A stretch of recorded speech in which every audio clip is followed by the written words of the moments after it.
I don't really think I expect too many nerfs today. They can lean on the buff hammer more. I wouldn't shed any tears if they made Sandman a 4-1 again. It's just like full revert that previous one. Let's start here. Let's on reveal deck. Let's putting up numbers again.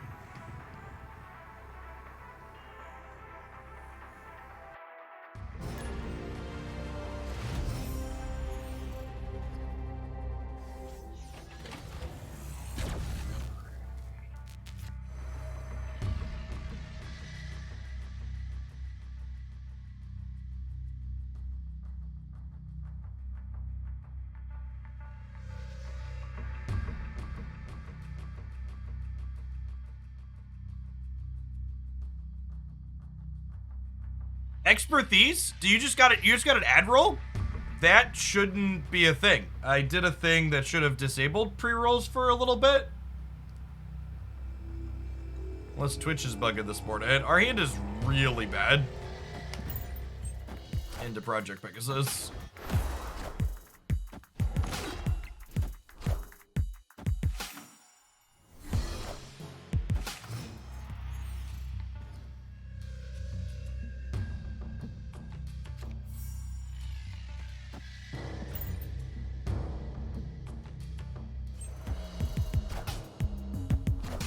AR, 6 for the 5 months.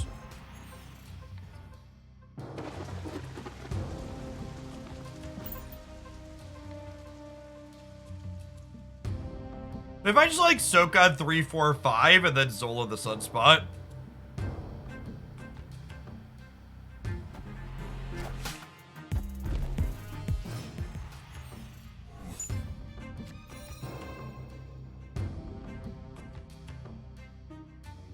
Does this change it?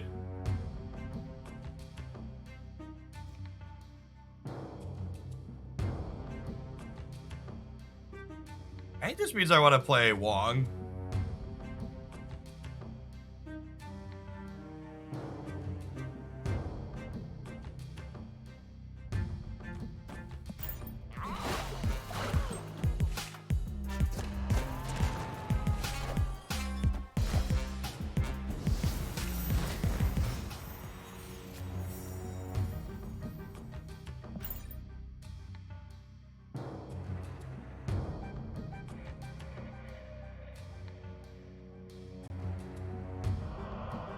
Morning, Kingle. Remember, too, if you haven't used your Prime sub somewhere, that Prime sub lets you sub for free. Use Jeff Bezos' money, not your own. Ha! Does the Magneto actually help us here? What if I do this? Does the Wolfspade win? Let's find out. Might.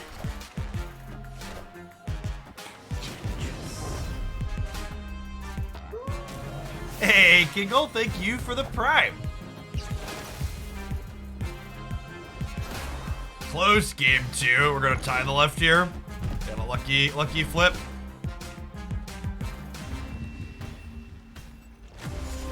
We lose the breaker here, unfortunately. They are 18-0. We are only 11-3.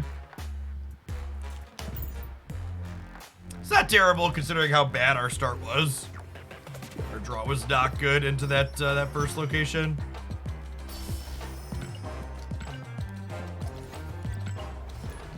Yeah, I think that's Harry. I don't know. As a general lesson, if you're another creator and you want me to shout you out when we play, like, I try and keep track of some of the people, what their other names are, but some creators, like, change their username every 30 days when they can. And I would love to be able to shout people out more frequently, but, like, you just, like, make your name whatever your stream handle is to facilitate that.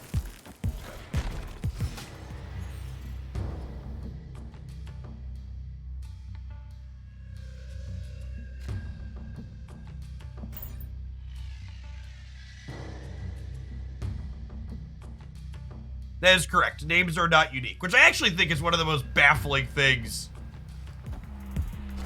I honestly can't recall another game I've ever played where usernames are not unique. I'm sure there's other examples that exist, but it's such a baffling decision.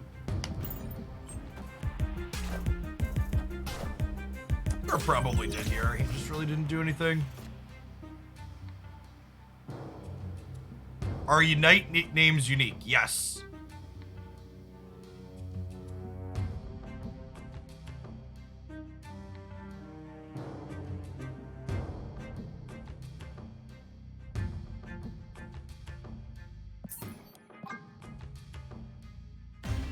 Yeah, Steam's not a video game, though. Steam's a login service where, like, your display name is just shown to your friends, right?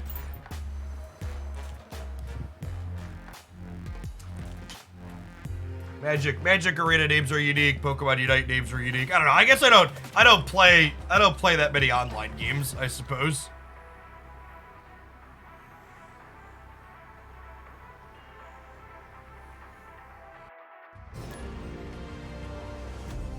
All the games I've made consistent content for, usernames are unique in.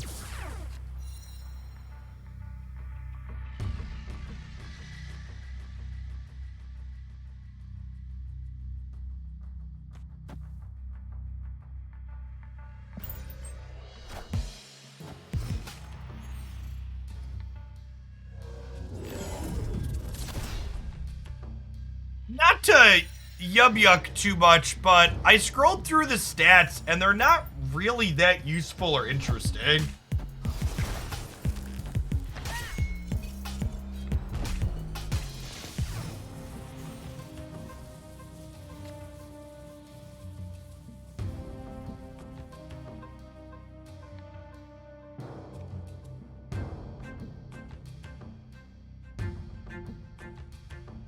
Like, I think they're way less interesting than, like, pulling up my stats from one of the trackers. Yeah, the season recap stats are just, like, cute and kind of funny.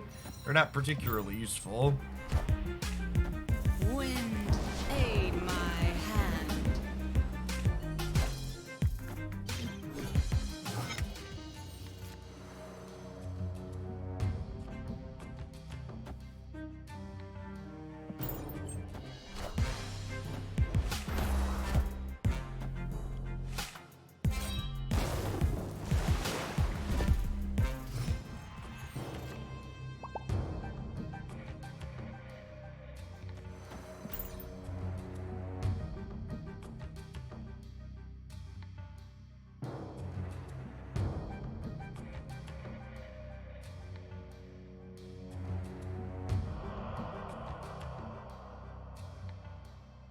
Chief Corned Beef, thanks for the quarter of a year, by the way. I think I missed that one during the loading screen.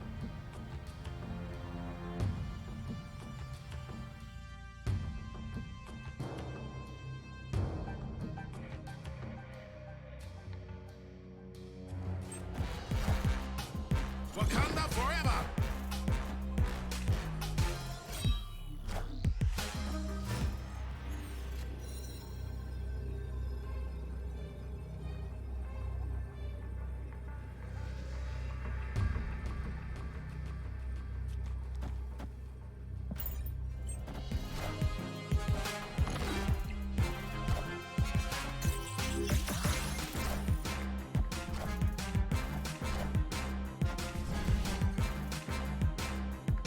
Wow, rip. Win the Nexus, lose the game by 1.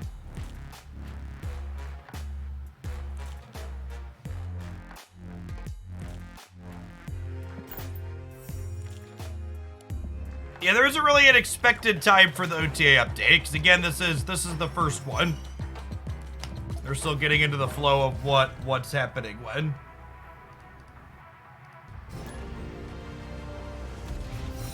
It's like the TLDR.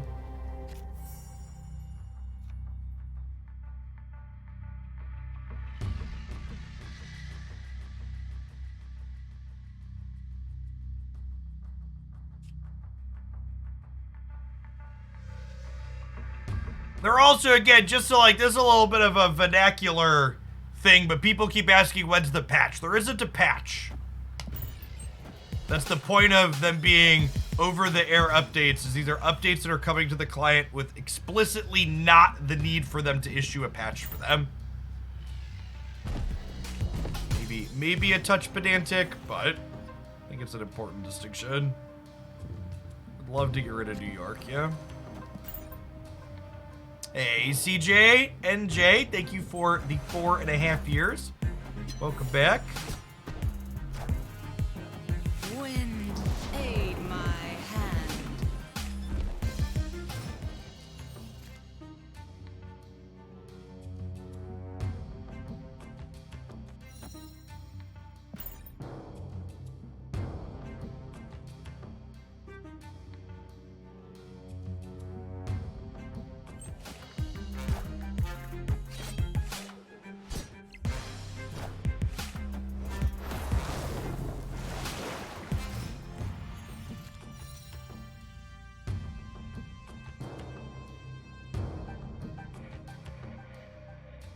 All right, I'm gonna make a liar out of my command. I need to I feel like I need to vet, I feel like there's so much potential for these things, but I just don't understand how any of this is remotely interesting.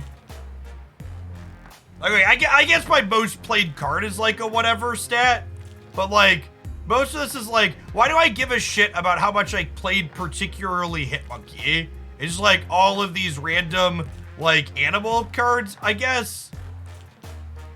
Also, I feel like if you're gonna be tracking these things, you should tell people that there's gonna be a track. Did they tell us that there was gonna be a tracker and a leaderboard at the start of the season for people to maybe consider giving a shit about it? Or is it just suddenly... Sure, I get that it's the season stuff, but it doesn't feel relevant, right? They didn't tell me that they were gonna track these things at the start of the season, right? And that I should care about this and try and be on there's this leaderboard and there's this medal, but it's when was I told that I was supposed to care about this? Or that it was supposed to be a thing?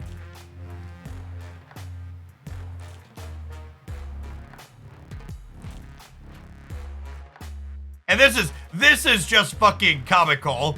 They counted the flooded as a most seen location.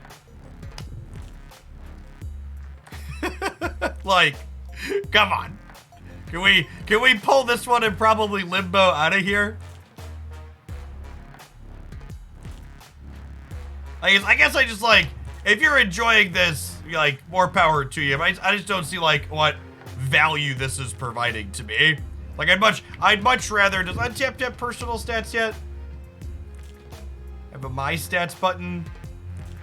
I'd much rather see total stats here, or SnapFan has lifetime stats, right?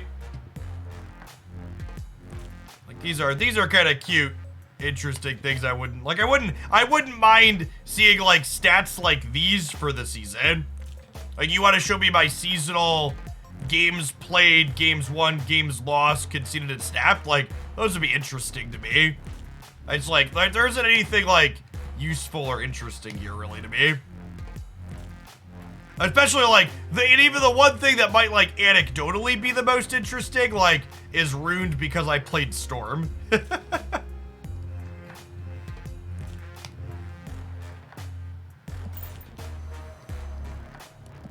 The other flip side of that is to talking about snapped and retreat. If you want to talk about relevant stats, I would be interested in seeing my snapped and retreated pre-infinite. But the incentives to use the snap and retreat system post-infinite don't exist, so seeing those metrics isn't even useful to me because a large sample of my games that went into that aren't relevant. Because I just stopped snapping because there's no point in snapping at that point.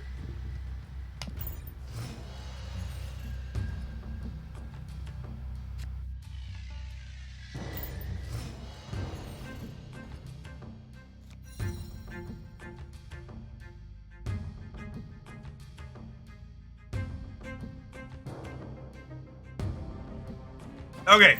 What if we go Wolfspade, Wong, White Tiger, and then we'll pull Odin here, huh? Wind, aid my hand.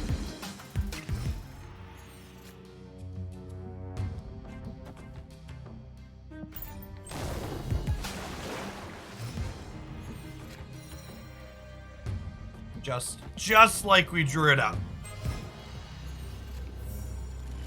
This is great for us, says local man about to be Cosmoed.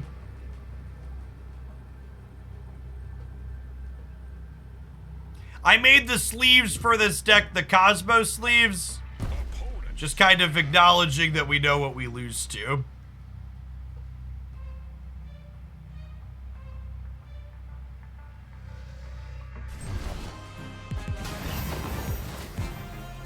Oh, they're also wogging. All right, what's our last one here? Is it Doctor Doom? We beat Doctor Doom. We're beating that too, right? Get out of here.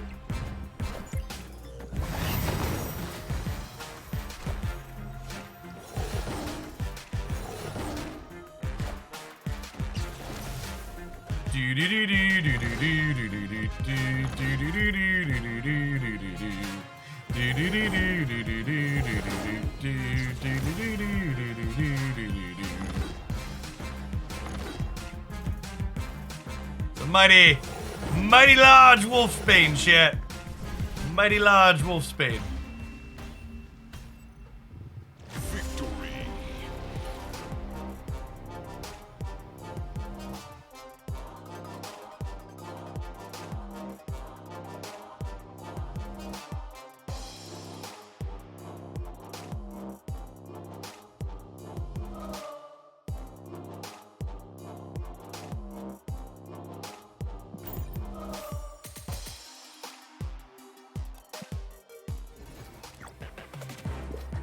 Match with a snap. Got it. Oh, we need another win match with a snap. Okay, I'll push the button. Destroy cards. What can we do to destroy cards later?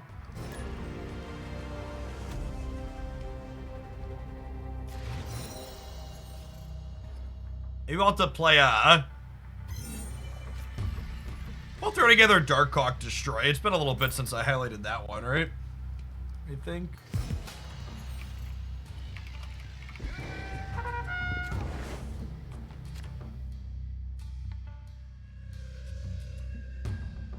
Yeah, it's been 2 months since we played that. I'll pull that one up.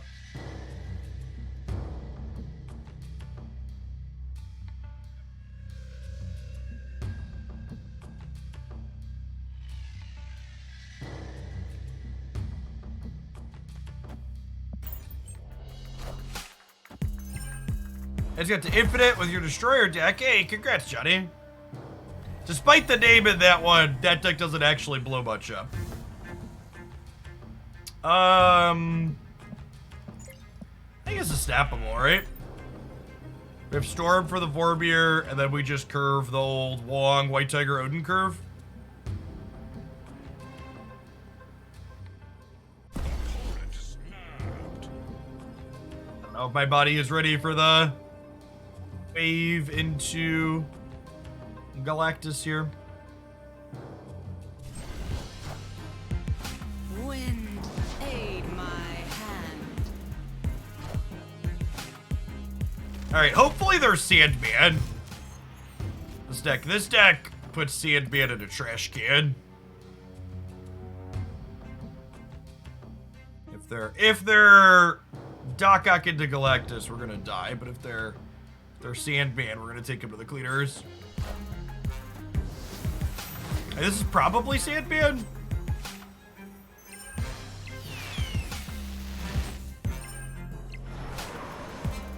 That doesn't really matter, right?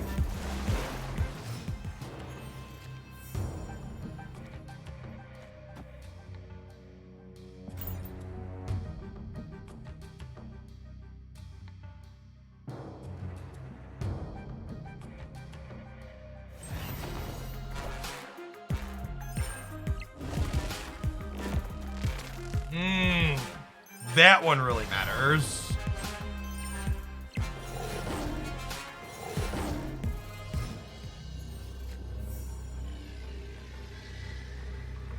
Rip. I needed one of those tigers to hit the flooding so we could. I needed one of those tigers to hit the flooding so we could beat Dr. Doom.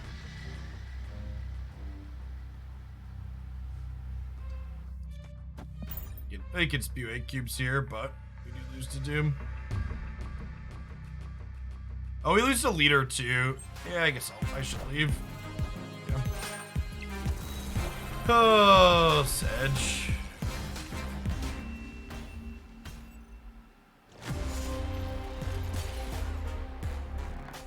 We have Doom 2. Yeah, they have 1 point of power here, so we lose to their Dr. Doom.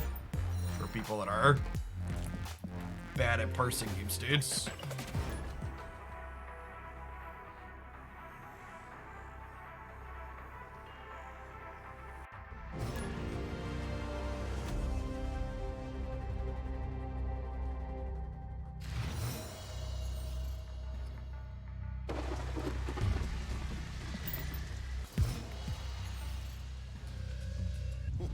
This land is always changing. We don't play Weird World games on this stream posted bit. Nobody got time for that.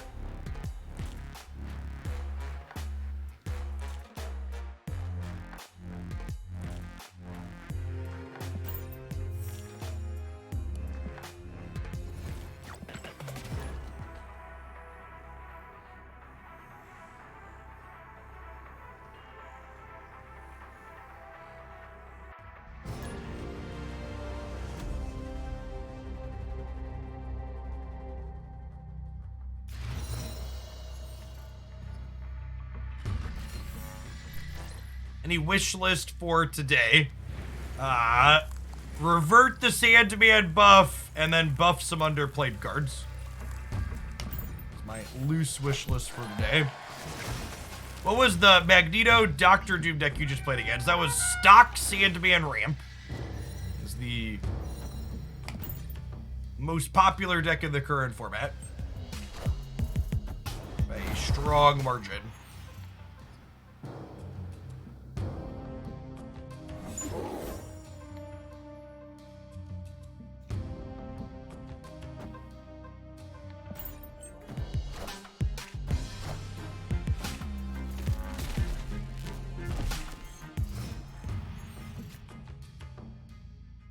Was an ideal draw.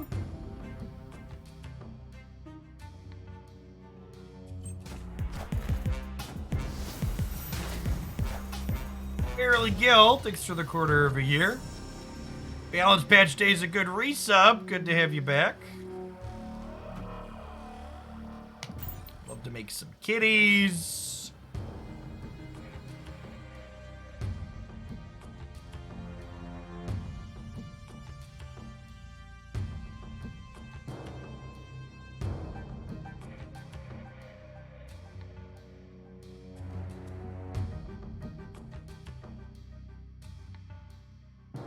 Opponent snapped. I leave because they're Galactus. Escaped.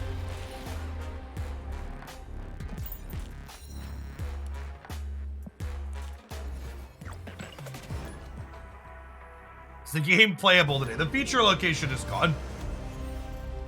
So you can actually put cards onto the board, which is an improvement over yesterday for sure.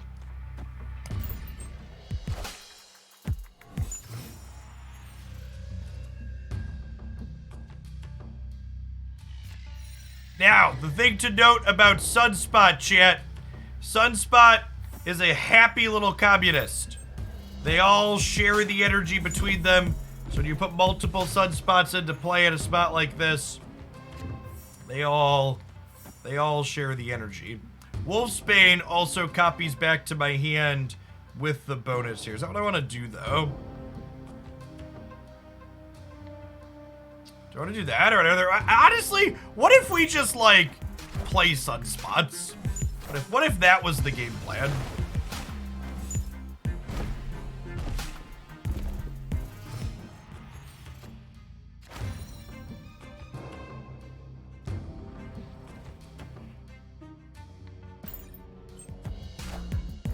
Wakanda forever. Kneel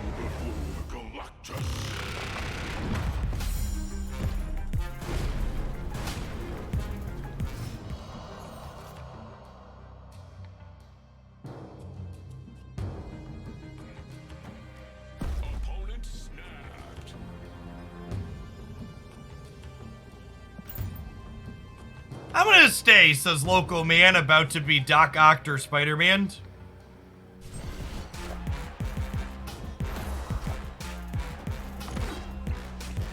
Friendly neighborhood Spider-Man here.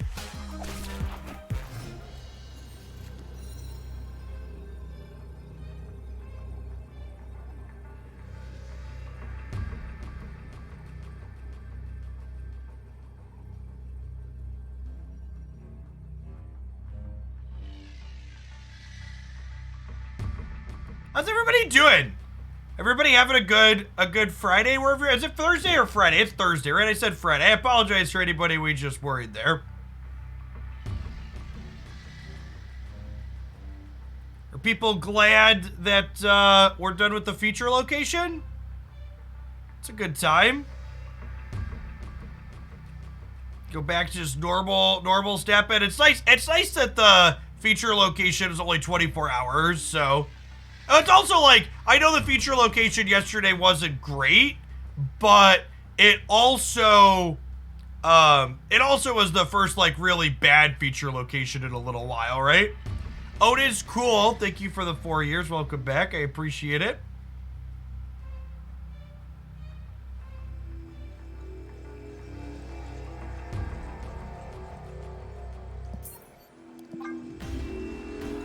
Escaped.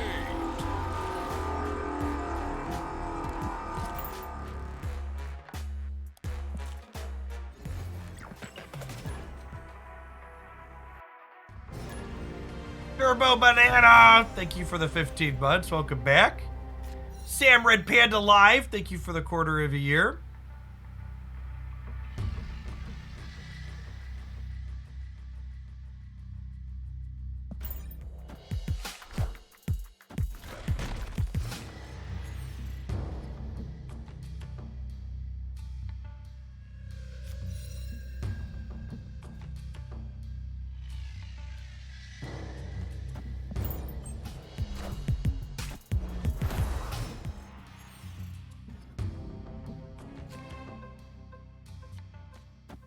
Storm.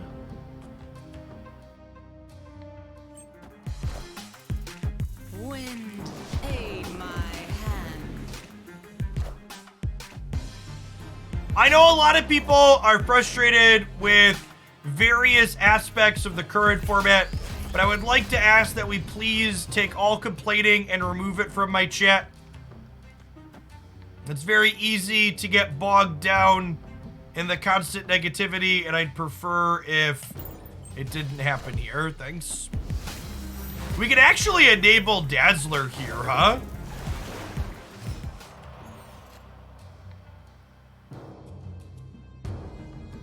Well, there's that.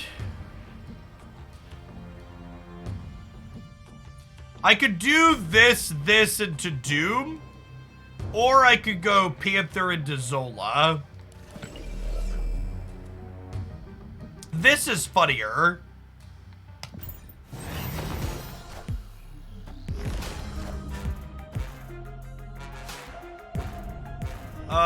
Thanks, I guess.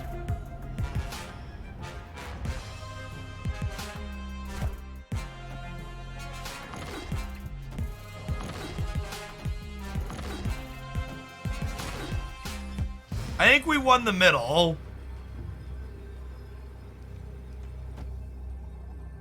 And then Dr. Doom puts us to 7 here, which means we're beating Jeff.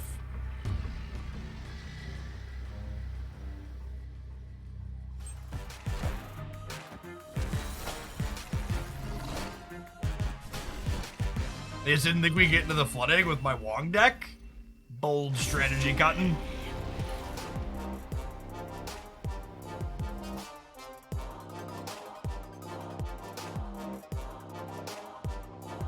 I played in one Snap tournament at one point, but it was a really weird structure, and it was like this asynchronous thing where we had to like change decks mid-tournament.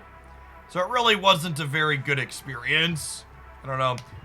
Tournaments just take a lot of energy and time.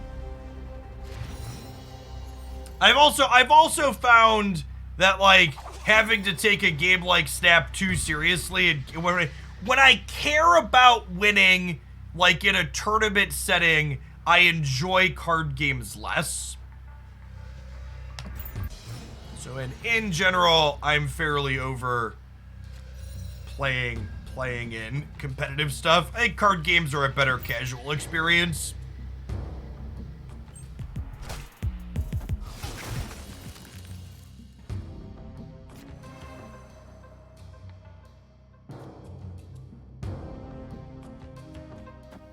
Ever play much EDH? Nah. Wind, aid my hand. Much rather, I think EDH is just like an overpriced board game. I'd rather just play a board game.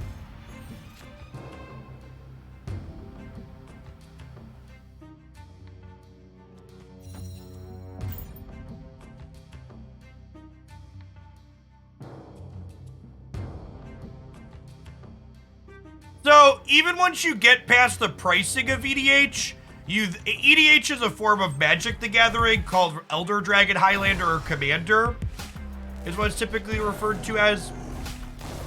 But it's not just as simple as you need a deck or you need people that are going to be okay with you playing proxies. You also have to have a play group where people can agree on what appropriate power levels of the decks are, right? Like, my deck's a 8. No, it's a 7. No, it's a 5. We only play decks that are power level 4s here.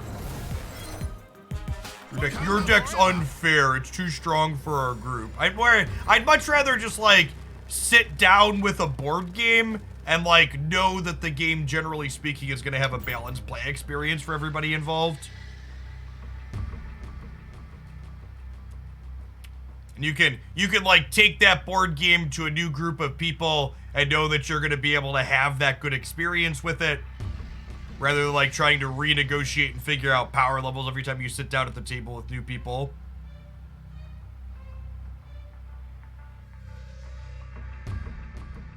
I don't care much about power levels. Yeah, but like, if you can say you don't care much about power levels, but then all it takes is one shitter showing up with like a real deck, and suddenly the experience is bad, and suddenly you care about their power level and they get removed, right? Or their deck gets removed.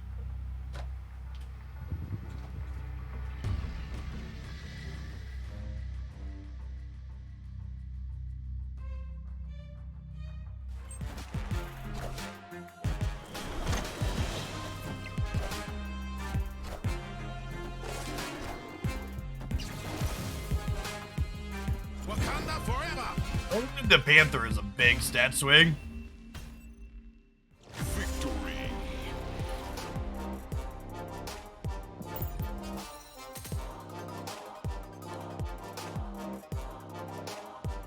Lots of board games need balancing too. It's harder to get cut. Not the good board games, Underplexed.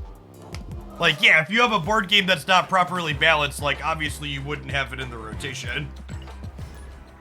You're right that not all things are equal. No, I don't really play a lot of the board games my group tend to play are more hipster than things like Catan. It's too mainstream, chat.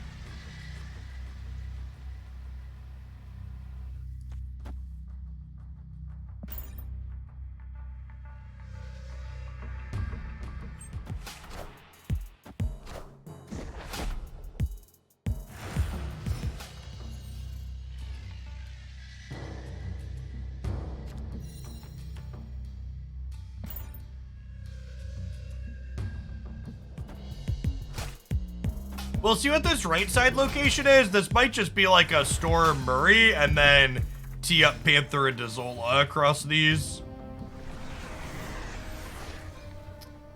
Well, so much for that plan. Now we'll do it the other way. We'll storm here, and then we'll go Wong into... Wind, aid my hand. Are they Cerebro too? That just played into Murray Isle?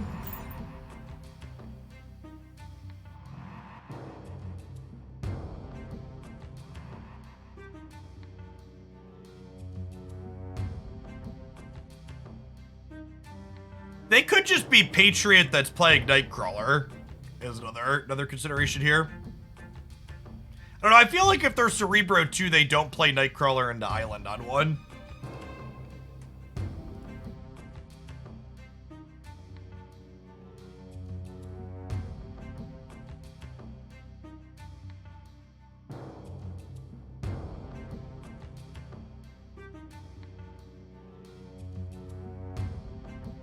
Is this deck good? We play exclusively bad decks on this stream, for those that are new. No, I think they're just Patriot shit.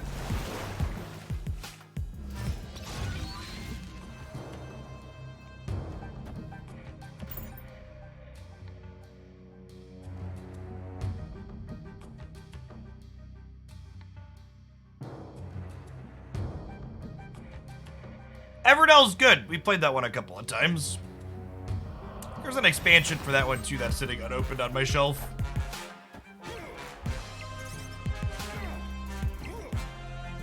I heard you say the other day that you were title and avatar complete. How do you determine that?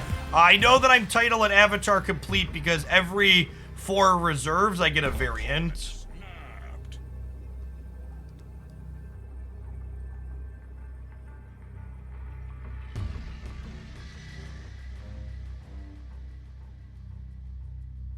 Is this a I have a Valk or Shang-Chi snap?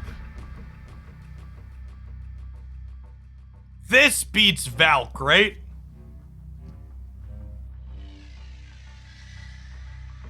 But it loses to a Patriot? The snap makes me think they're going to interact with Black Panther, so I'm going to play Doctor Doom. See if I leveled myself. I did.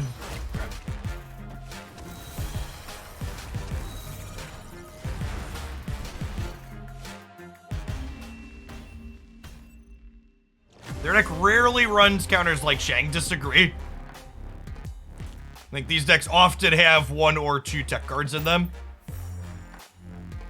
Shang, Valk, Cosmo. Cosmo's actually been relatively popular in that archetype too, just because Enchantress and Rogue have been on the uptick. So a lot of people have been shoehorning in Cosmo to have interaction for their interaction.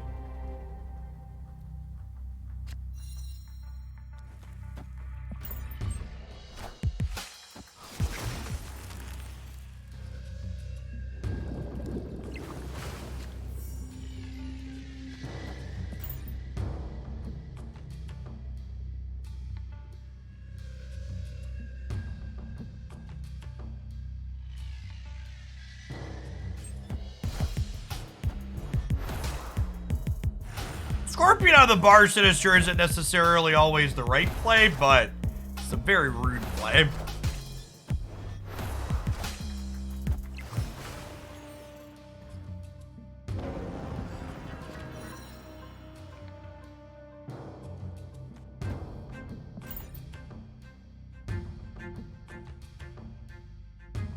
So we're kind of hoping to draw Odin. So that way we could go Ironheart into Wolfsbane into Panther into Odin on this Baxter building.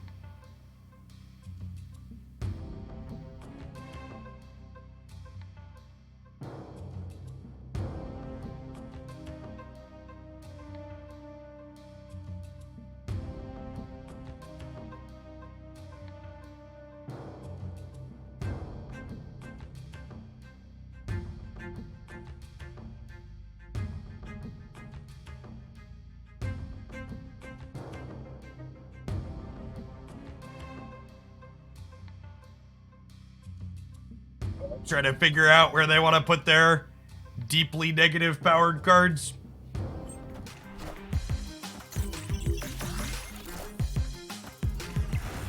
This was a tank trying to decide if they wanted to punt the Bar Sinister, and they concluded that they do. Okay, and there's the Odin. The question is, can Odin, Panther, Wolfsbane beat Quad Patriot into the Baxter building? We might not be able to. I give it the old college try here, though.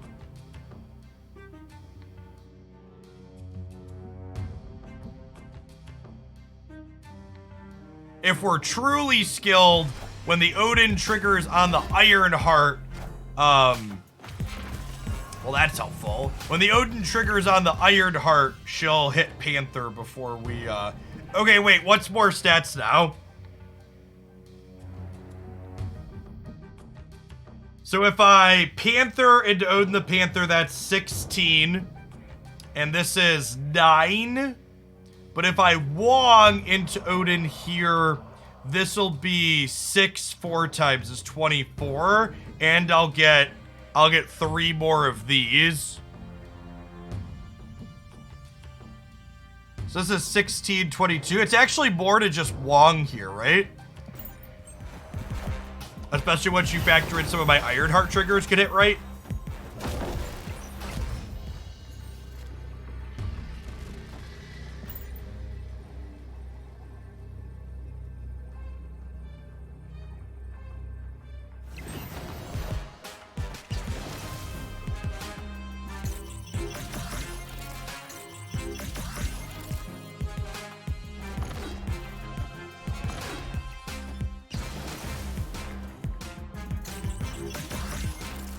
Okay. Nice. End up at 49 here.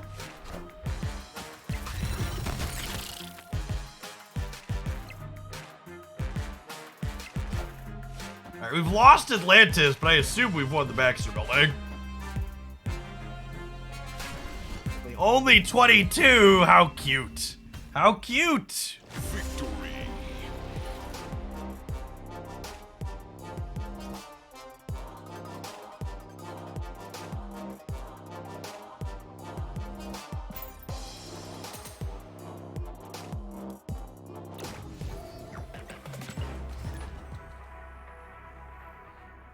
Everybody's having a good Thursday. Someone had mentioned they opened the stream and they got dinged with an ad after opening the stream. Something to note for the regulars and people that don't understand how Twitch works. Because I am no longer running 3 minutes of Twitch ads per hour, that means there are pre-rolls on the channel. So when you are not subbed and you open the stream for the first time, you are going to see that first one-time ad. But you're not going to be getting constant ads mid-stream as we're going throughout the day anymore. So, streamers do not have the option to disable pre-roll ads, aside from running constant mid-roll ads. But it's not an option to disable all ads on the channel. Unless you subscribe, then you don't see anything. Thank you, CPU. Appreciate the 13 months. Escaped.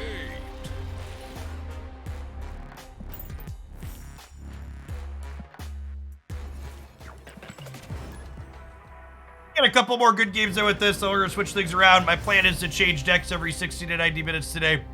Get a bunch of stuff in.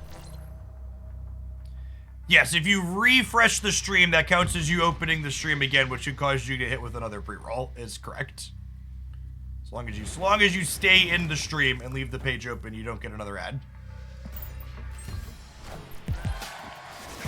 What happened to the top of the hour ad break? Twitch cut the rate at which they were paying me for running ad rolls by a significant amount,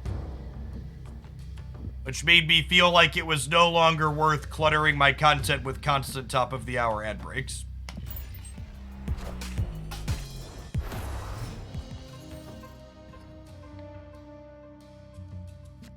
Because while I think we made it work okay, I definitely think it was worse. I think it was worse than not. I plan to check out Star Rail. Yeah, Honkai Star Rail actually showed up in the Twitch bounty board, which is a place that sponsored content opportunities come up in, so we'll be checking that out on stream at some point the next week. I'm not sure exactly when. Probably Monday or Tuesday.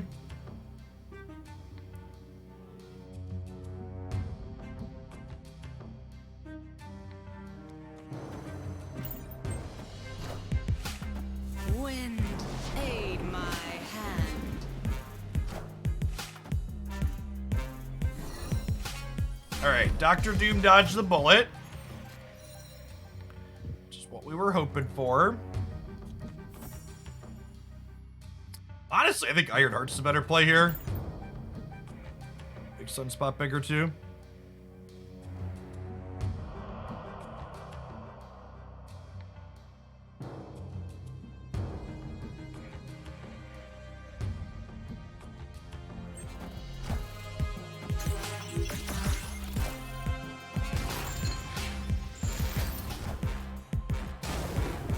Ghost Rider back by Jeff the Shark. Okay. The way this played out, I kind of wish I would have played the White Tiger.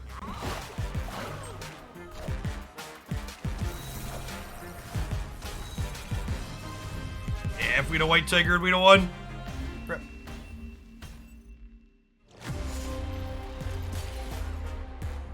Is there any reason you never upgrade the inked cards? I think the inked cards look fine with the base border. And this is something I think a lot of people don't realize the way the snap economy works. I think people think whales have unlimited credits. I'm just as choked on credits as you are, chat. You will always have more boosters than you do credits. So until I get to a point where I have an inked and a gold on every card I possibly have boosters to get an inked and a gold on, I'm not considering upgrading my base inked cards. There just aren't enough credits to go around. Hey, Tib, thank you for the third of a year. Welcome back. Which decks play well against Patriot besides Sarah? Any deck you shove Enchantress into.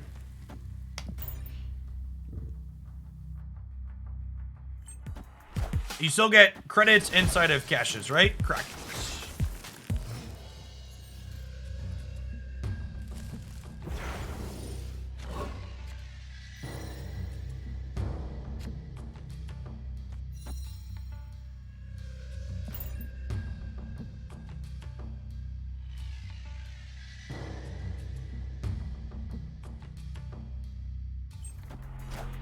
Out of credits, just play harder. It is true that I am at a point where I could technically be spending money to get credits faster. I'm technically not capped anymore. I don't max spend on credits every day anymore. It's been a little bit since I did. Wind, aid my hand.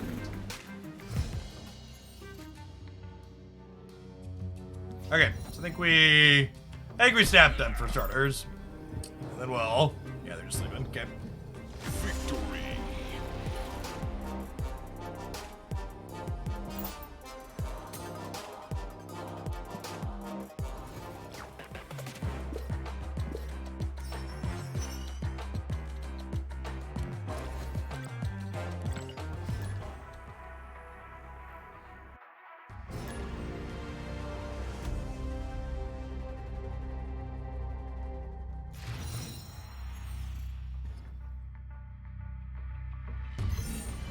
Does our OTA command describe what OTA is?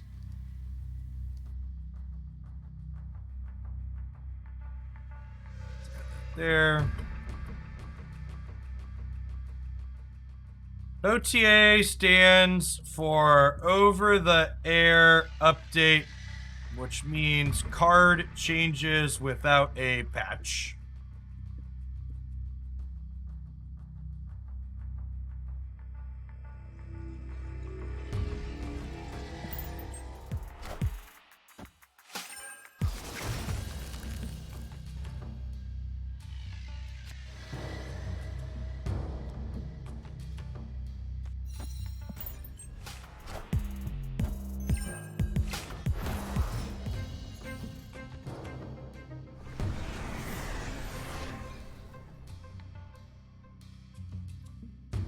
Just storming the mirror dimension here. Over-the-air updates are purely stat changes, correct? That is not true. Currently, over-the-air updates are only number changes, but they can change numbers on the cards themselves. For example, they could change Zabu to reduce the cost of cards by a different amount. That was the original over-the-air update that they did.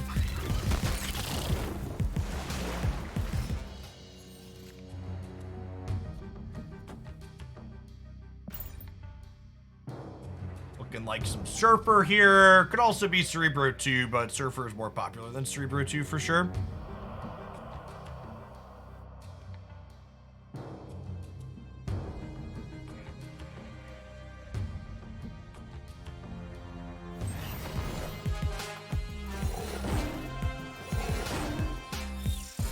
I think that was an ideal spot for our Tigers to go to, right? Because now I just do these over here and we call it a day.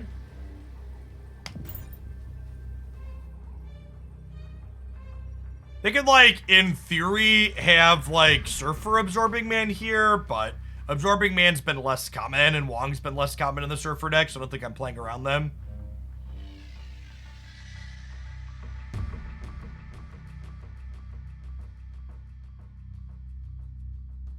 I could get jugged. I have priority here, so even if they Juggernaut me, my Wolfsbane's still gonna get really big first, and then I'll probably win the left.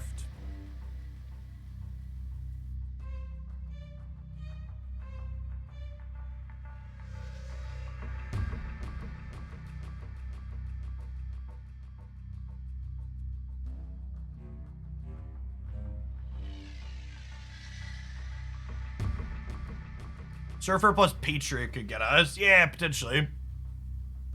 Isn't Black Panther more power? Not with the Quantum Realm, right? How does that work? I don't actually know offhand. Does the Panther... Would the Panther double twice and then the 4 would get set to 2 and you keep the modifier? Yeah, that's probably how it works, right? Is that more? Let's count. So Wolfsbane would be 2 plus 6 plus 6. So 14, whereas Black Panther would go to 8, go to 16, and then go down to 14. So this is actually more. So Wolfsbane and Panther are both 14 here on Wong in the Quantum Realm. And then Sunspot is going to be 2 plus 2 is 4 as well. Panther would be 2 power with 2x multipliers. Is that really how it works? No, I double this card's power. Maybe I actually don't know now. Now I don't know if it's doubling. I don't know if this snapshots the base power and then doubles it, or if it just applies a double and then the base power after the fact. I despise that they introduced the concept of base power into this game. It is some big Magic the Gathering layers style bullshit, and I think the game would be better off if these types of distinction didn't exist. Because if I, someone who has played the game for over 1,000 hours, can't look at this interaction and know intuitively how it works, it's too fucking convoluted and needs to be simpler. And yeah, someone sitting at home letting me know you think you're smarter than me and you understand how it works. The fact that there's any confusion at all among experienced players means that this distinction is funky and weird and bad.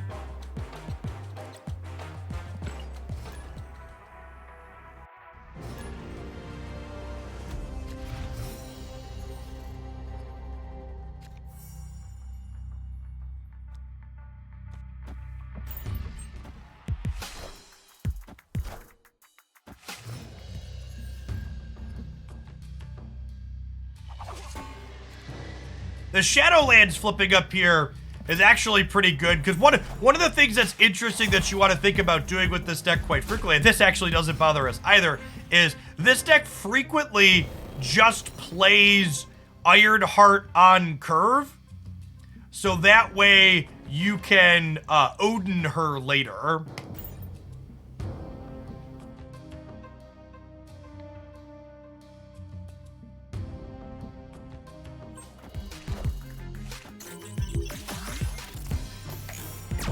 Damn it, Danger Room.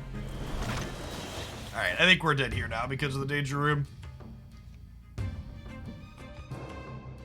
Well, I guess if we run hot with Wong Panther Zola, we could be okay. Says local man before he gets Green Goblin Center.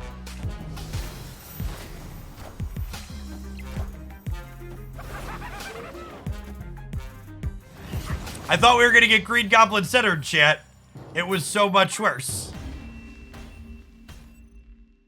Escaped.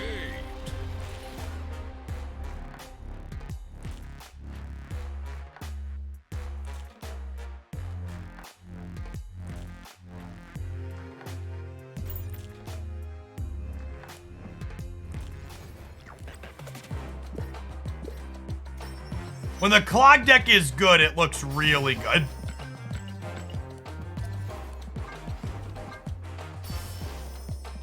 Yeah, Green Goblin Titania is one of the more solid turn 4s in the game for sure.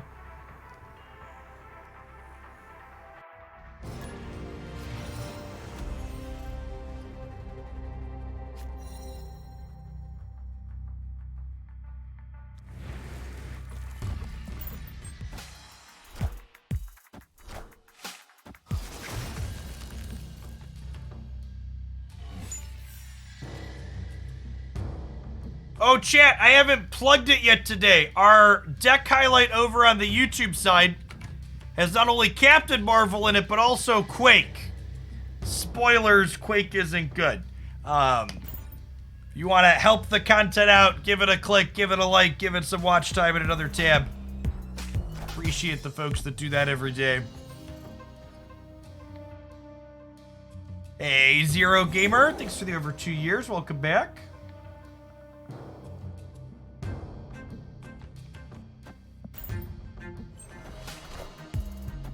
Wind, aid my hand.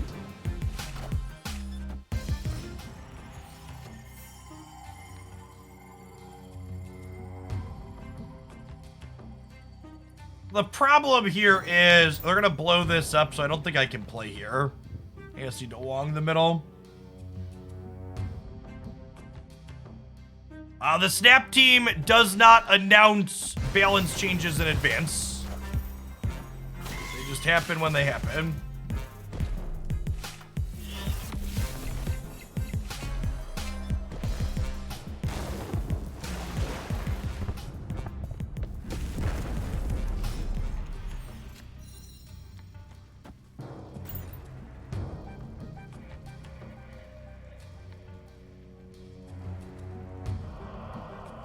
Where did I play on Twitch prior to Marvel Snap? Magic the Gathering was my primary game before switching to Marvel Snap. I also did a handful of other variety and turn-based strategy games.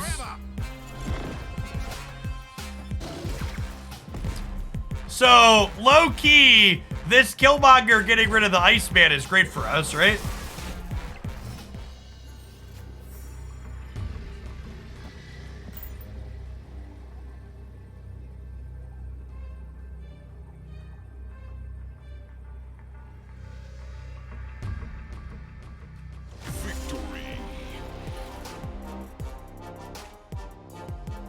You know, Brian Koval from the Magic scene. He is someone with whom I am familiar. He is not someone with whom I have a personal relationship with. Sasquatch, thank you for the third of a year. Welcome back. Pixel Demon, thanks for the 5 months.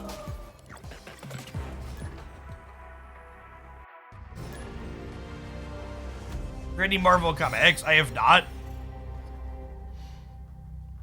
Turn-based games like classic RPGs? Nah, like other mobile gacha games.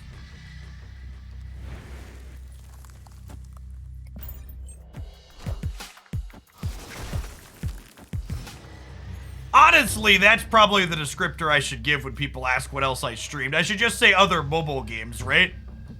Because technically Magic Arena even falls under the banner of other mobile game. FOMO, thanks for the 5 months.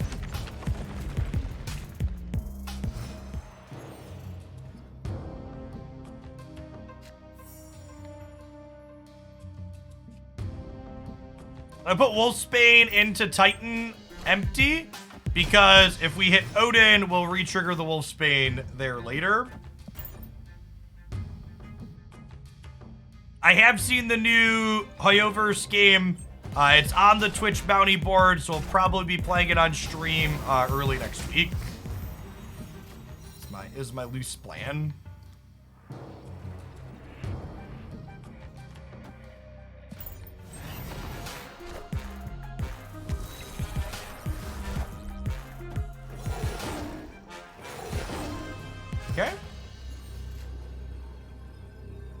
It's not the Odin I wanted for Christmas. I don't think they can beat us here. Is this enough to win here? Put us to 20? Probably not, huh?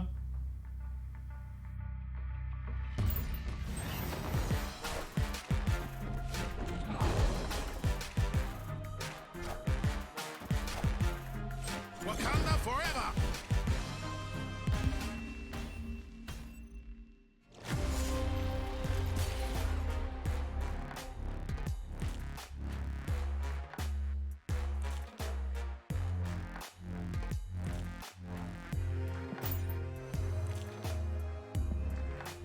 Do you have to do Star Rail game will be playable without spending money? I mean, they're all technically free-to-play games. The real question for those types of games is how grindy are they if you're not spending money? And everybody's tolerance for what they enjoy in terms of a grindy game or not is different, so.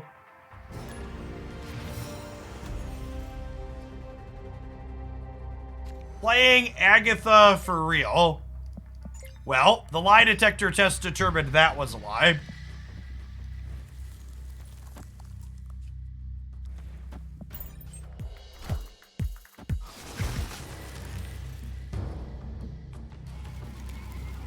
Parker!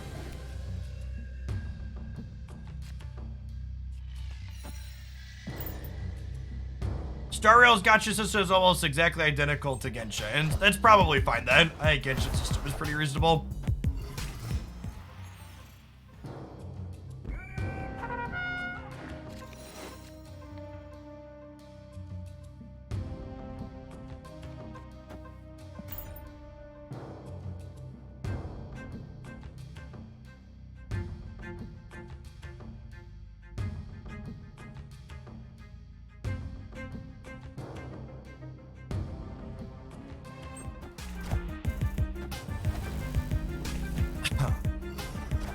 Well, I tried the DC card game. I mean, we'll see when it comes out.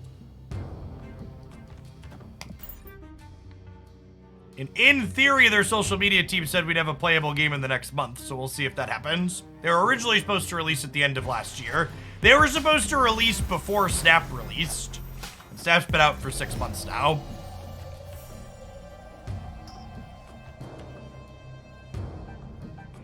So Star Rail reskin Genshin is a different game. It's a completely different gameplay. Its combat is turn-based. It's more akin to something like Final Fantasy than Genshin Impact.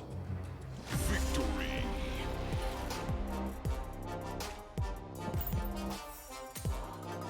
I believe your character still, like, walks around a 3D overworld, but there's no jumping and there's no combat in that overworld except for whenever you enter combat, it's turn-based. Braximas, thank you for the brand new tier 1. Appreciate that.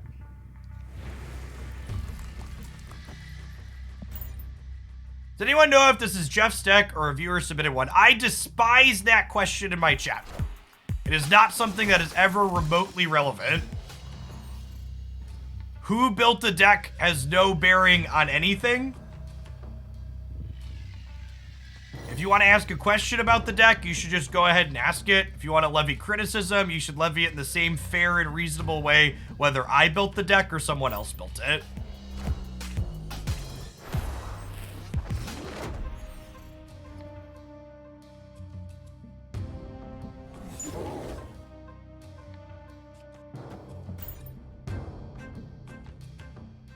Farming the X-Mansion's a solid flavor. Savor the flavor moment. Wind, aid my hand. Monster Island flipping up when you were planning to hoods, huh? Rough beat for the opponent. Hey, this is just like Ironheart into Panther into Zola.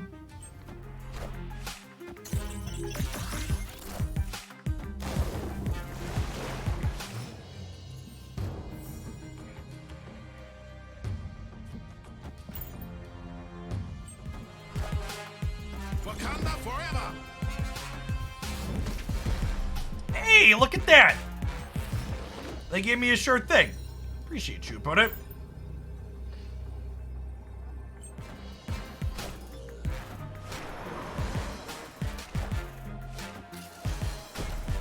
Rip.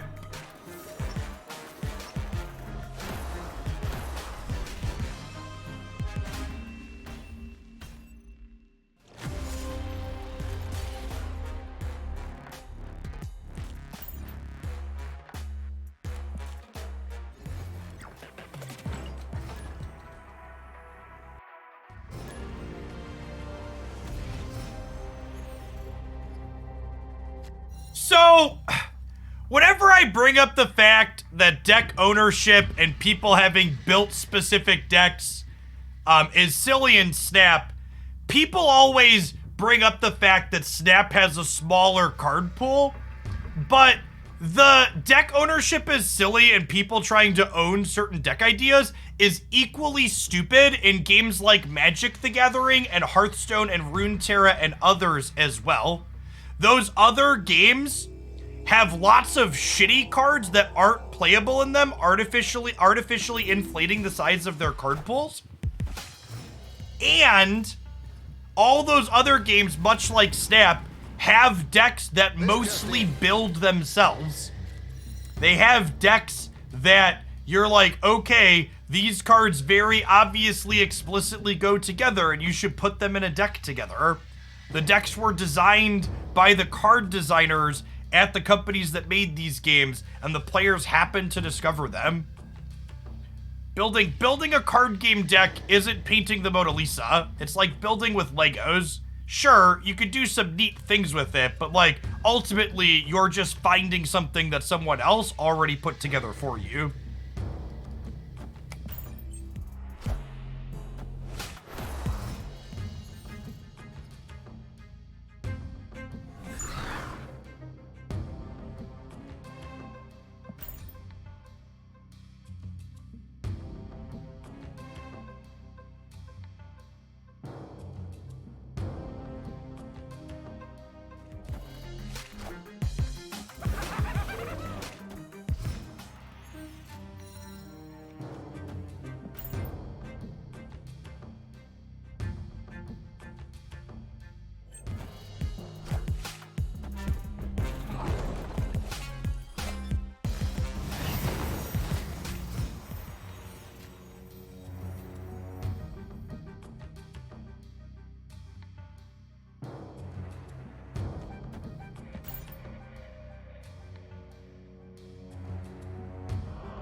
Can we Zola the left for the content? Unfortunately, I think they're going to fill their last spot in the Savage Land, so it's probably not a good line.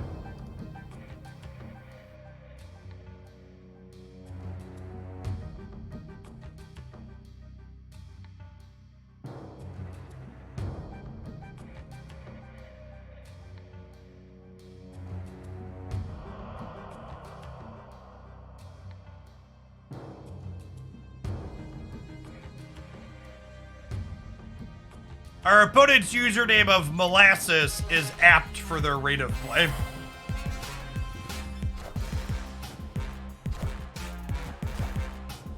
Wakanda forever!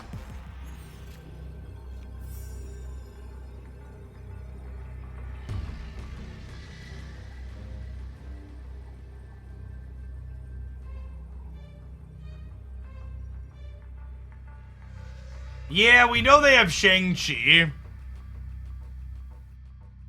We're losing to Shang-Chi, right?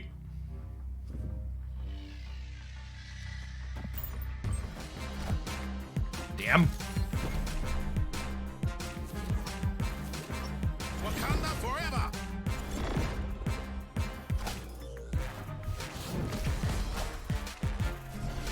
Yeah, maybe we're just supposed to Doctor Doom.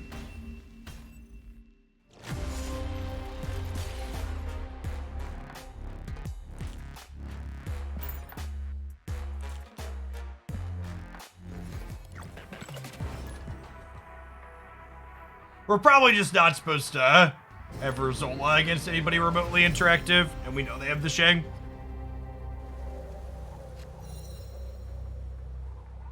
So the brand new tier 1, by the way, Braxton. I think I missed that one. Happy Thursday. Does Shang-Chi need a nerf? I think basically every tech card in Marvel Snap could probably stand to lose 1 to 2 points of power. But I think in general, Shang-Chi's text box is fine. I think the tech cards like Shang-Chi are good and even important for the game.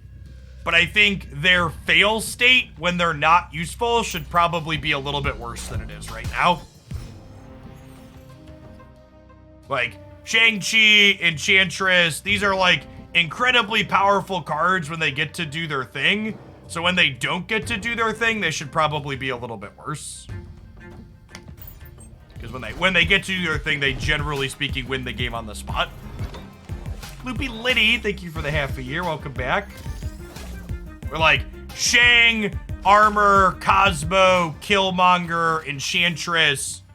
I think the game would probably be better off if you took like 1 to 2 points of power off of every one of those cards.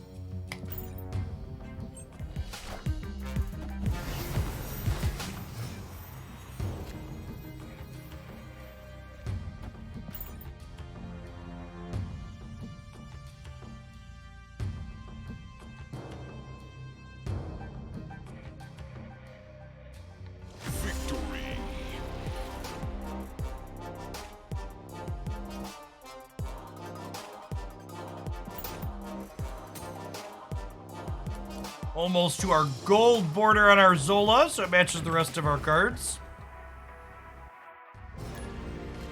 How's Black Panther feel this far? It's fine. I think Panther Zola specifically is pretty good into the Sandman deck, so it's kind of a nice place to be.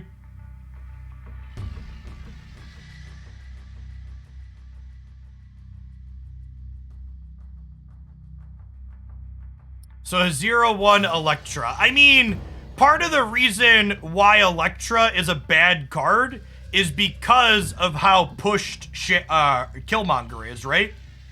Like, imagine Killmonger is a 3-1 or maybe even a 3-2 is enough. Elektra starts to look a lot more appealing, right? At a 1-1.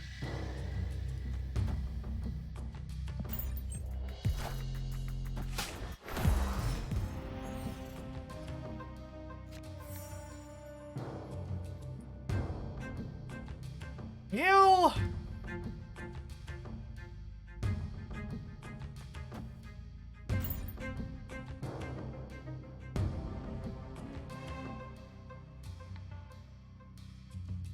I'm gonna Wolfsbane the Avengers compound, and then we'll Wong there, and then we'll hopefully Krakoa will White Tiger.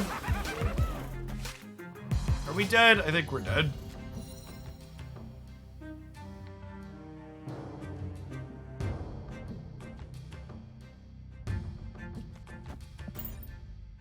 They'll wave, and we'll draw Odin and send this Green Goblin back at them. Says local man before he realizes he won't have priority.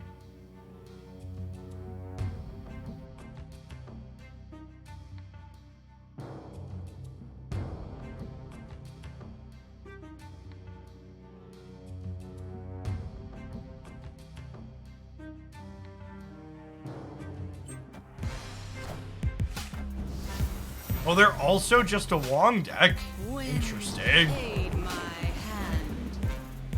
Green Goblin Wong. Are they a Hazmat deck?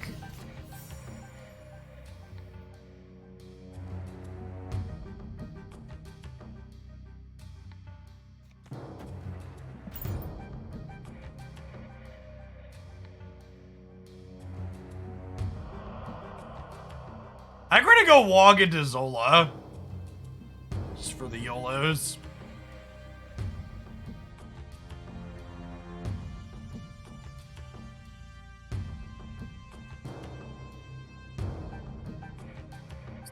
The content play for sure.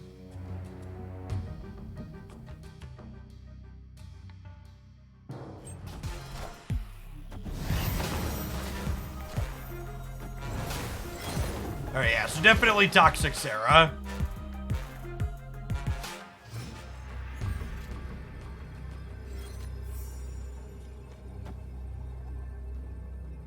Now, disaster would be if we hit Wong and then hit Green Goblin here.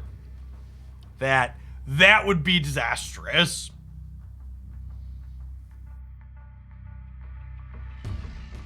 But I'm willing to risk it for the biscuit.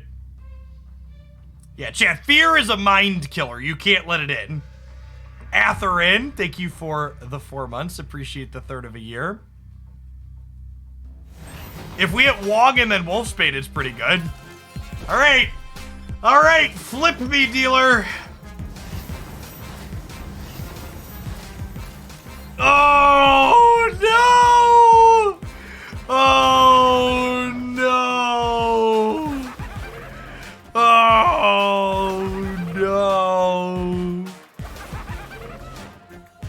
Never lucky rubber ducky.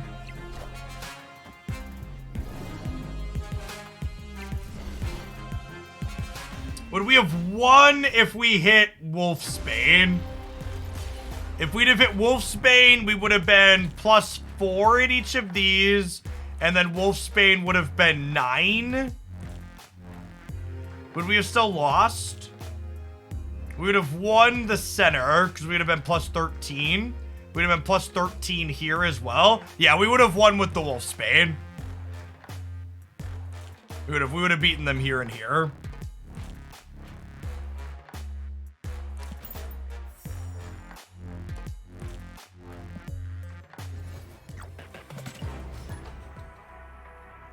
I think Kang will be more useful as a card in the Conquest format.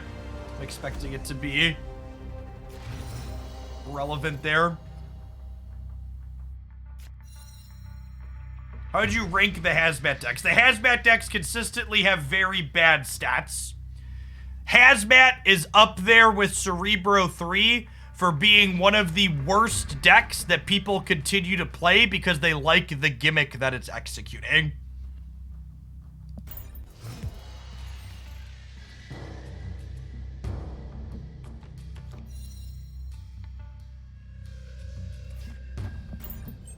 And for the record, there's nothing wrong with enjoying the Hazmat decks. They're just not very strong by the numbers. Oh, that's super sad. Such a good setup over here. Yeah, looks like a Hella deck here. This is not a casual Hella enjoyer, chat. That is an inked Kirby Crackle Invisible Woman.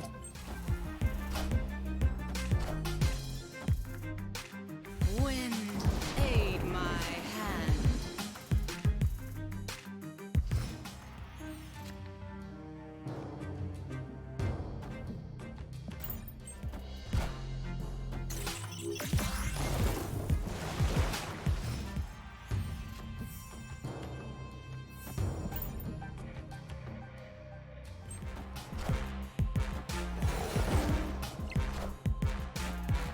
Isn't saying Kang is a waste of time kind of like saying Daredevil is? Card gamers learning that things that are kind of the same but aren't exactly the same are really different, challenge level impossible. This will shock you to learn. But Kang and Daredevil have different text boxes.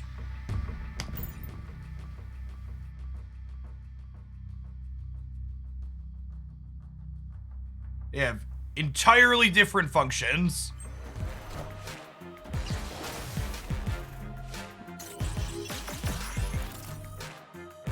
Go left! Rip.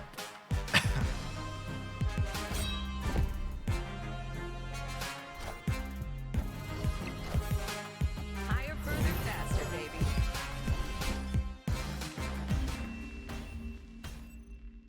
Victory.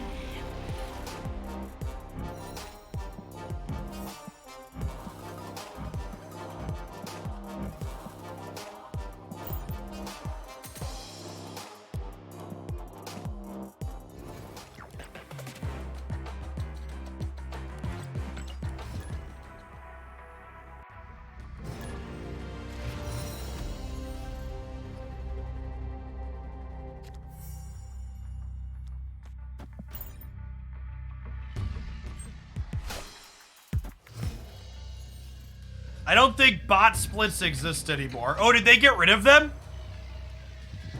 You know, I don't think I've seen one in a little bit. I wonder if they patched those out. That's a good shout.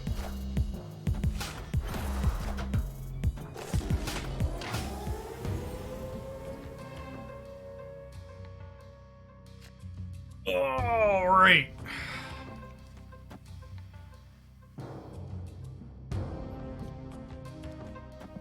We need Odin to not go into Grand Central. Or for Los Diablos to win us the flip here. Nailed it. Easy dub.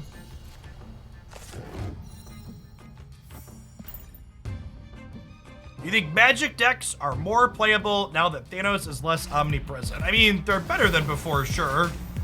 But I still don't know that they're very good, right? Like, the best Magic deck... All the good Magic decks actually are soft to Sandman, is like the TLDR.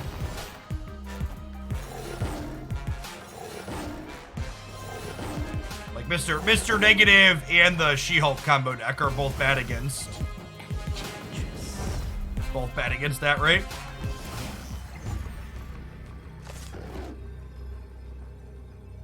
I think we still just Odin here, right?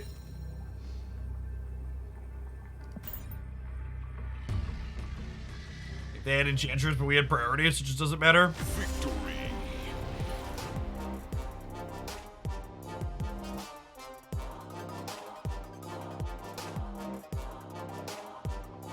Giggsy, thank you for the quarter of a year. Welcome back. Alright, I think it's time to change decks up. We play this one for about 90 minutes.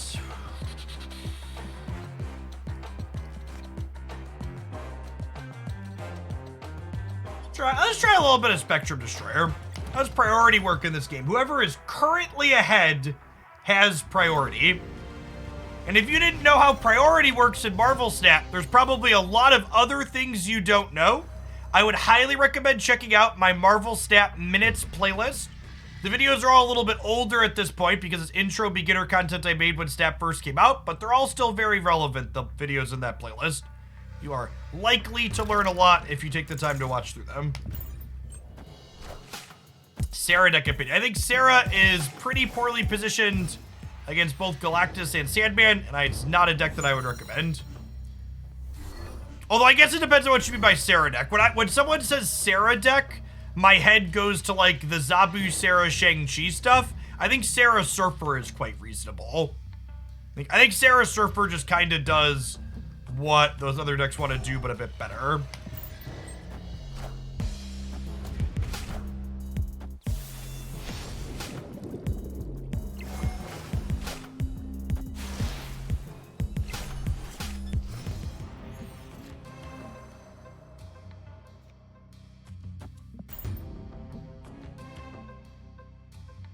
You know when the OTA patch is? We do not.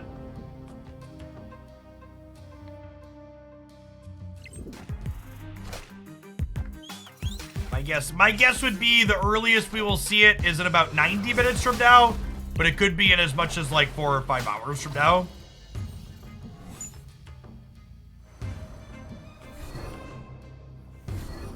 That's fine. I didn't want the cards in my hand anyways.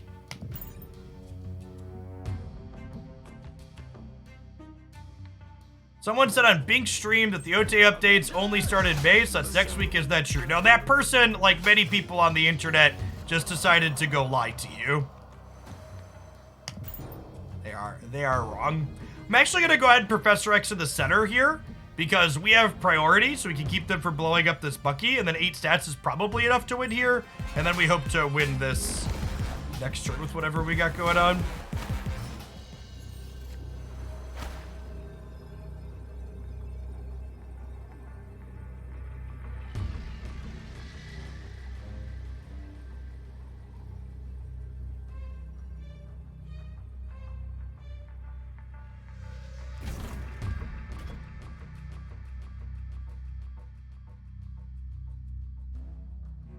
This puts me to 20 over here, which is probably enough. I am Iron Man.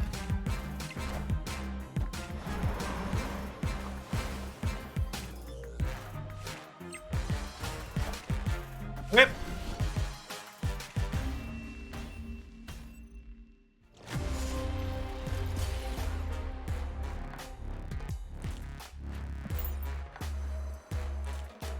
With no Atuma, can we run Jeff in this deck instead of Arma? This is a Spectrum deck. You need all of your cards to be ongoing. We're not playing Atuma because he doesn't get a bonus from Spectrum.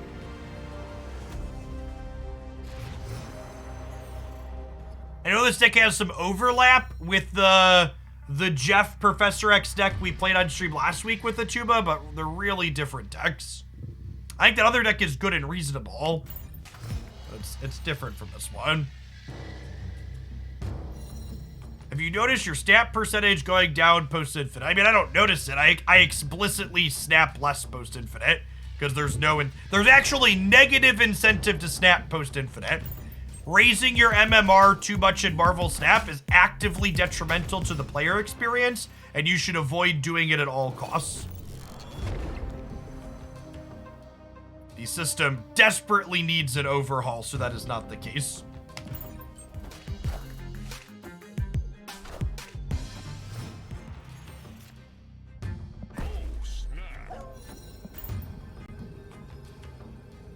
You can't raise MMR post-infinite. Dear Lord, please someday grant me the confidence with which people are wrong on the internet. Thank you. It is incorrect that you cannot raise your MMR post-infinite. They did, however, change the system with this most recent patch, so you cannot lower your MMR underneath where it started for the season. Your MMR gets snapshotted to begin the season, but it does not get frozen.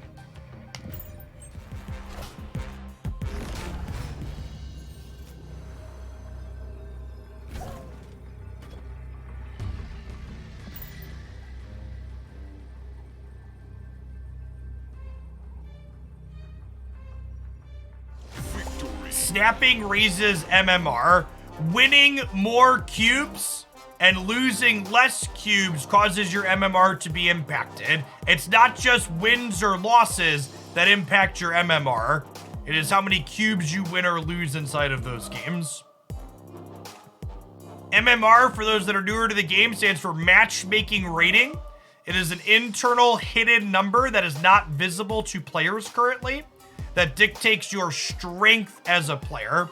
Okay, let's talk about the X. People are like that Professor X was bold. Look at the deck my opponent's playing. What card could my opponent's deck be playing into Crimson Cosmos on turn 5? Like, they look like Death Wave, right? So they're not waving here. I think this X is actually really safe into this particular matchup. I don't think this is bold at all. I think we win this most of the time. I think it's like what their deck has set up here.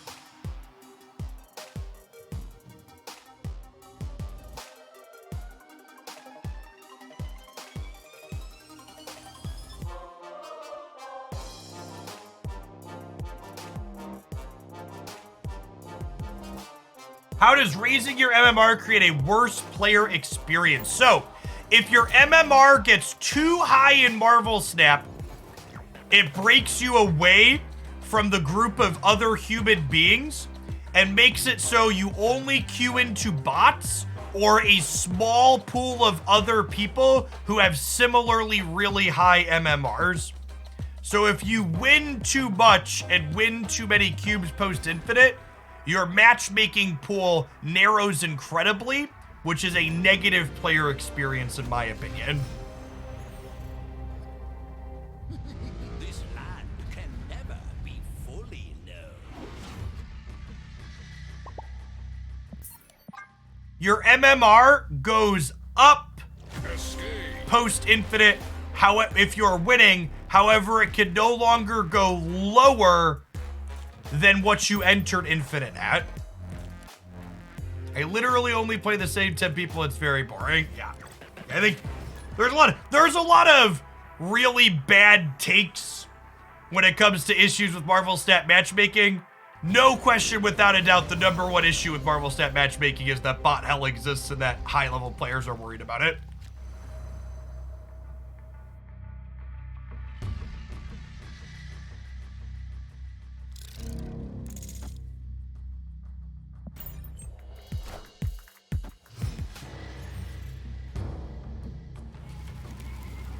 Breaking news.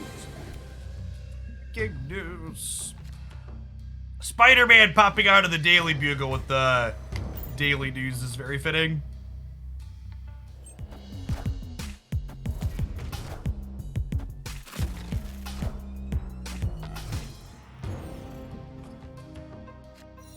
Spider-Man 0 to Tanya.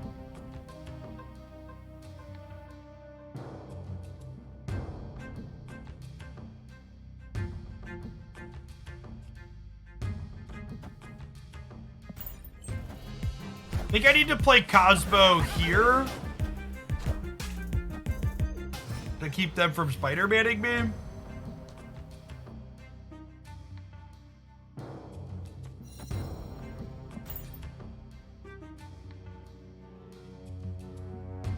Ardek's not very good into Morag, obviously.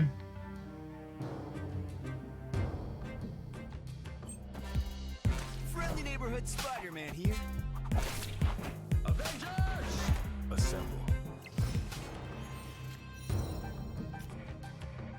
Okay, so we'll do this, and then Spectrum Center will win the game, Copium?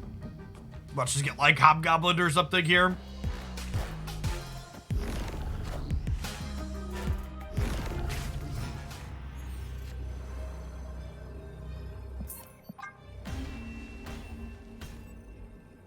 Escaped.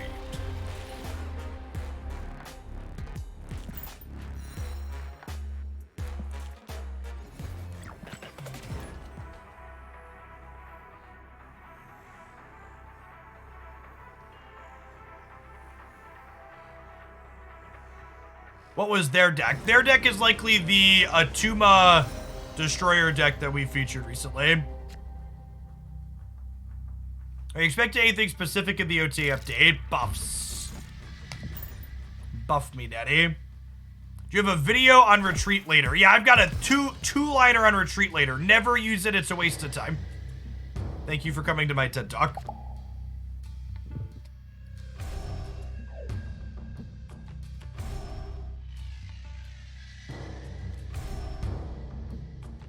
If you want a more extreme hot take on Retreat Later, I would even go so far as to say the people that suggest you retreat later on the ladder as a game theory optimal thing to do are bad at statistics and are people you should avoid listening to.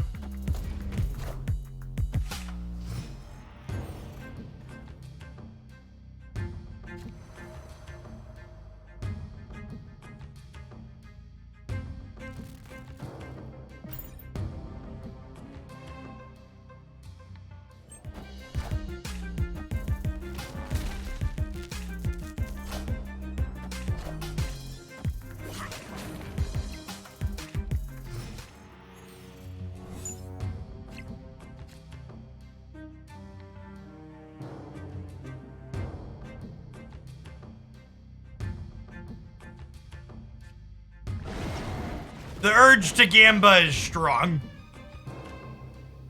The urge to Gamba is strong.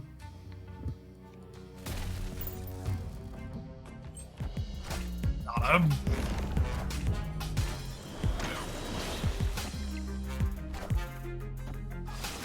Wait, did they really?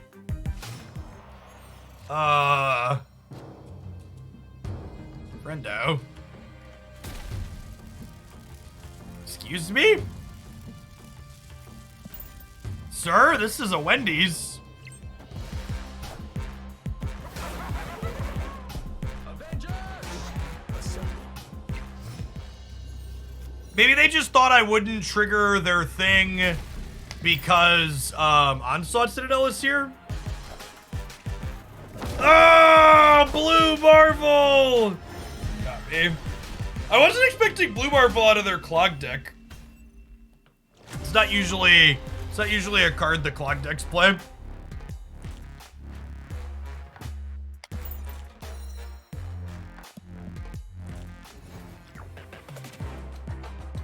Alright, chat, I'm gonna be honest with you. I was kinda hoping to record a video with this deck because I put it as one of my picks and other people told me they've been doing well with it. Electro decks are so fucking boring for me to play. I just can't. I feel like I'm falling asleep.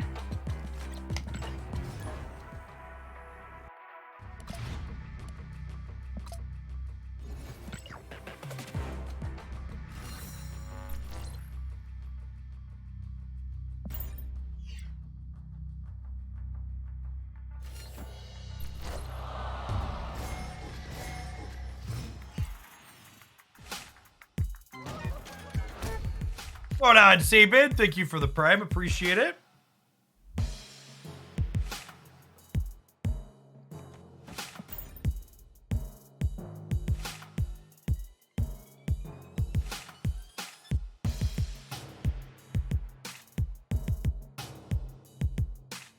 Do I have a preferred Thanos deck? Yeah, I covered a Thanos deck in my best decks recommendation from last week that's still relevant.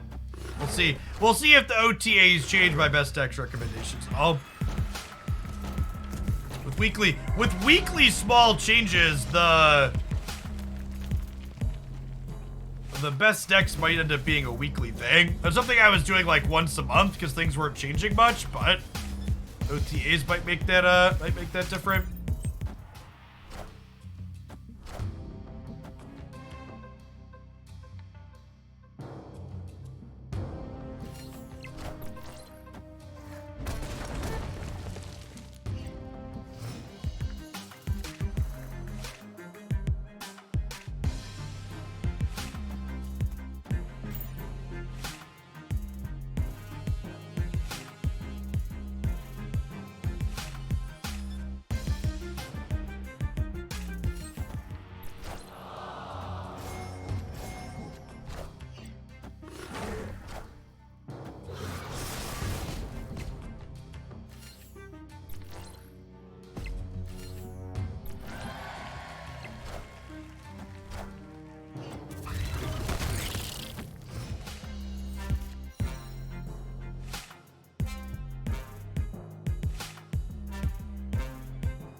They're kind of just dead, huh? No Surfer, no... What's it called in sight? I guess we could peel Patriot and maybe be okay.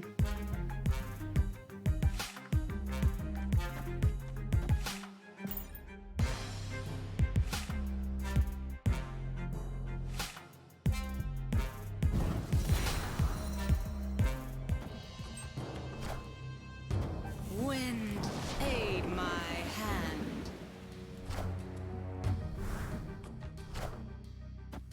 Friendly neighborhood Spider-Man here.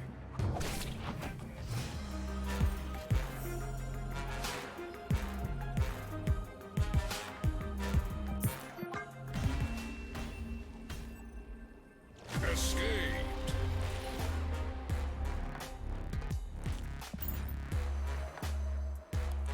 What's my hottest take for Marvel Snap? My hottest take for Marvel Snap is locations that restrict your ability to play cards to them are some of the most skill testing in the game and are actually a net positive overall. There are also locations that tend to reward you for making certain types of deck building decisions during the game, during deck building.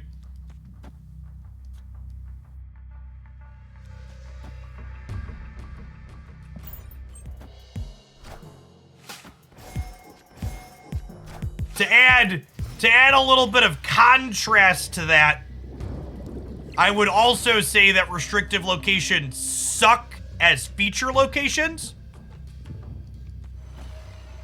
So like yesterday's feature location was not a good one. But I think overall, those locations are a net positive and a good thing for Snap.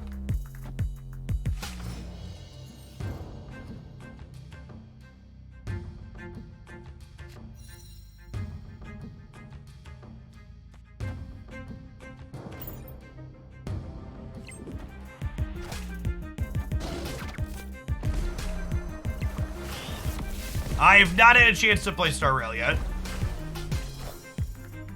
Wind, aid my hand. Guessing, thanks for the 5 months.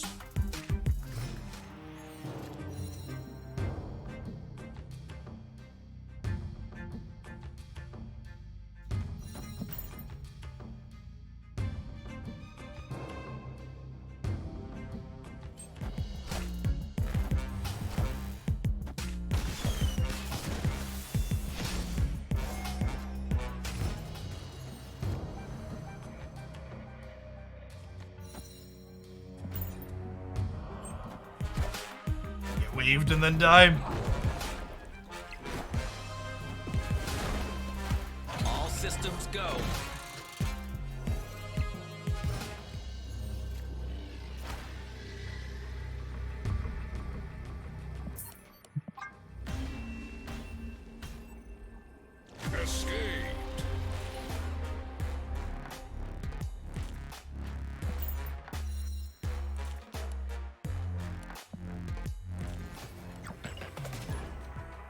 I think location should be a group so you can't get all 3 restricted ones. No, they're restricted for both players, chat. Play more Jeff the Sharks, play more Nightcrawlers, play more Doctor Dooms, play more Scarlet Witches, play more Storms. Like, you have so many good tools for playing around and through those types of locations. If you make some different / better deck building choices, you will get to have an advantage in those matchups because your opponent isn't always doing that.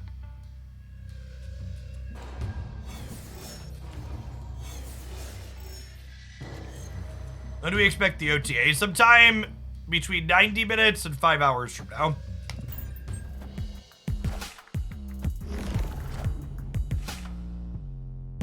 Wind, aid my hand.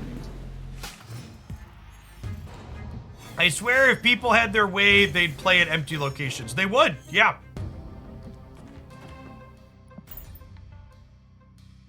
A lot of card gamers don't realize that the variance in their card game is the thing they really enjoy.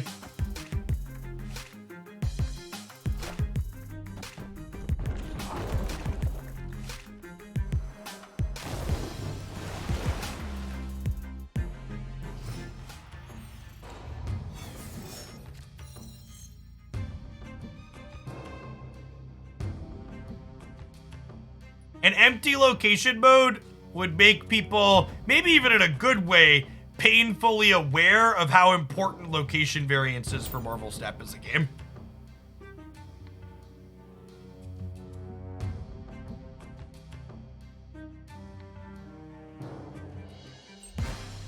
One of the beauties of Marvel Snap's core system is the fact that decks are hyper consistent.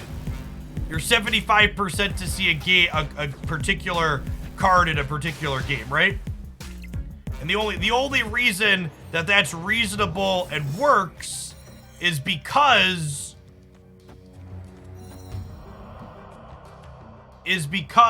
of location variance. Okay, so I think I'm actually supposed to do this, because this way, if I draw Nova next turn, I can go Nova Killmonger on the left. So I wanna leave 2 spots open here, so this way I can draw Surfer or Nova.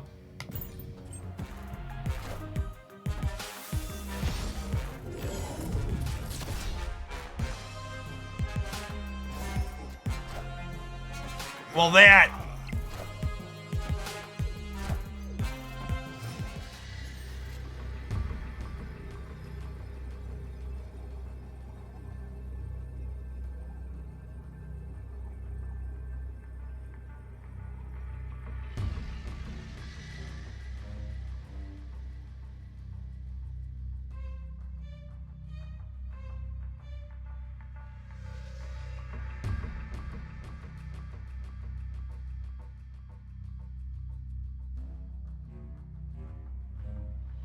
What I want to do here, part of me just wants to do this.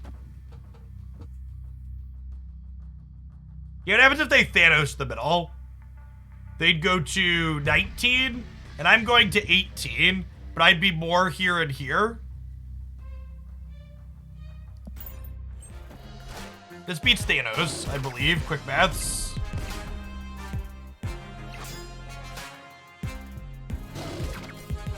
I believe we're lose the Nexus, win the game if they play Thanos.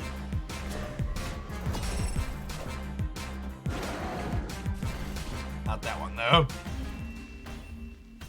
Would I have won if I'd have played Killmonger in the middle? Yeah? Yeah, I would have. Yeah, we just didn't need to kill their stones in Carbitage, huh? We'd just be +7 here, putting us to 25, then we'd win here and here. Just a mistake.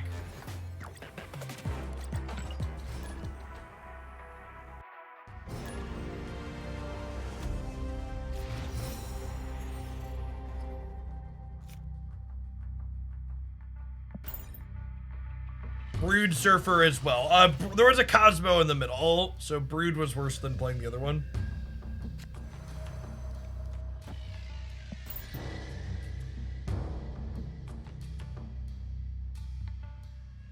Nah, I think that's a mistake even without being hindsight. I think if you just sit there and count what the numbers are, or just more numbers in the middle.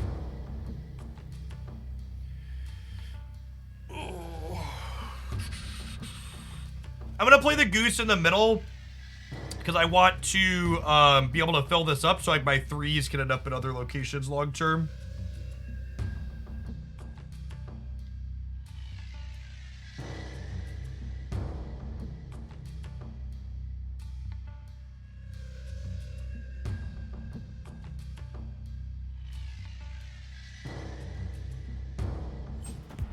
Goodbye. Thanks for the brand new Prime, by the way. Appreciate it. And Gay Shane, thanks for the 5 months. Sure, he's Lab. Drop my friends in here and slide the mid. That's exciting.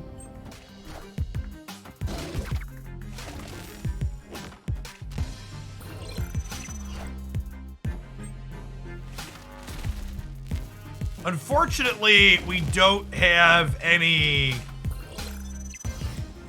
We don't have any anti-Galactus cards in our hand, right?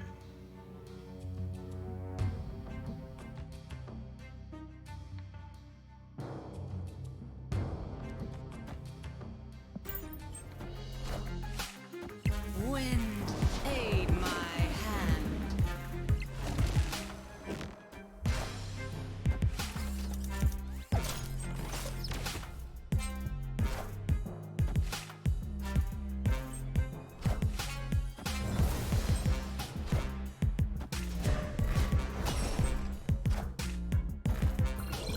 Well, they have to have Galactus this turn, but also, if they have it, we are dead. And Max drew them 2 cards, so probably dead. You hate the Doc Ock version of this deck so much. It's the only version, right? This is the build.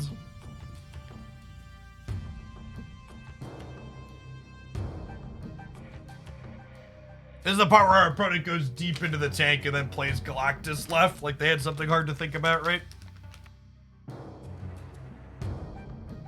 Opponent snapped.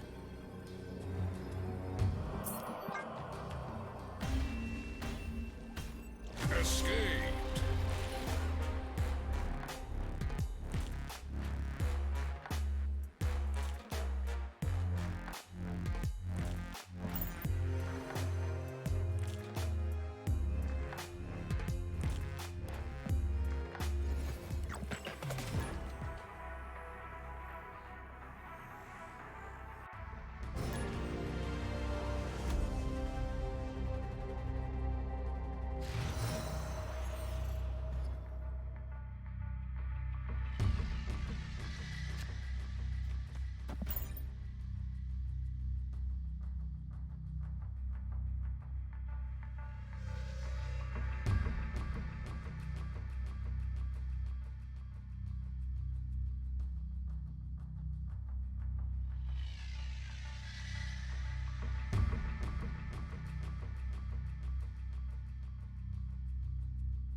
Our opponent just like literally running the turn timer down every single turn.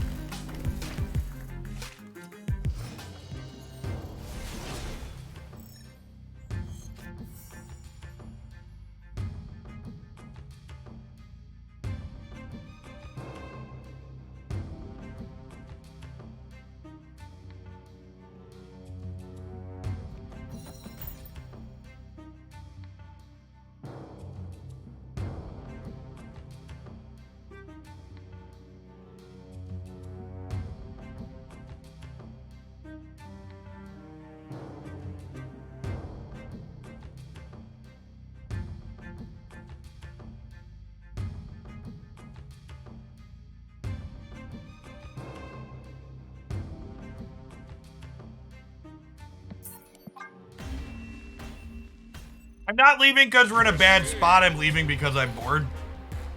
They're gonna run the timer down this turn, and there's 2 more full turns of them running the timer down. I play like 4 other games of Marvel Snap while waiting for this person.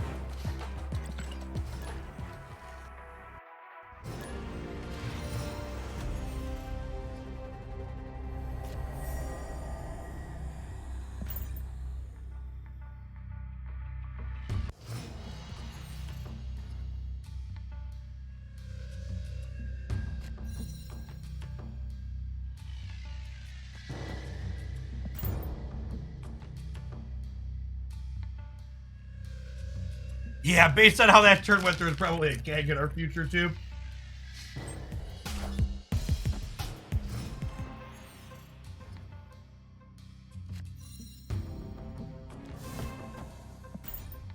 Storm out Vormir here.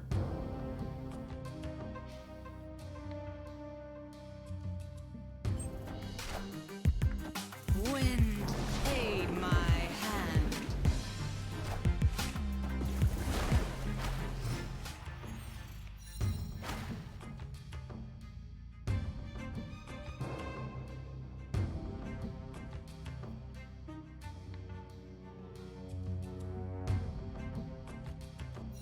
Oh, snap.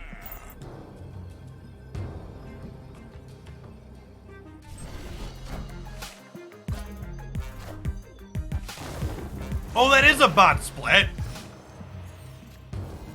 Okay, so the person earlier who said they got rid of bot splits was wrong.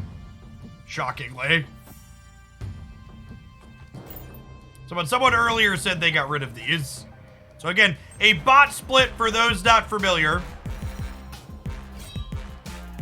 a tone flare effect here, this border effect with no background, is not something that human beings currently have access to. So we know that this is an AI put into the game by Second Dinner because of the split on this card.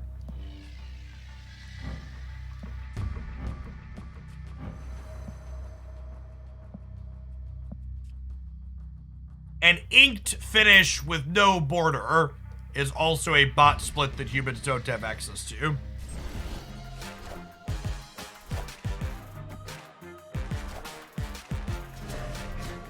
The split does look cool. I hope they give humans access to them at some point. Originally, during the closed beta, inked splits were only available to bots as well. Why Cosmo instead of Max the Flooded? In case they were playing Doctor Doom here.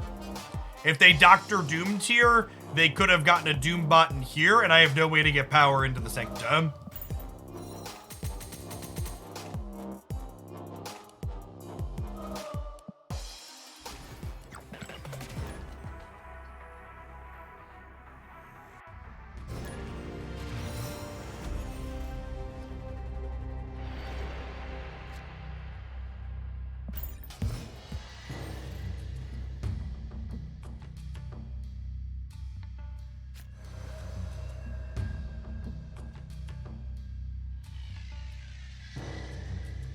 I think all of the people that are complaining about there being too many restricted locations after coming off of a 24-hour period of a restrictive location being featured need to sit down and have a good talk with their old friend Confirmation Bias.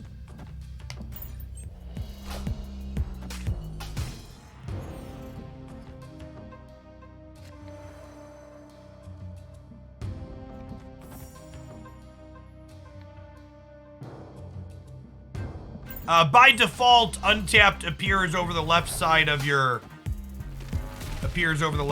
window.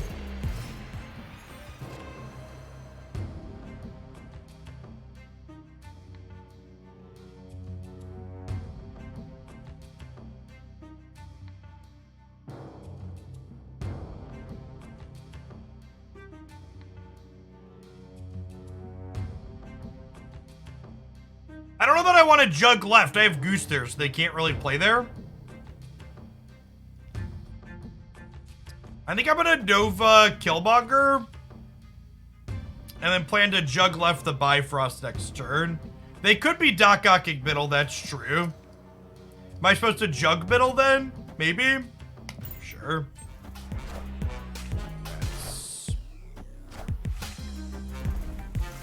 Oh, they're just Sandman. And this is, again, something that just happens very frequently. You opt to play around your opponent's deck being Galactus, and it happens that they're the Sandman deck instead, so you're just dead. Duggernaut, thank you for the 50 months. Appreciate it. With the Fisk Tower here, Magneto just, like, puts us into the ground.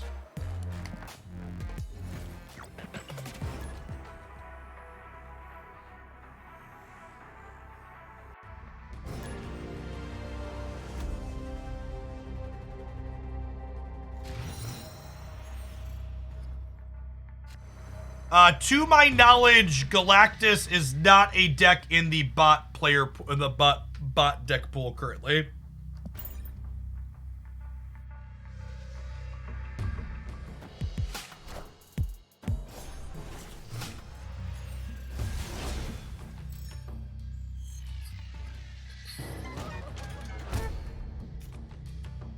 Crimson Cosmos is not great for the home team.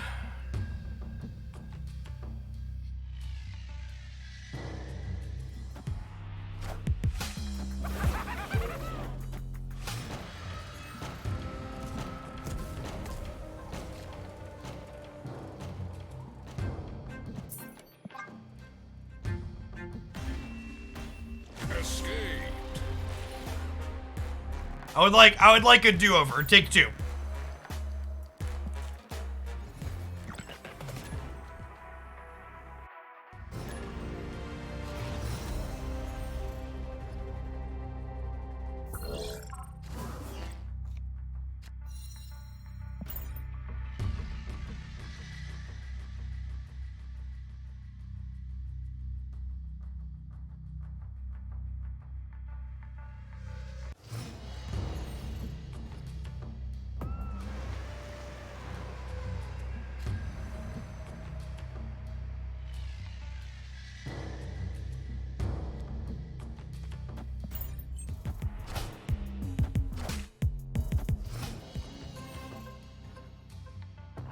Jeff, I want you to know that this hurts me just as much as it hurts you, okay?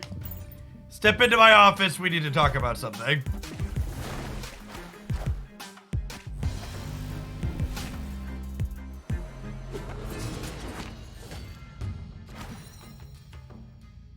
Now, as juicy as this Sarah looks, unfortunately we are playing against Sandman. So let's see if they have their thing.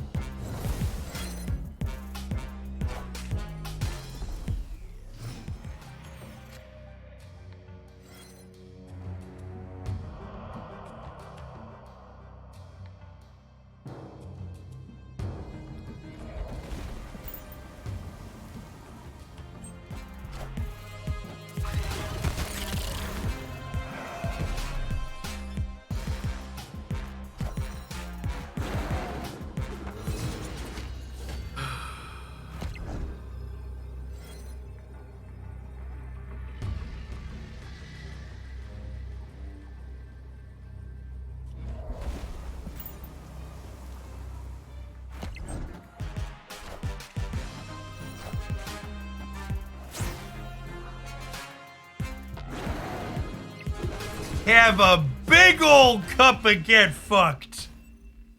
Victory. Dr. Doom, it was not.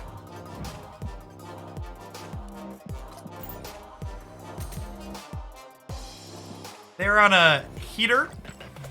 Do-do-do-do-do-do-do. You know what? Let's upgrade our brood split so it can be slightly more likely to get boosters, so we can try and split this bad mamma jamma again. I would like an inky brood.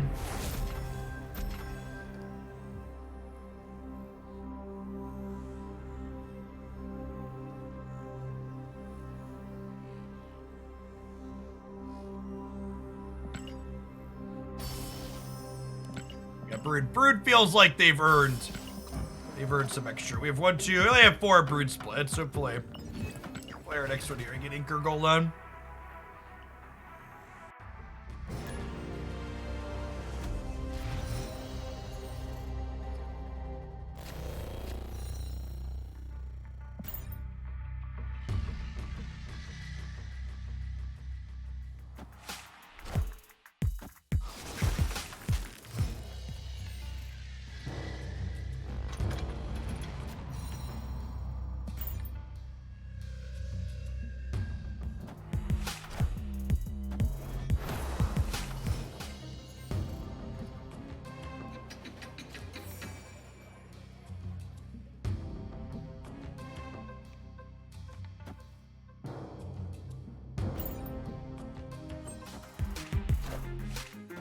Wind, aid my Do you save your reserves because you're Series 3 complete?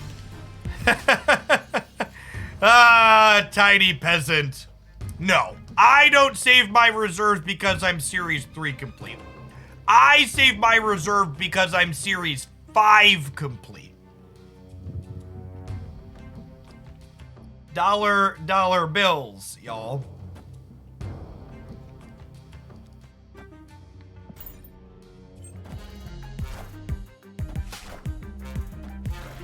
What's that? You save your reserves because you're Series 3 complete. I save my reserves because I'm Series 5 complete. We are not the same.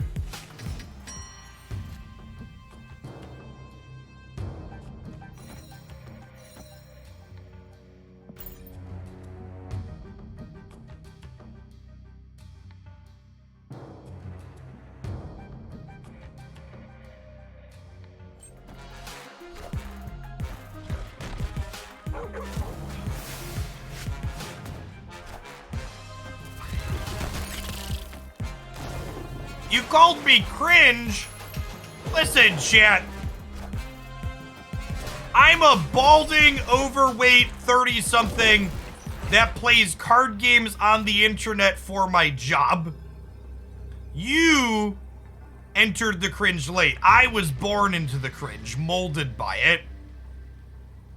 For you, it is an action you take several days per week. For me, it is a way of life. I think we're dead here, huh? Or just a Cerebro deck?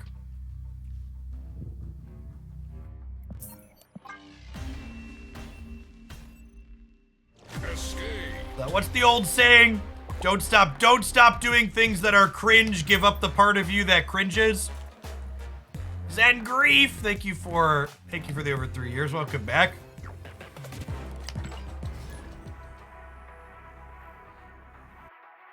G Fuel sponsorship went. Fun fact. After cryptocurrency, because fuck crypto, the single most common sponsorship I have turned down over the years is energy drinks. And unlike crypto, I don't have like a moral or ethical problem with energy drinks so much as I just don't really drink caffeine, and I feel bad advertising a product like that I'm never going to use. Especially one that like alters your body the way energy drinks alter your body.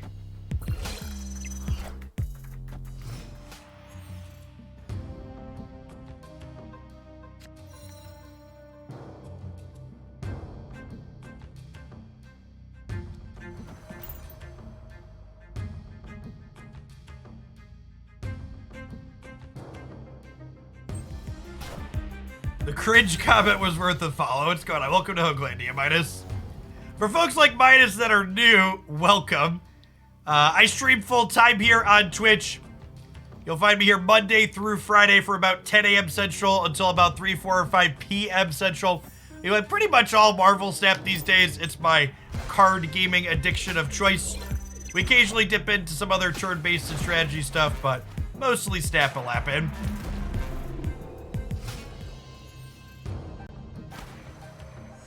Let's flip a coin here on the Vormir to see where the Galactus goes.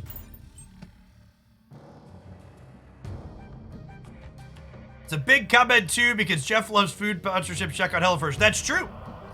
The HelloFresh promo we have going for the next few weeks is a service that my wife and I use as a non-sponsored product. Super, super convenient. I enjoy cooking, but I don't enjoy the logistics of everything you have to do before cooking, such as portioning and planning. It's convenient to just pick the meals on their site and get them delivered to a door in my box. Any Unite content coming up? I actually haven't managed to play any Unite yet this season. I think we're mostly just doing Snap and sponsored stuff for the time being again.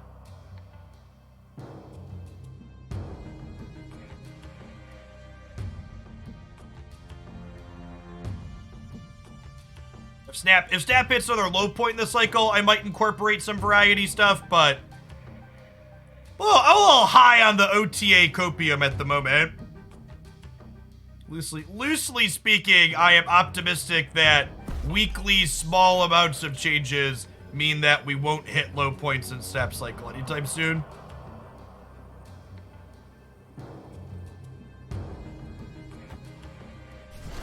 Do I play Unite alone or with friends? A little bit of column A, a little bit of column B. I got to Masters last season entirely solo queue, but I did play some duos and 5 stacks on my way from 1200 to 1600.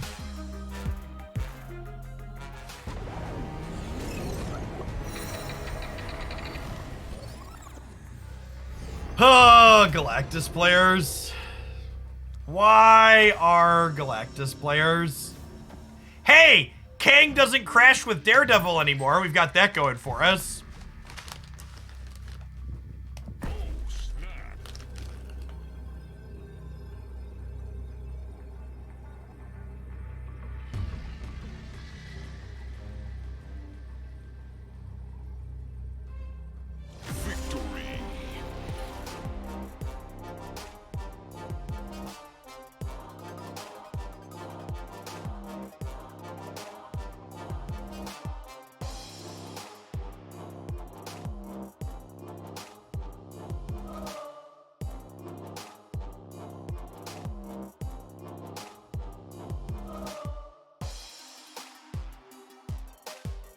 I just don't get how anybody defends these gameplay patterns.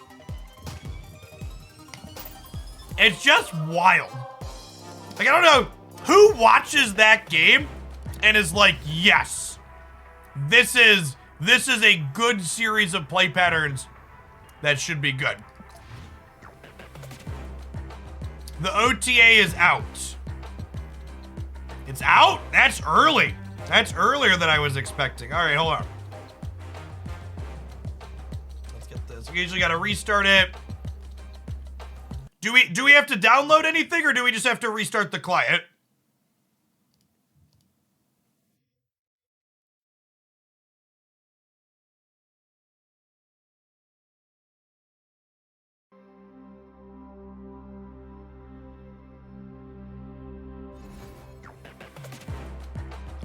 There's no Discord post. Well, if it's out, they didn't touch Sandman. Who else would they touch? Crystal? Mods, go frag that person. Give them 10. Give them more than 10, actually.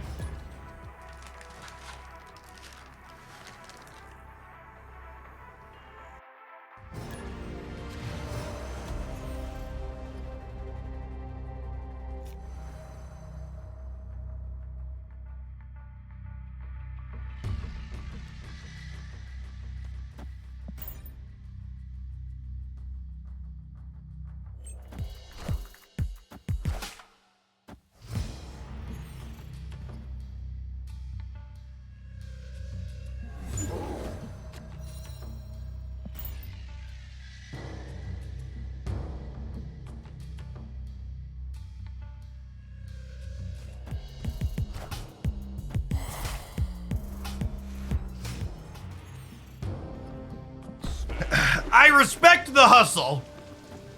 I respect the hustle. Victory. As someone who's been there, I lose this cube just like Freezer Pen lost this cube many a times. Hey, Zatochi, thank you for the half year. Except my Viper has a gold background, so she don't miss shit. You gotta treat your Viper right if you want her to win your coin flips. Buy her something real pretty, okay? Like a gold background. What's the best deck to deal with Galactus and Sandman? Definitely Patriot. If you want other suggestions on best decks to be playing, check out my best decks video here.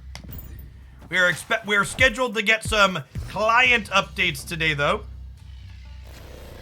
So what is best or ideal could be changing here very soon. Do we snap Killmonger into Sunspot? They could have an armor follow-up. I press the button anyways.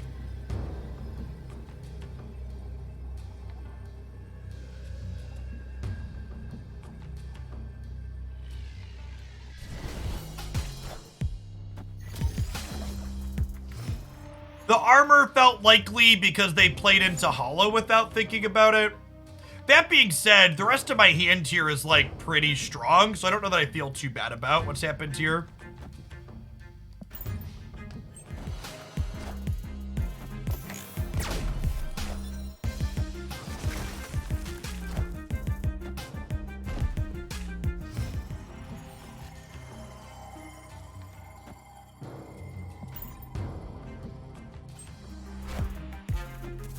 Yeah, this is a newer armor variant. For a while, Chibi was like the only one.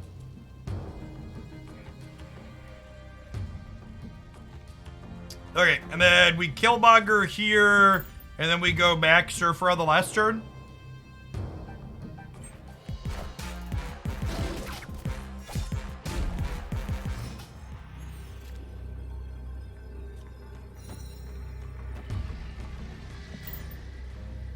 Suppose She-Hulk plus another thing beats us on the right. Depends on what the other thing is. Average 5 drop probably beats us here. See what they got.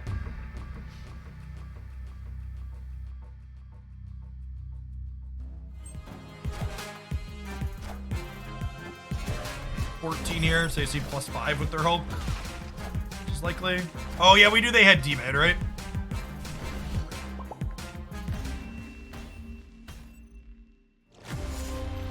I believe you need to restart your client to see the OTA happen. I believe that's what happened last time.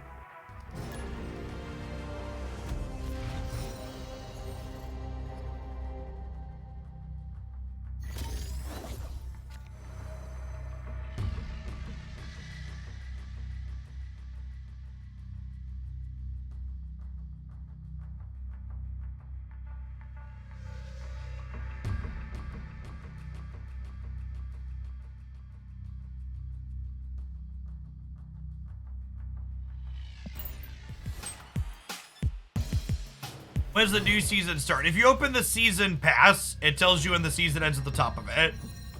This particular season ends Monday night. Ranked season and season pass line up. What are your thoughts on Killmonger versus Shadow King and the current meta? I think Shadow King is very bad in the current metagame. Killmonger also isn't just an anti-card, it's also another anthem. Killmonger serves the important purpose of killing your Nova to make your board bigger. So it's kind of like a pseudo secondary surfer in a lot of spots. Fairly confident that Nova and Killmonger are optimal in surfer.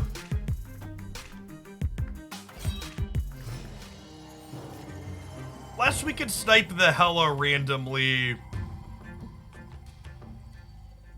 Our Hela match is probably not great.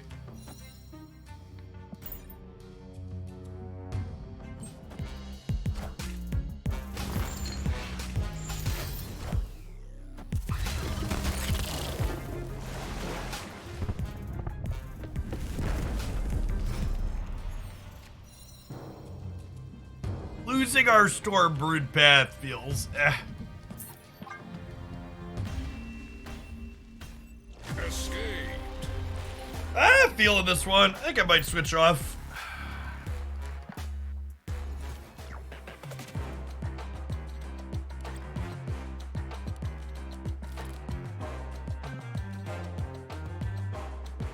Check the viewership on Twitch every week. Jeff is taking the market share. What's going on, Teksha? Yeah, we are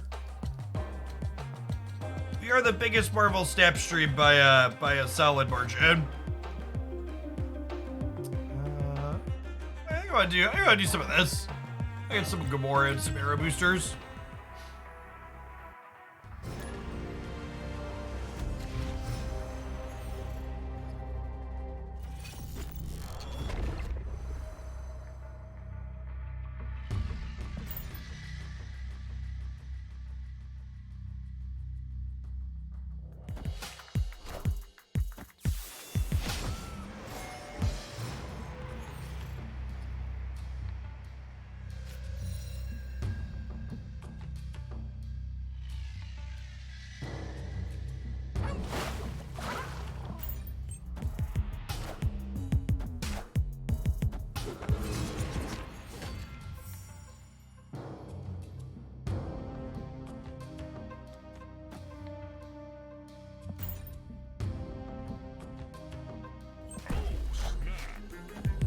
Nap too late.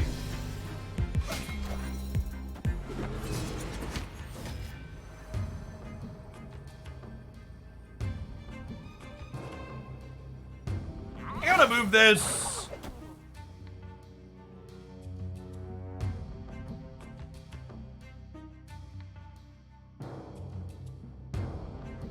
Do I think I want to compete in the lockjaw path? Don't know. I pulled Jeff out of Warrior Falls for 2 reasons. The first of which is I want him to get the Stark Tower bonus. The second is if they played one thing here over 5, I didn't want Jeff and Polaris to both eat it.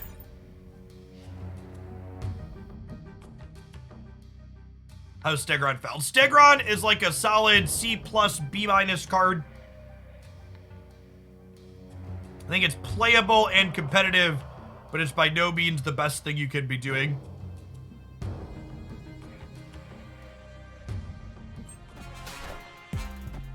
Friendly neighborhood Spider-Man here. All systems go. Oh, that's cute. You thought you could lock me out of Warrior Falls? Okay.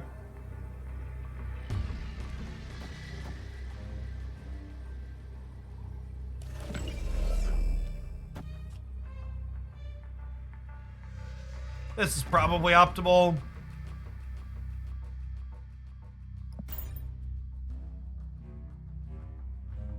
Victory.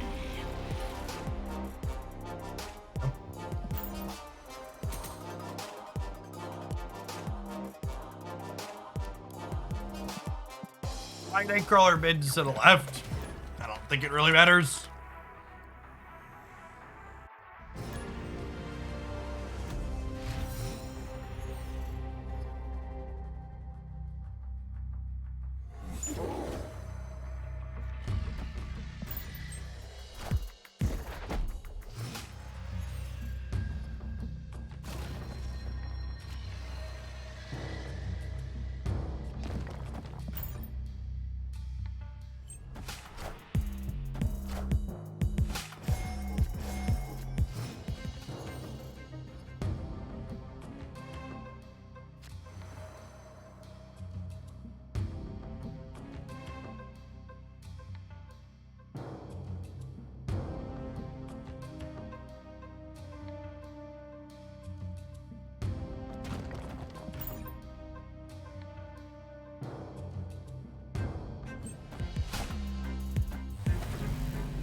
So Reality Stone middle.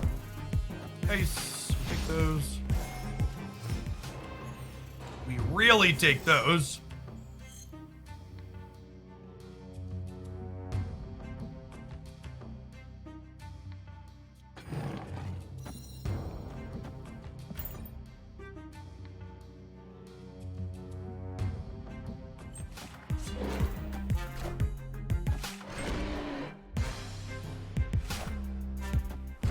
Gonna go left with that.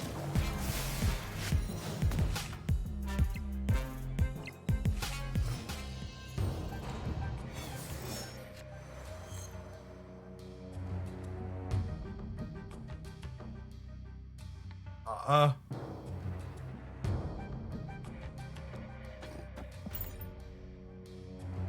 gonna try and fill the left so they can't Shang-Chi us there on the last turn. They might just like play a 5 drop out this turn and then arrow yanks it over.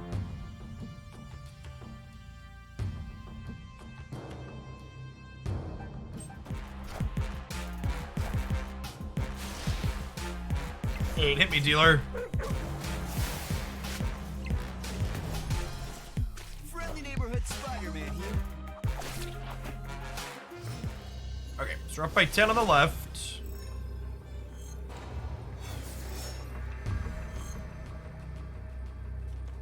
We're playing 14 out middle.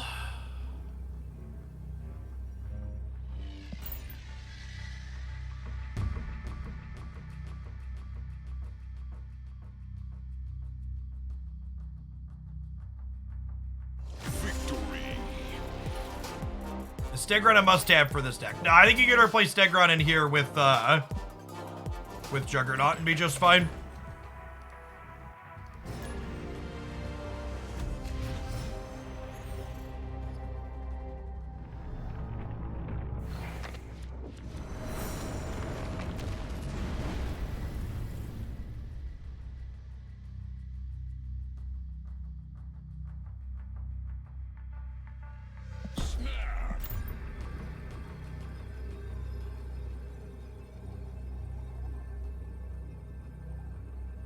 It's pretty good here. Press the snap button. Victory. I think if your hand's even a little bit above average, you're supposed to snap into Lamentus on average. Some decks like Thanos just get ruined by it. Now, second dinner doesn't usually announce balance changes in advance. We find out when they show up.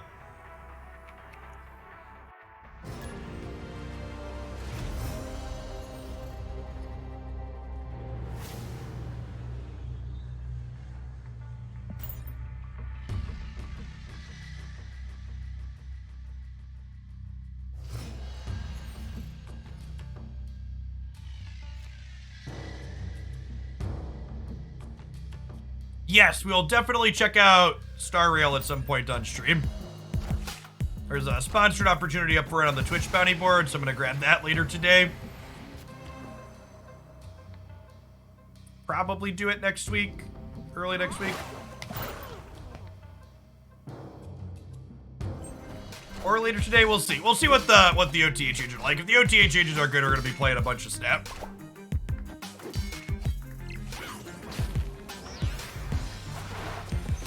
Another Genshin. It's a turn-based game, so Genshin is real-time, whereas Honkai is more similar to like Final Fantasy style combat.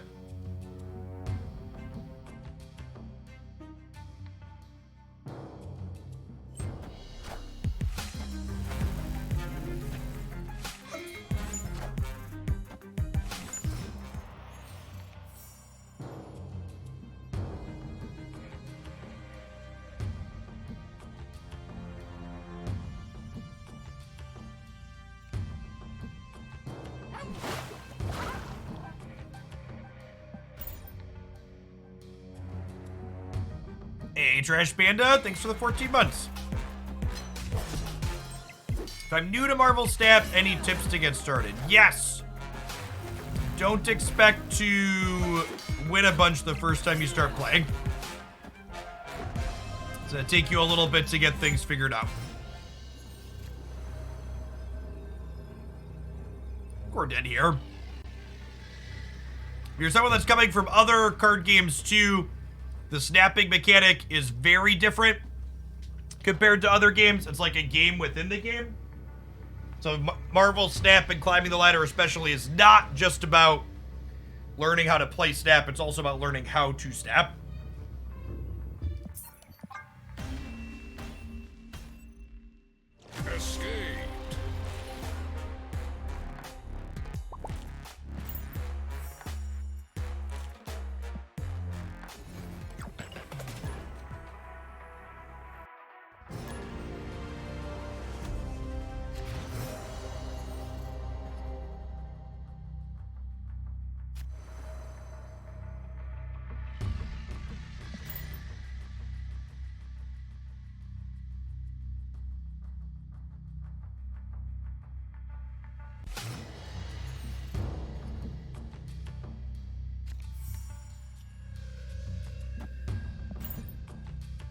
Jury's Lab's a pretty decent location for our deck.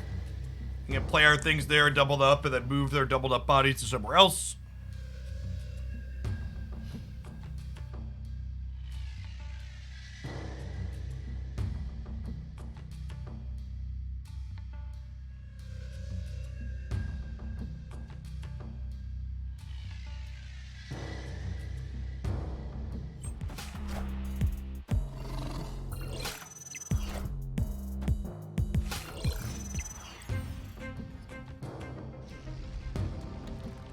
Hoping to draw like Jeff or Nightcrawler here. Polaris would have been a nice draw into this Angela, but unfortunately the way the locations line up, it just doesn't do anything for us. I don't like yank the Angela away, but Dark Dimension and Morag both make that not possible.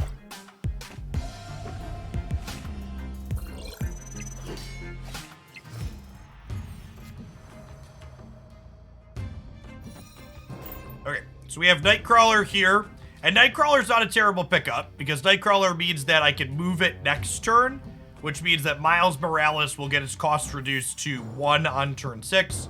So next turn we'll move Crawler plus play Vision, and then we have Arrow plus Miles on the last turn.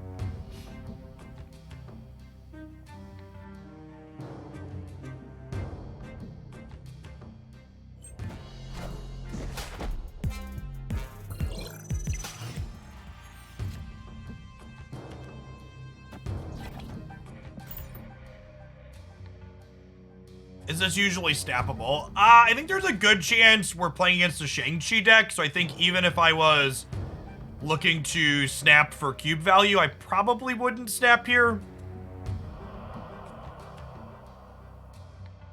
Just because of how badly a Shang-Chi goes for us here on the last turn.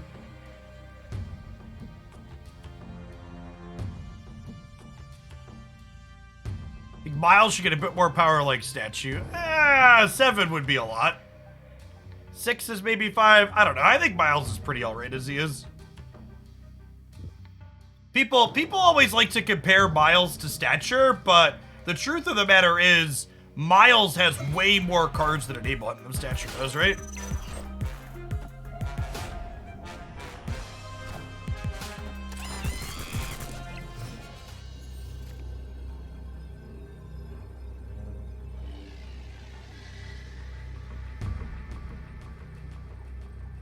Sure, but so eventually could Stature. But that's just not true.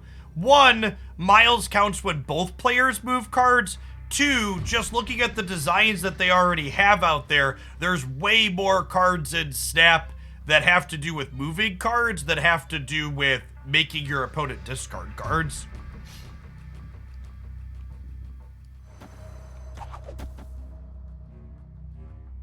Is 13 enough here?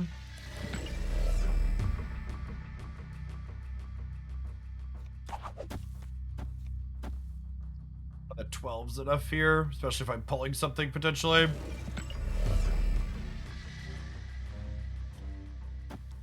There's a chance that this lit wins here too.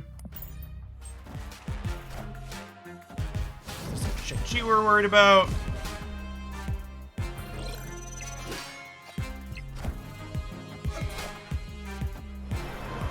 Yeah, I do, Vertex. Check out into the AM discount link there, get 10% off. All right, sweet. 13 was enough for us. Victory. With rotation being common in TCGs, what are the odds second dinner implements them in Snap? I think low. Other card games tend to have much wider card pools. Other card games also tend to have a lot less focus on the collecting aspect of their game.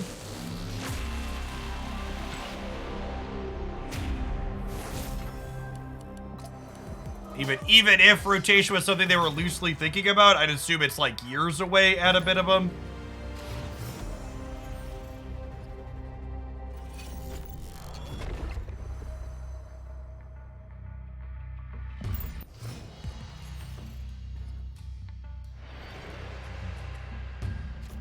Rotations are not common in TCGs. I mean, that's not true. Rotations are definitely common in TCGs. Like what? The biggest digital card games are Magic Arena and Hearthstone, and those both have rotations. The biggest paper card games are probably Pokemon, Yu-Gi-Oh, and Magic, and 2 of those 3 have rotations.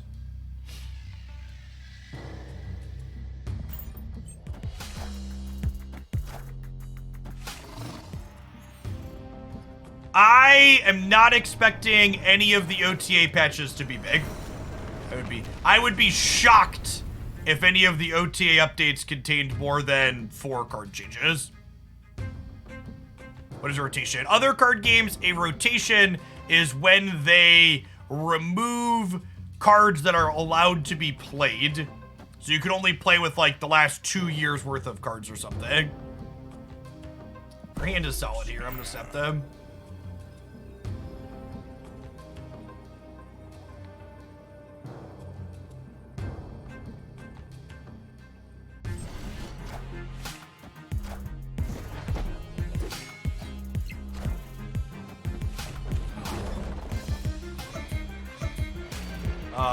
Sure.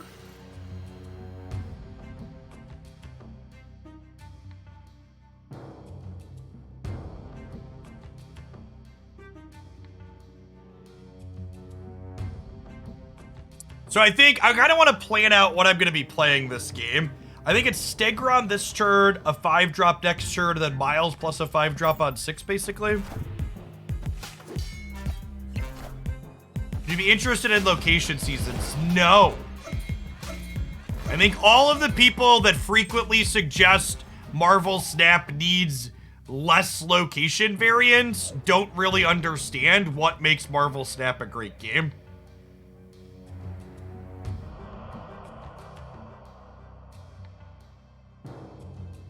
A significant part of what makes Marvel Snap great is the fact that location variance exists as a part of it.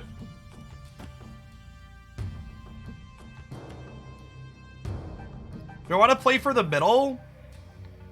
I think I want to play for the middle.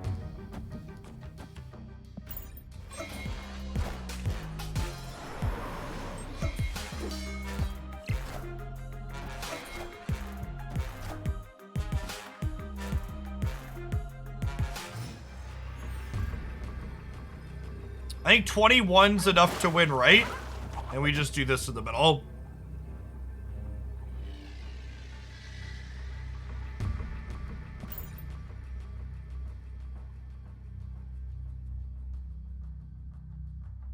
Conquest is next month. Well, in a month. June is their target for Conquest and, what's it called, being implemented. Am I looking forward to a new format? Kinda. I think the way the Conquest structure works, it tends to be a more narrow and limited way to play the game. It might be a nice change of pace on a key. It'll be nice to have something to play when I need to hide from a bad feature location for a day. But I'm not expecting Conquest to be super popular. We'll see, though. I could be wrong about that.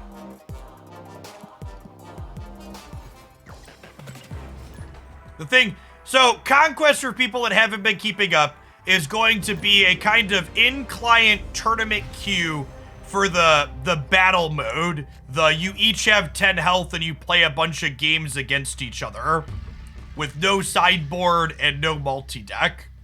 And part of the problem with that is that if your deck has a polarized matchup into something, you either can't play it or you need to understand you're gonna have to punt an entire matchup if you queue into it, right? Like, you can play a deck that has a bad matchup into, like, 1 or maybe 2 things on the ladder and not feel too bad about it. You just, like, retreat those. But getting locked into this longer game mode with a matchup you're, 20 or 30% to win feels extra bad.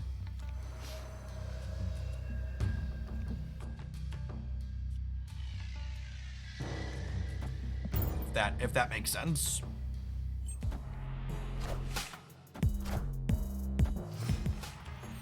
Nightcrawler? Do I want to play into the Forge? I don't think so. Is that different? In other card games, sometimes you hit bad matchups. So in other card games, when you have longer competitive modes, Magic the Gathering gives you what is called a side deck to let you adjust your deck in between the games. And in games like Hearthstone and Runeterra, the formats are multi-deck, meaning that you can ban out the matchup on the other side of the table that's bad for you. Usually they're multi-deck pick ban.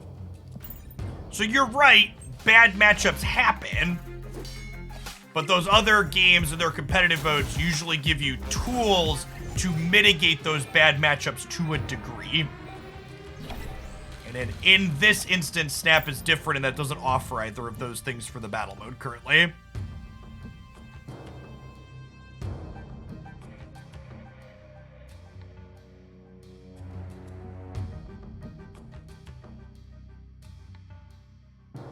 I think it's also worth noting that the bad matchups in Marvel Snap, they could be a good bit more polarizing than bad matchups in some other card games, right? Like, I have a hard time finding, like, imagine you're playing Kazoo and you queue into a Conquest game against someone with Killmonger, or you're playing Patriot and they have Enchantress and Super Skrull. Stuff like that, right? Like, the tech cards are so strong and you're so likely to draw them and they swing the matchup so hard that that facet is different than other card games that people experience. All right, so if I move Vision here, this is 11, and they only have to play 3 cards to win that. This is 14, though, and I can play Miles here. There's a world where this wins the game.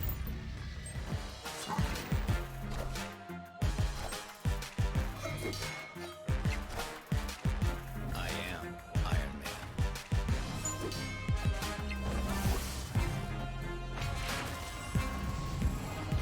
I am Iron Man.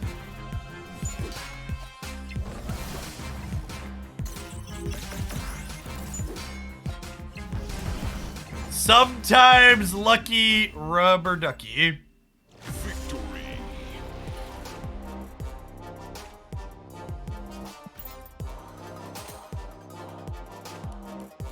All right, chat. Somebody help a geriatric Twitch streamer out.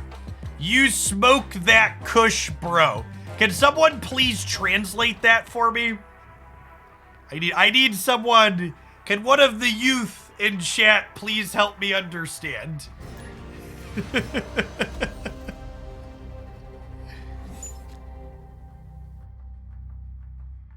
It's marijuana. Okay, no, I do not smoke.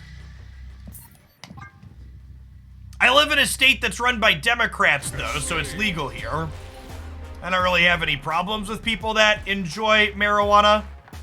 Legalize it, tax it, use the revenue for good, all that jazz. Never forget, chat, that the war on drugs has deeply racist roots, and it was never about the actual drugs. It was always about giving cops the ability to push into communities and hurt certain types of individuals.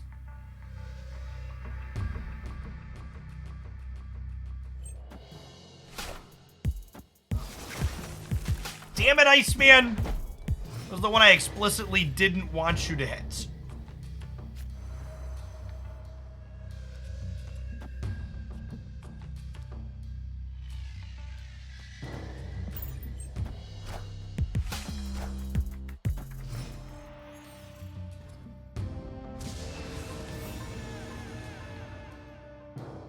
Well...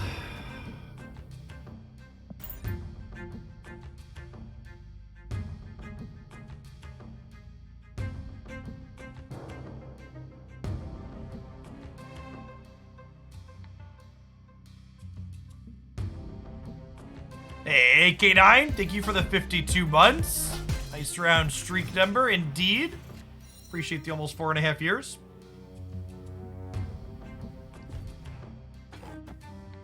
Please step into my office here, Psylocke.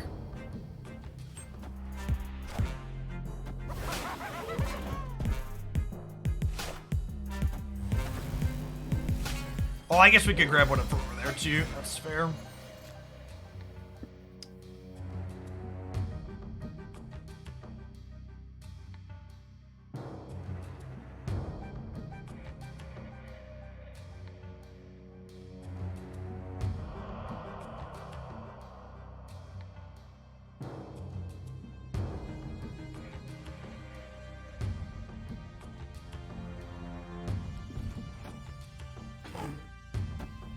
I think I'm leaving the center open for now. Am I?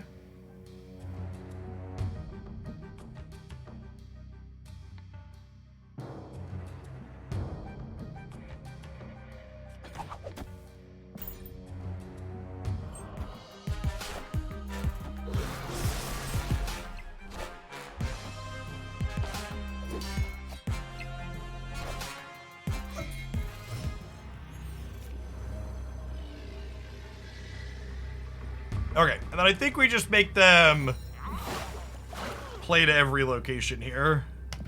Just play for all three.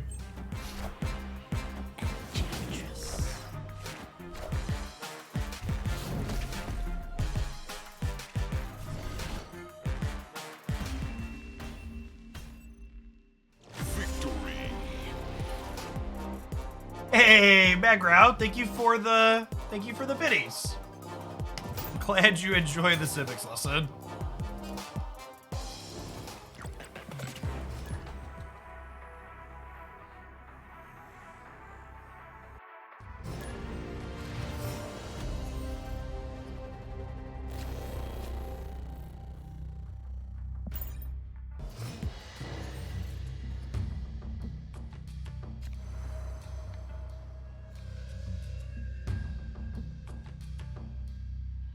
Whoa, whoa, whoa, chat. I see people in chat speaking poorly about the mouse, okay? I, as one of the top Marvel Snap streamers, would like to only speak highly of my mouse overlords. Please send me Lorcana product. I'm sure it's going to be worth a lot of money. Thank you.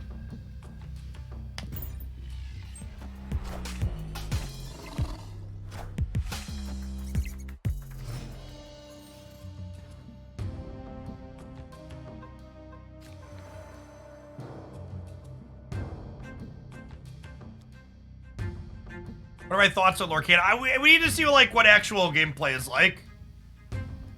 At a minimum, I intend to pick up a couple of starter decks to see if the kids want to play.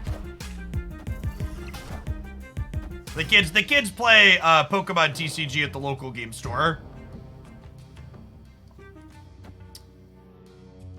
So I'm hoping that Lorcana's base rules are a little bit simpler than Pokemon TCG, because Pokemon's pretty involved, all things considered.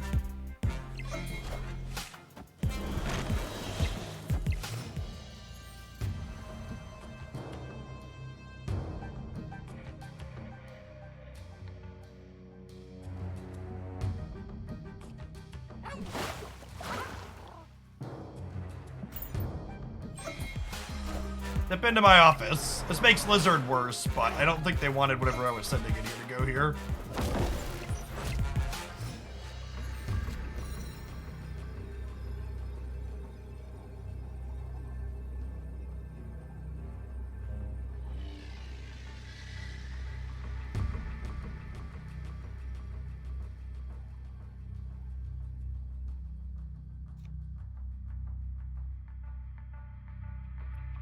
They could Mystique the blue Marvel.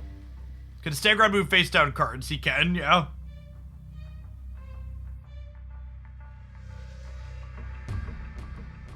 Onslaught could get us too.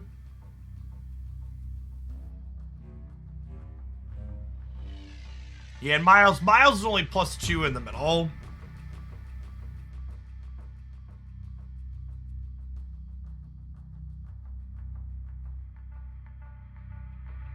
What if I do this and pull this out of here? It gives me +3 on Lizard. And then we do this over here.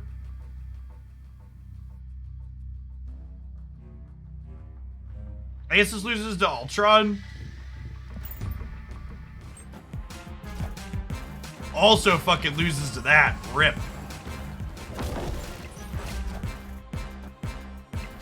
GG.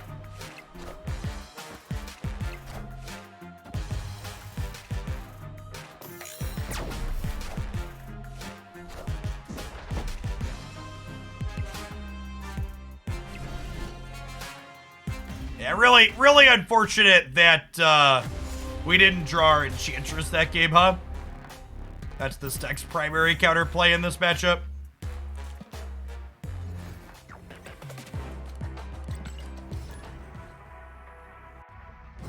Get one or two more in with this, then we'll change gears for a little bit.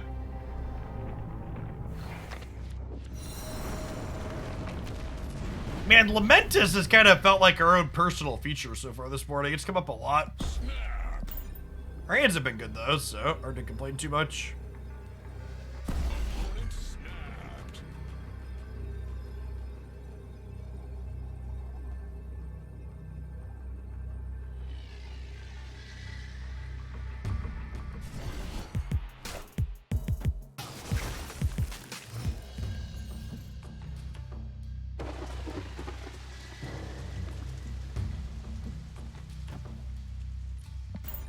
I think I'm cravening off to the left here because I want to Jeff into the Murray Isle. They take up a Carnage? Them not leveraging Island seems good for us.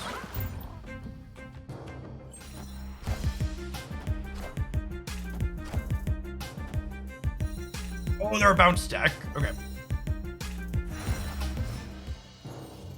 Bounce deck makes sense.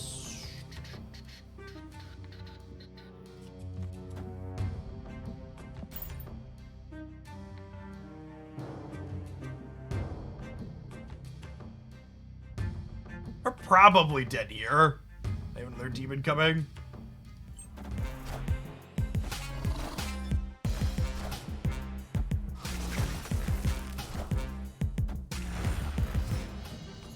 Oh yeah, they have Moon Girl too. And my vision got hit. Alright.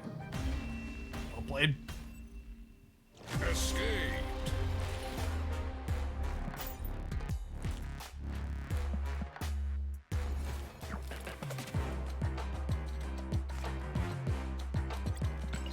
It's been a little bit since we've bounced. Let's embrace dying to Sandman and Galactus. Just play a deck we like.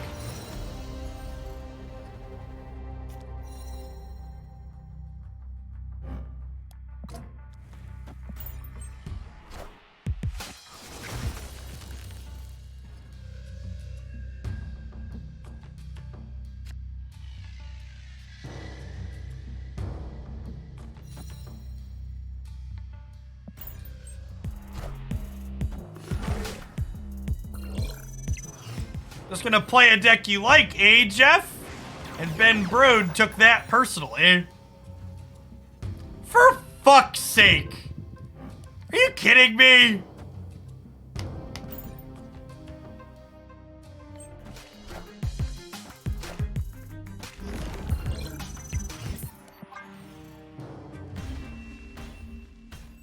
Escaped.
Road!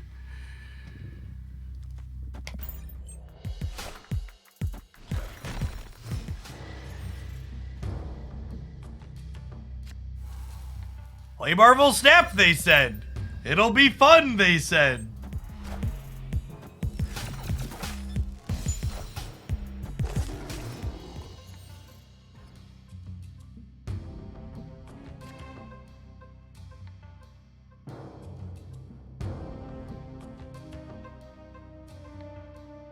Even cloning VATS isn't good for us. Because it just, like, clogs our hand.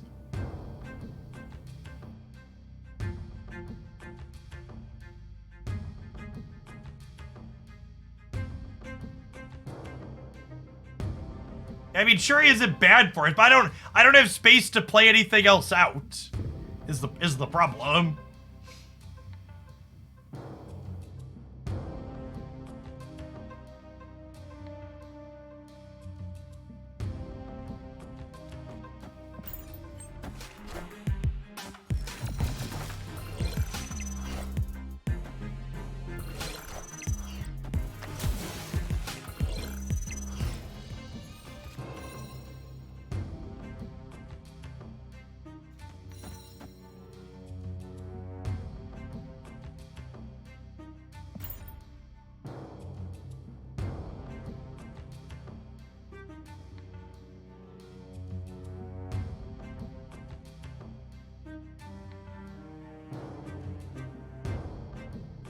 Okay. It was worse for them than it was for us, at least.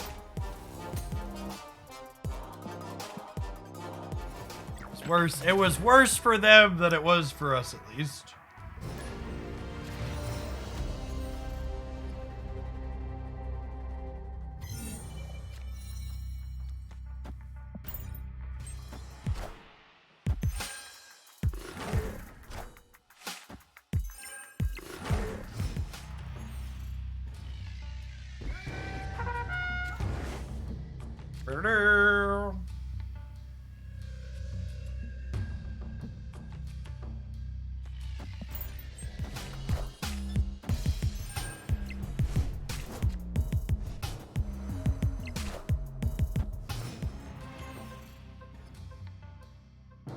You don't have to outrun the bad locations, you just have to outrun your opponents, Moon.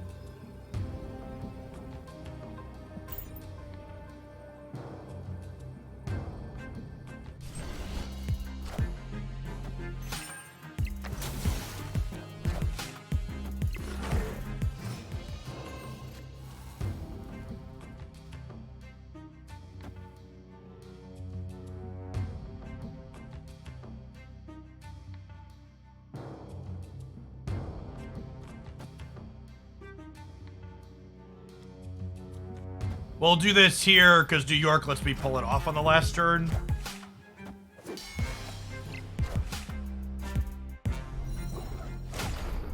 It could have gone worse. We're guaranteed to draw Chavez next turn. So I'm not playing Korg because my turn 6 is going to be Mysterio, Hitmonkey, Demon, Korg.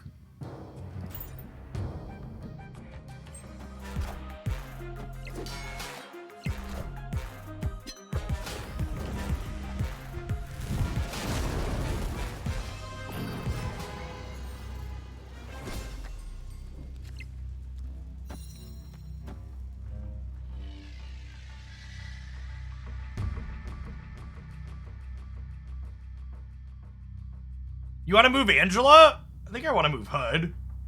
Is it better to move Angela?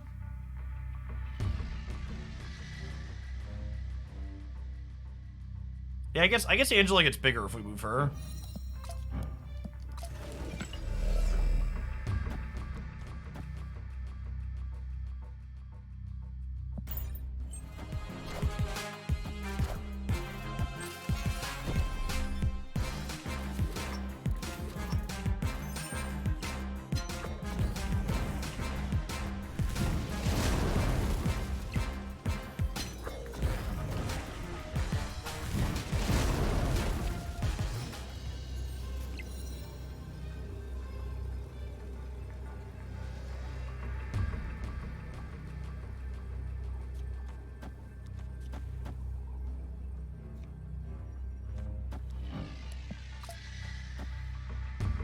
Fill it up. Fill it up.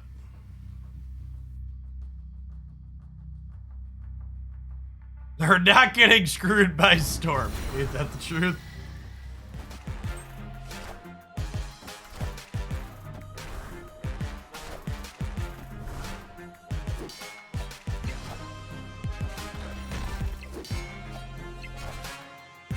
Yeah, maybe I'm supposed to put Hit Monkey or Demon on the right. Pump that up a little bit more.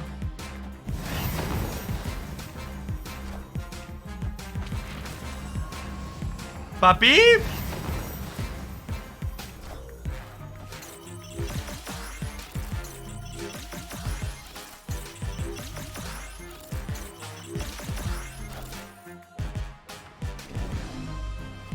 We're good, right? Go. Location variants turned off. Yeah, Chad, if you don't want location variants, you just gotta turn it all into limbo.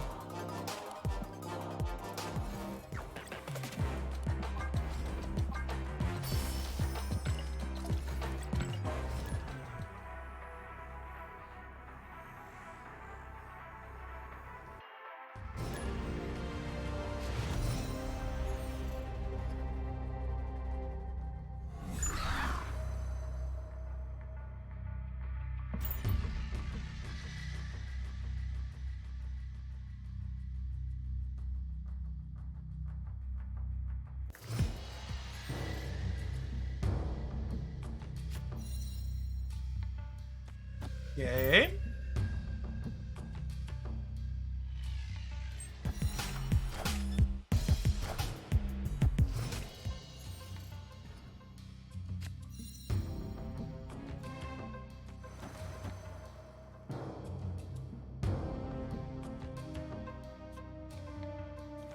Gonna do this.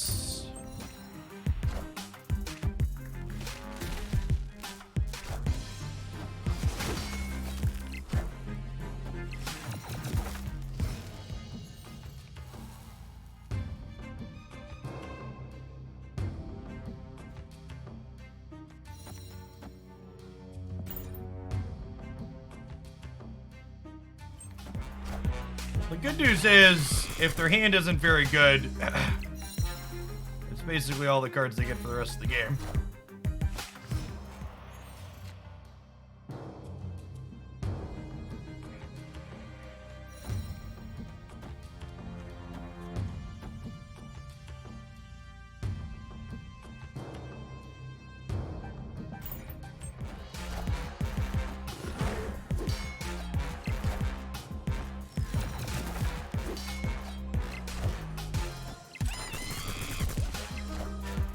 Think I want to hold Hit Monkey? Kneel before the Galactus. Enough said, brother.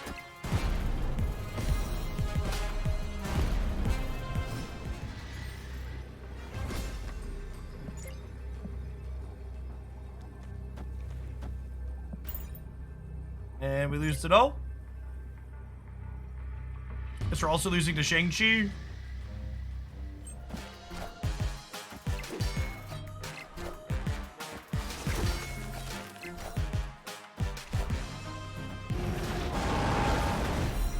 Beat that one.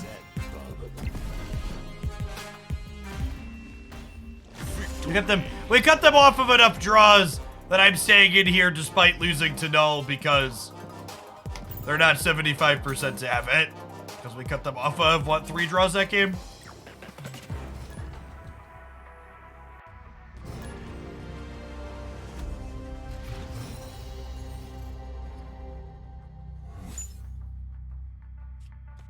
Oh, snap.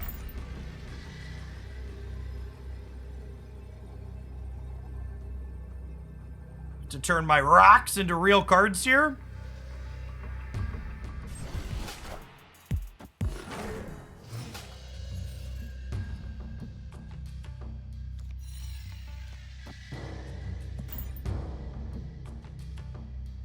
So they'll get to Widow's Bite the machine world, but then we Widow's Bite the machine world back. So it's like kind of 6 in one hand, half dozen in the other. I think our hand's good enough that I'm pretty okay with that being the outcome.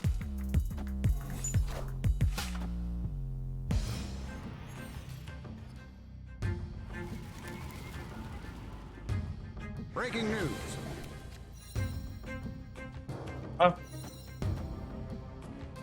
Oh, and actually, I have priority here, so we're actually not going to get a Widow's Bite. Oh, they might actually Widow's Bite the Lockjaw anyways, right?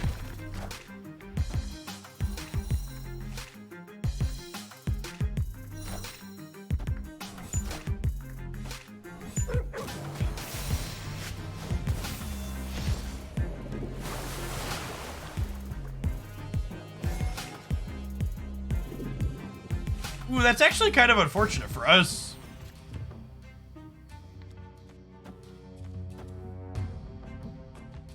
Do I want a Lockjaw? I don't, right?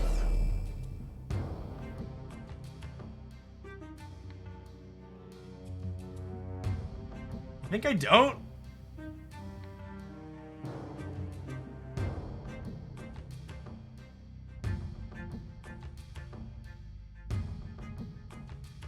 Our deck's got good cards in it.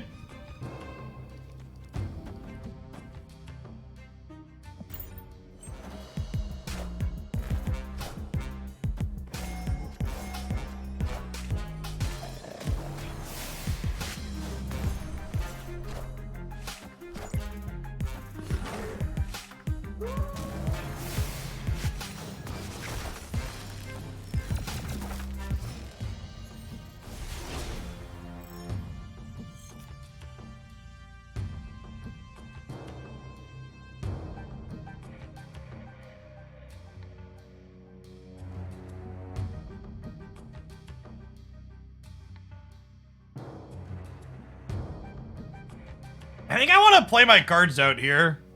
I think I want to just like play Chavez on the last turn.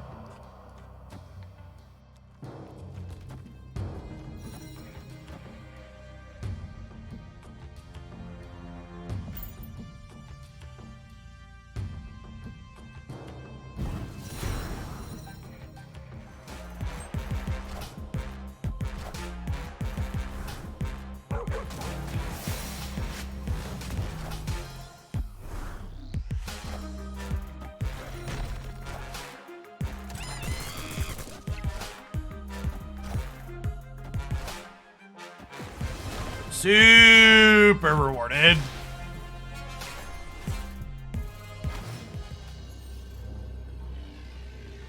Victory.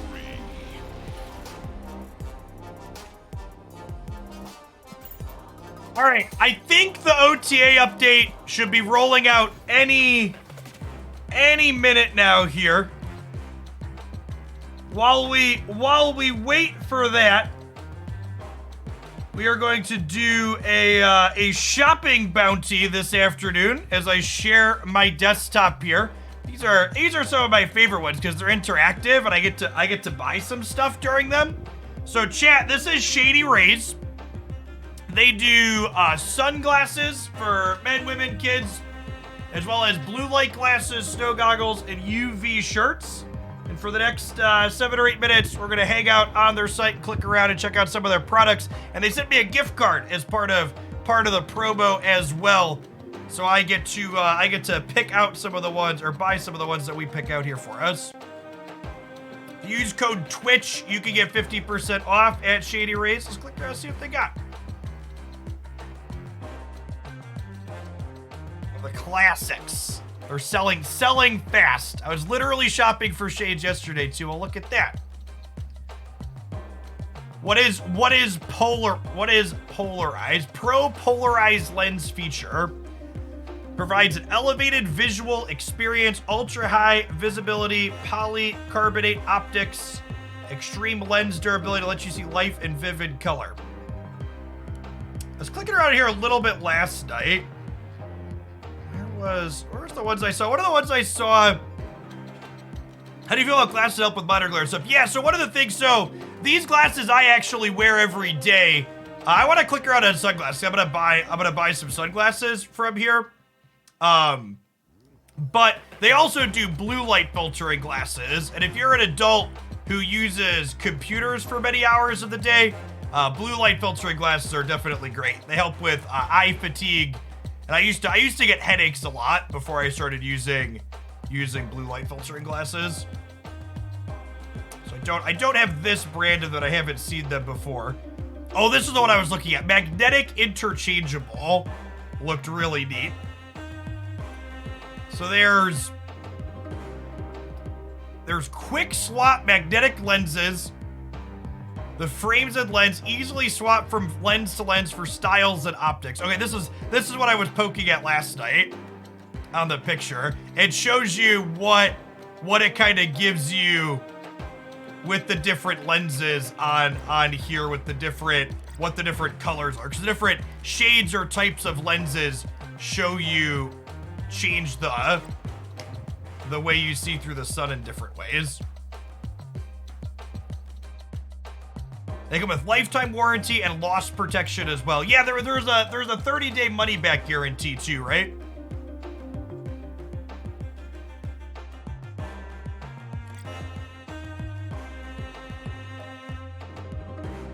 Where's the link? Can you check this out? This is the current one that I am on. This is shadyrays.com. If you order 2 or more pairs, you can get 50% off using code TWITCH. I don't know if they do prescription. I don't wear prescription glasses, so that's not something I check for.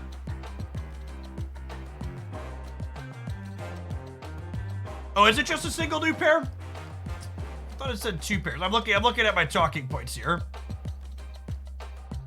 If it works with 1 pair, that's great. Yeah, my thing says Twitch for 50% off 2 or more pairs of polarized sunglasses.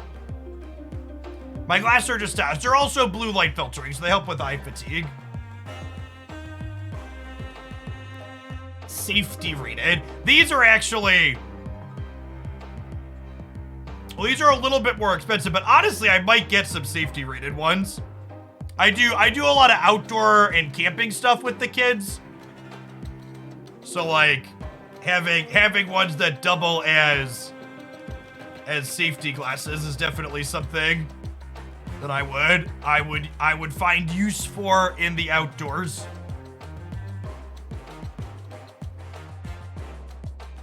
It's 50% off of up to 2 pairs. Oh, did I read that wrong?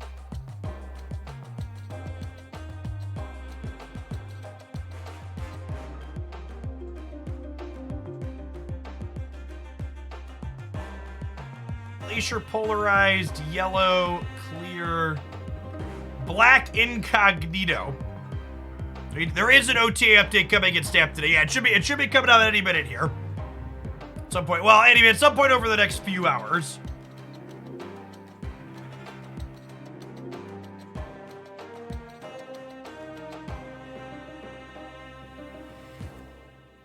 I think the gift card they gave me was like for $150, so I might pick out a pair for me and let Christy pick out a pair too. Yes, we're checking this out for the next few minutes, then we're going to be going back to playing Snap here, Anthony. They have kids things up here too. I don't know that I would trust my kids with a nice pair of sunglasses. I feel like I'd have to give them a cheap pair first and see how they do with them.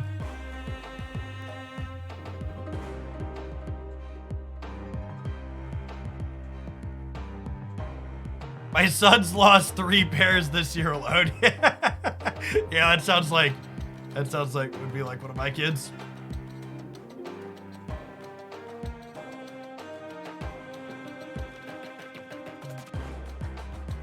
Face shield. Those are some honkers. Children's sunglasses might as well be disposable. I think it depends on the kid.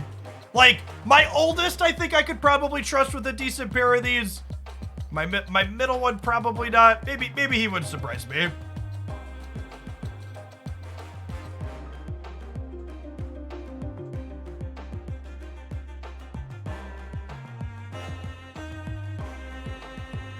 Yeah, that's a solid, like, classic sunglass look. I think I'm gonna go with the. I think I might go with a pair of these, the safety rated ones.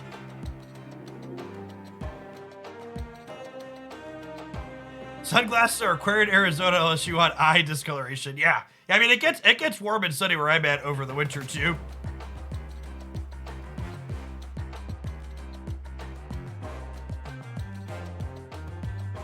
Add these for beach volleyball and love them. If they break or get lost, you only have to pay for shipping, which is about $9. Oh, that's good to know, TWL. How the lifetime protection works.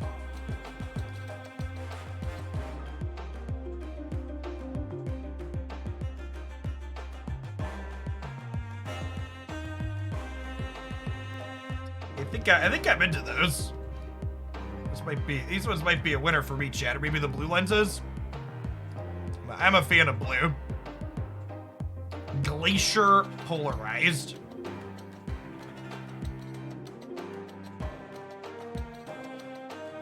This is a bounty board thing. I'd encourage you to check them out. I get some dollar reduced for checking them out. And they're also sent me a gift card, so I'm picking up a pair for me and a pair for my wife as well. I click through some of the women's ones here. We'll let her pick her own. There's no way I'm making a stylistic choice for her. That does not sound like it would go over well.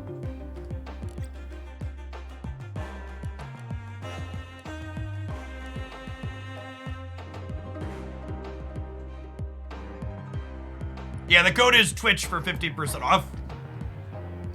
All right, let's flip back on over to Snapit. Appreciate the people that hung out for the sponsored thing. If you want to check out Shady Rays, you can use code Twitch. I'll be sure to show off whichever ones I get when I get them in.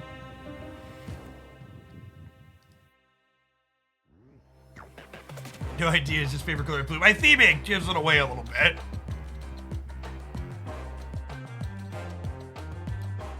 I'll play some more of the bounce deck. It's been a while since we played this. It's got some polarized matchups, but it's still fun.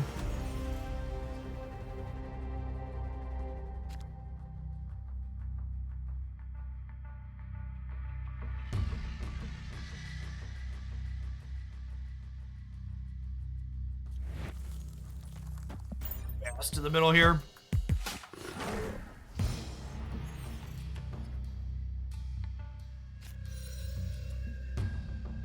Ooh, that's lovely. And then, like, these types of hands are the ones you snap. We'll have Black Widow into Iceman Beast, quality about a disruption. They will get to send the Widow's Bite back our way, but that's fine. I still just want to play her on curve here. Jin Saku with the 72 months. Thank you for the 6 years. Welcome, welcome, welcome back.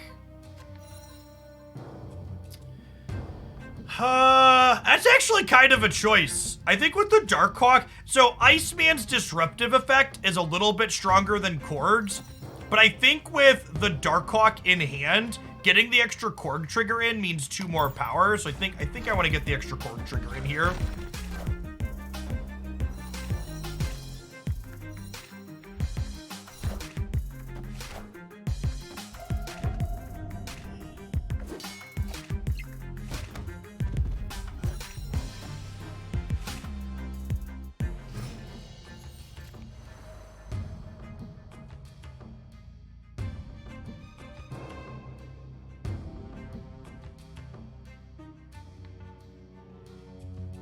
Okay, and now we go this, this, this, this, this.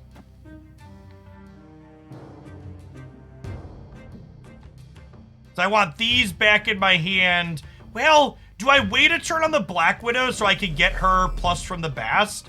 I think I wait a turn on the Black Widow, actually, so I can plus her from the Bast. Because that next turn, although I guess next turn I won't have energy. That's close. Because I kind of want to get another Iceman trigger.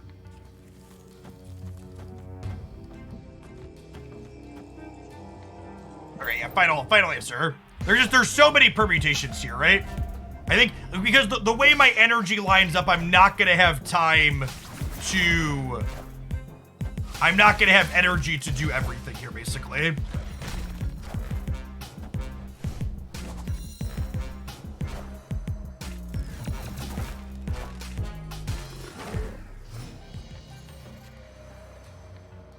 Okay, and then Angela's a fine pickup here. We'll just get to go ahead and do this, into this, into this. And then next turn we'll play Chavez.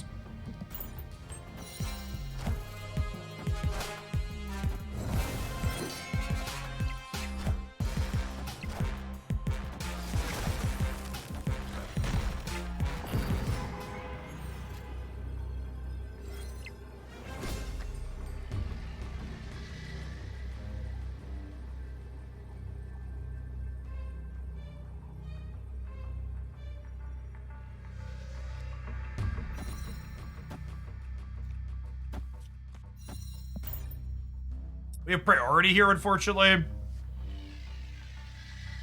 Shang-Chi is not great for us. Oh, yeah, Enchantress is a card people are playing again too, right? Which makes Hawk worse.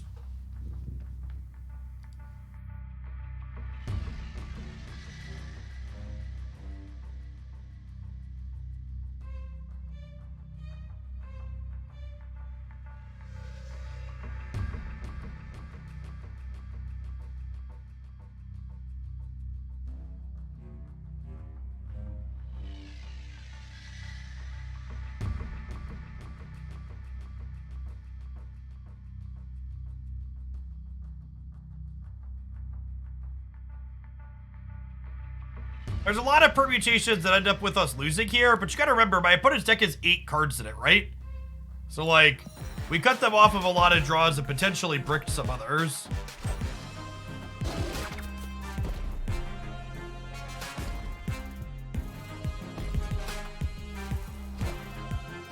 They lost the flip on the Enchantress. Get wrecked.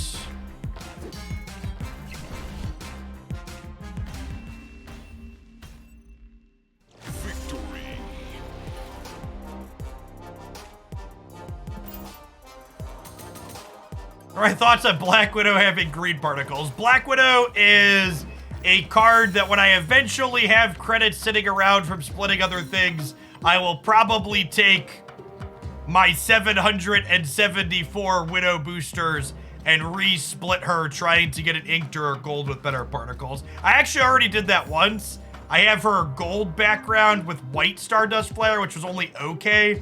So I rolled her again looking for inked. But yeah, this is definitely one I'm not super happy with. We will roll her again at some point when I have credits.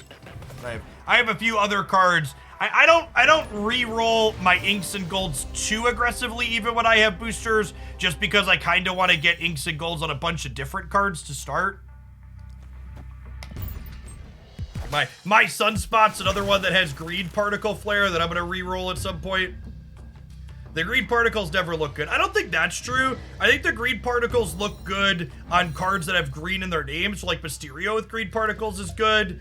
I have a Polaris and a Doctor Doom that are inked with green particles that look good. But like on a card like this where there's no green in here, the green looks very out of place. Yeah.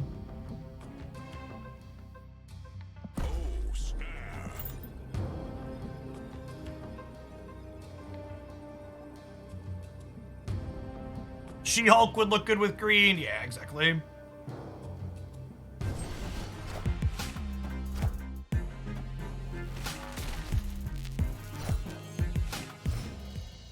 Is there a black and white particle effect that goes to a Thinkify? There is, yeah.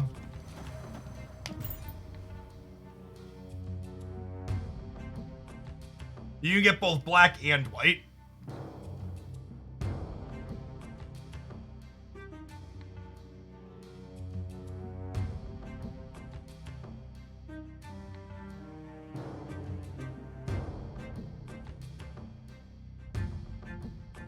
Now, the fact that they played the Widow's Bite out at a different location than Subterranea would imply that they are Sandman. So if they have that on curve, not really a whole lot we can do here. Matchup's very polarized in their favor.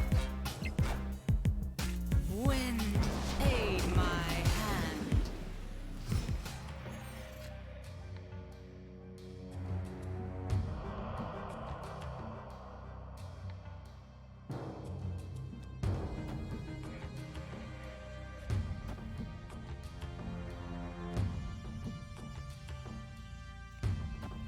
Just do this, right?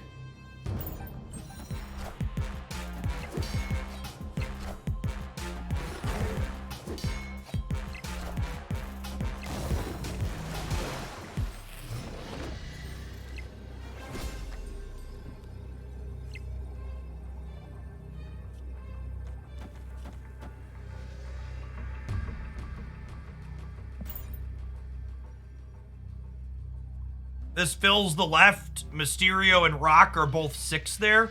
And then Iceman is 3, so we're adding 15 on the left side. And 3 in the middle.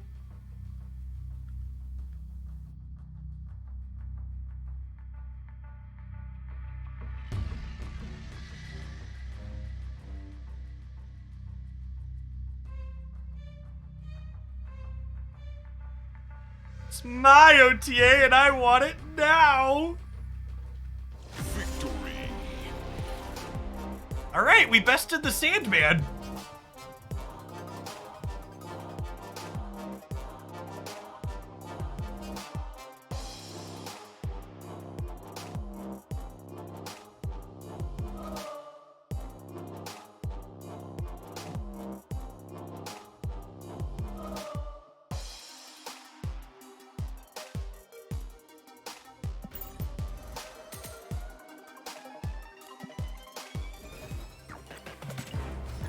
There isn't a schedule for OTA updates. Usually when OTAs/patches happen, there's some time between 20 minutes ago and like 3 hours from now.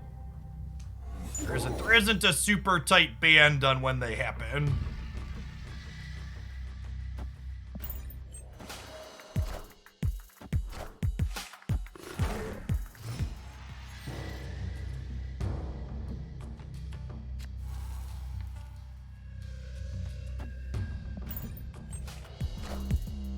Love to draw Falcon.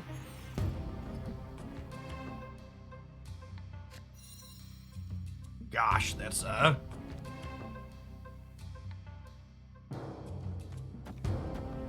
yeah. I should have snapped here.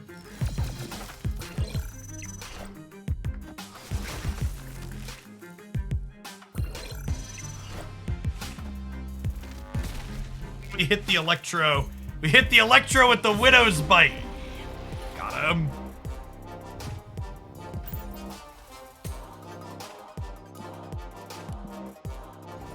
Yeah, I should technically order the other way.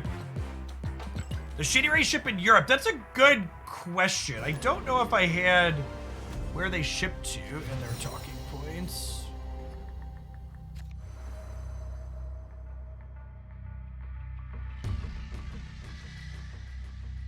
It says world-class product, but it doesn't say worldwide shipping or not. I don't see any specific there. Check their site for what their shipping offerings are. Slightly nice. Thanks for the 62 months. I think that's very nice, Talrand. Welcome back. Figured the update would roll out with the shop rotation. No, those have never lined up, historically speaking. My feeling about no bishop in the deck. I think no bishop is right post-hit monkey. I think.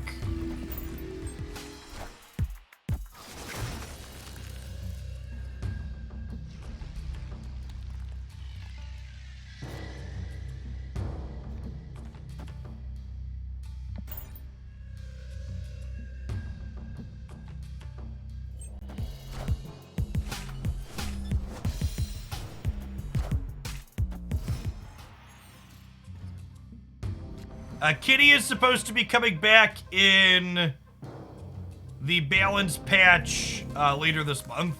Or is it the patch later this month, I should say. I think we're doing this. The person that asked, why did I Iceman the cloning vats right away? You have to manage your hand size with a deck like this. It's not free to just fill your hand up.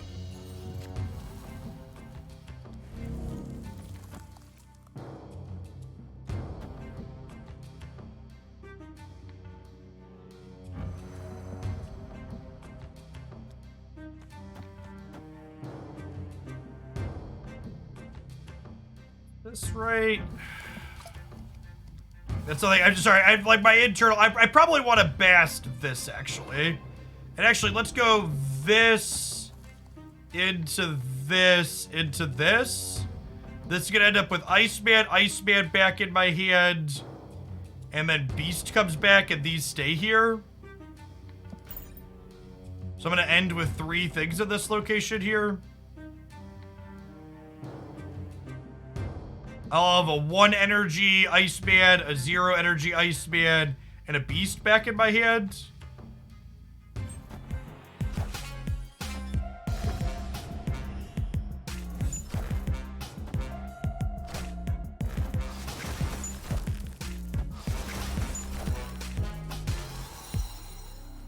I miscounted by 1. I miscounted by 1 in a beneficial direction, so that's good.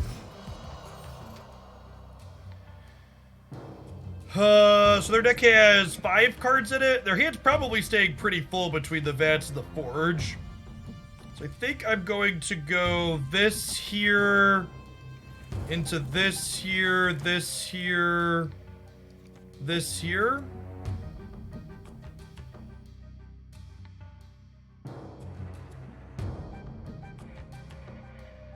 Is that good?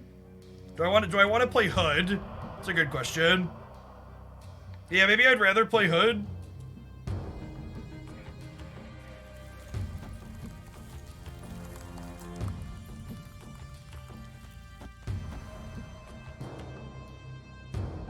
It sends me up with a Sentinel, a Demon, and a Hawk back in my hand.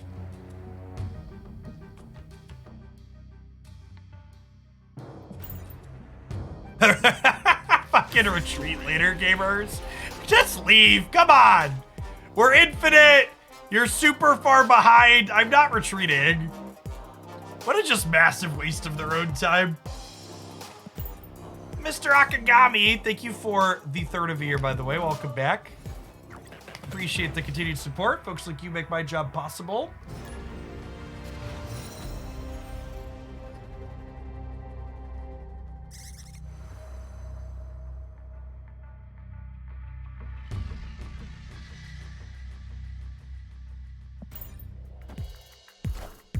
MMB shopping. Thank you for the 3rd of a year as well.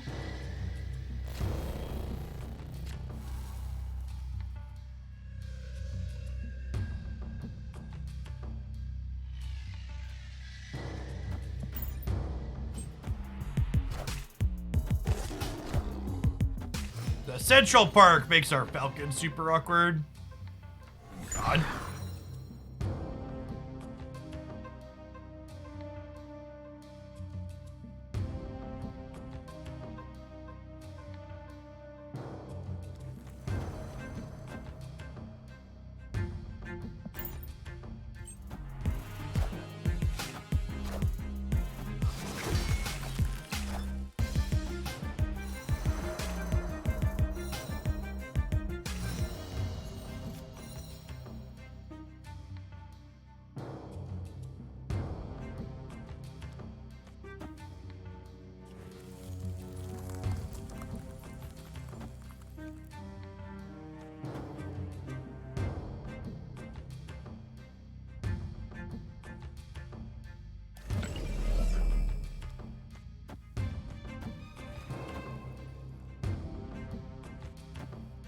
Falcon just returns things in the order played. So it won't even bounce either of these. It's bouncing these 4 right now, which just isn't useful.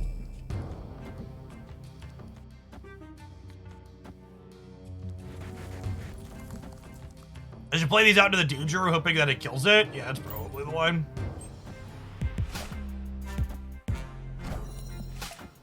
Thanks, man. Thank you, danger room.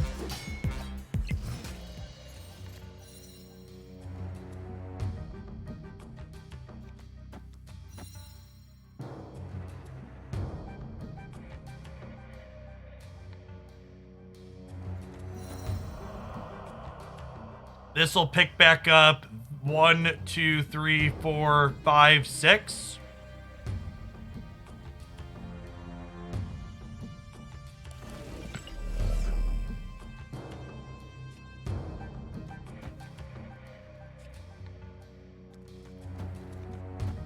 This makes Angela bigger, but it makes Hawk smaller. But Hawk being 12 is probably big enough, right? I want to get more stats here.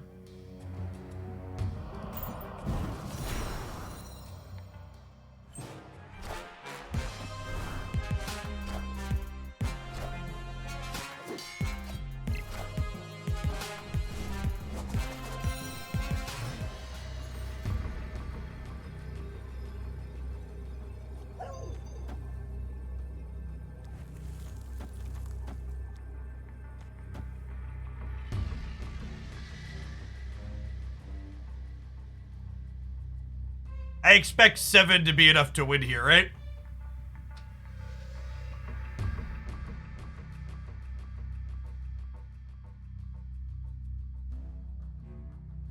They're going to 9 just in case they're like weird and have a blue marble.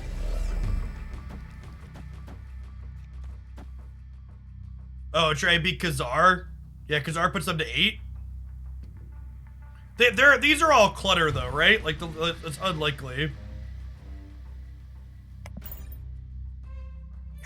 What? Hey, Brady Party, thank you for the quarter of a year. Happy OTA day and NFL draft day. That's the football thing, right? It's the one with it's the one with the forks.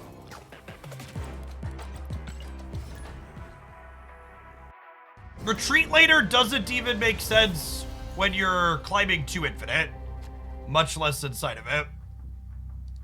It's a huge waste of time.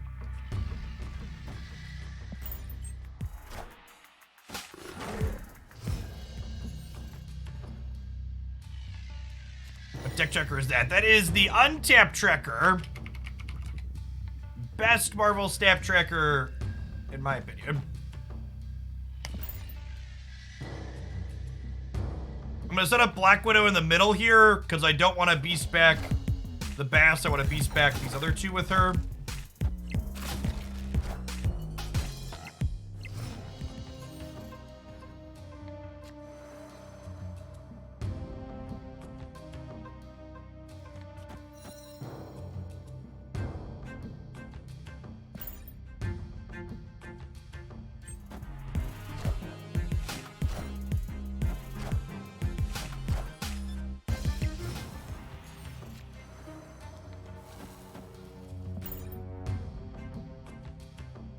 This is great. And then next turn I get to go one drop into Angela. Ideally we draw Iceman or Korg next turn, and then we go triple 1-drop into Angela plus Falcon them all back.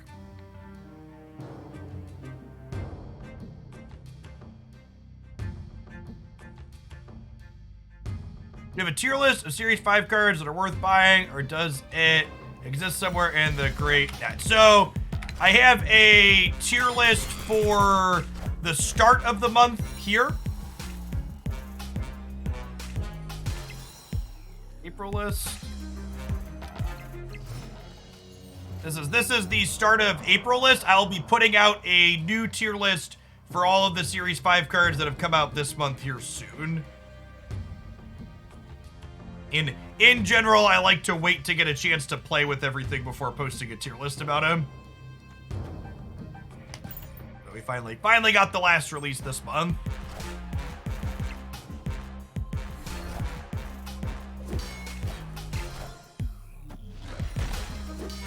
Wow, rip.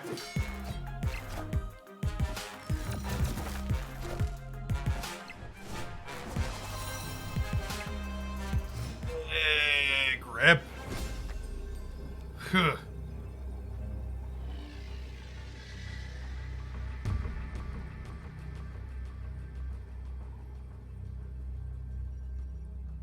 Well, shit. I don't know that 12's enough to win the middle. We did cut them off of a bunch of draws this game, though. That's one of the tough things about playing this deck is you kind of have to stay in spots like this because you're like, well, their odds of having it are low because we took a bunch of draws away from them.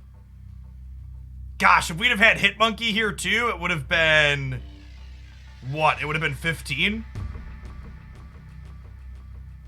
The old Black Bolt technology getting us.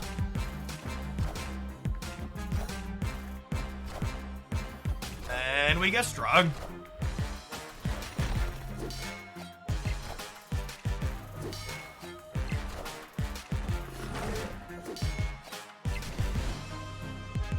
We lost to the kitchen sink. It'd be like that sometimes. If Hitmonkey hadn't gotten discarded, we would have gotten to win this location with it. The opponent playing Stone Cold Nothing to the middle is an interesting decision.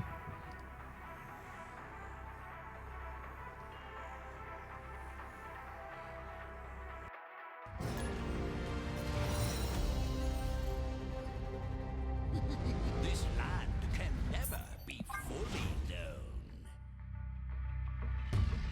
Escaped.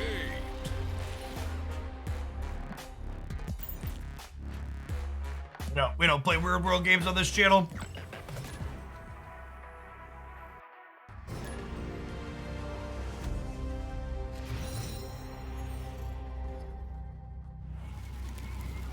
Live from the Daily Bugle.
Keep feeling like Ebony Scrooge every time someone comes in and asks me about the monthly recap.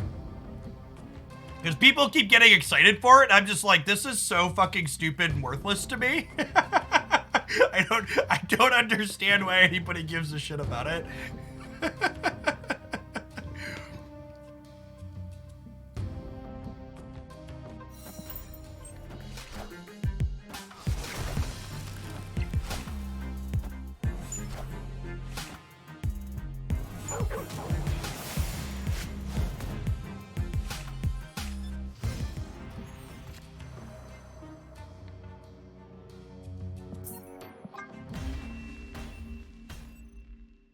Escaped.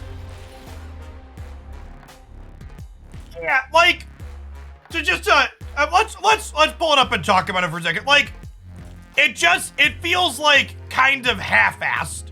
Like, I think having some of these stats is like kind of neat.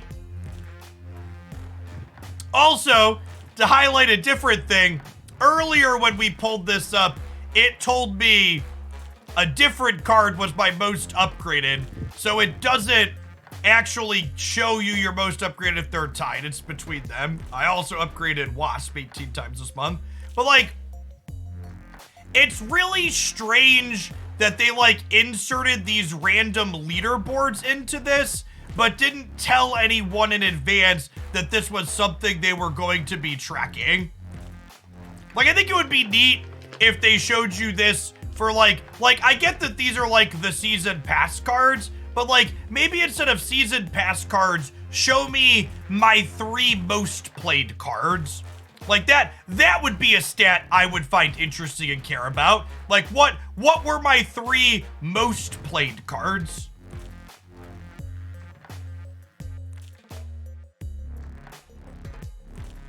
That would be a thing I'd be interested to see.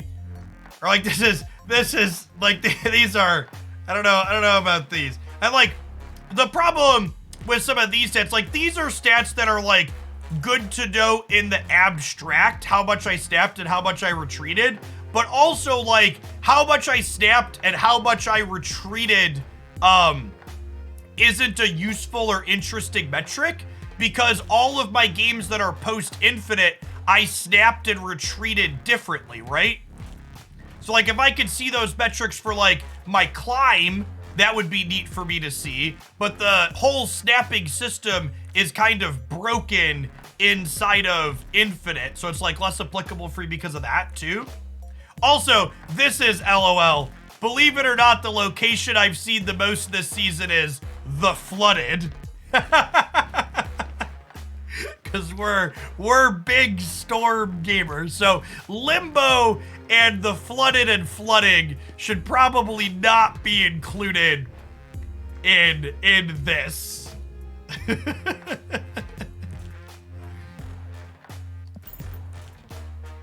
For me, it's Limbo. Yeah, exactly.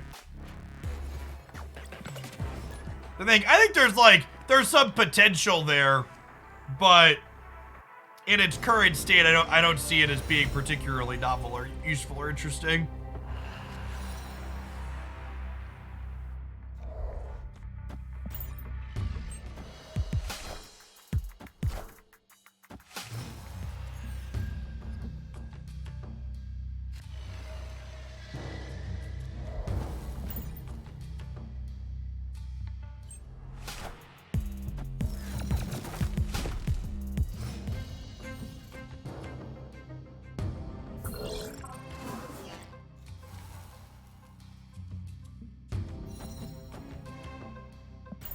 The design work was cute. Cosign.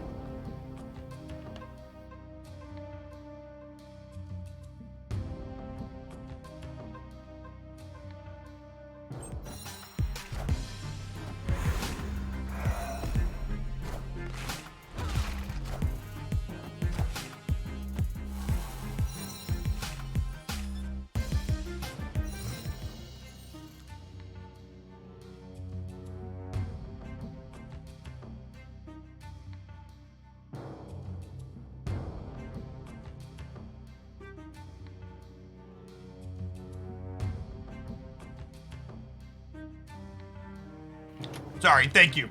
Does your wife ever tell you you yell at the stream? So part of the reason why my wife and I have been successfully married for over a decade now is because she's an incredibly intelligent woman. So she understands that even though I'm loud, I am not yelling. Because if I was yelling for 8 hours a day, I wouldn't have my voice. And if you weren't able to come through to that conclusion on your own at home, that lack of critical thinking skills is one of those things that really holds you back when it comes to getting good at games like Marvel Snap. Thanks for the 20 months, Claire. I appreciate it.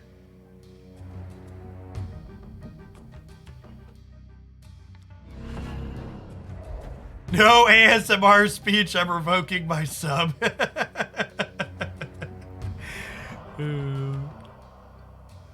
Alright, I think this is just Hawk, Demon, and then we drop well, I guess I'm not gonna Chavez next turn, actually, huh? But I also don't want to Mysterio this turn. I think I am actually Hawking this turn still. And then next turn, will Demon, Mysterio, Iceman.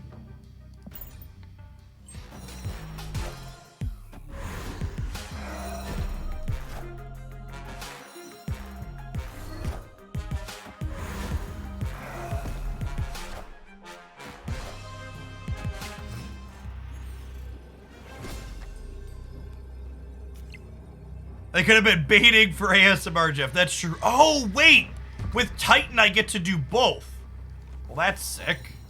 Thanks, Titan. I'm not used to playing a deck with 6 drops when Titan flips up. Yeah, so there's a, let's call it a feature where the more you bounce a card, the more intense the Kirby crackle behind it gets.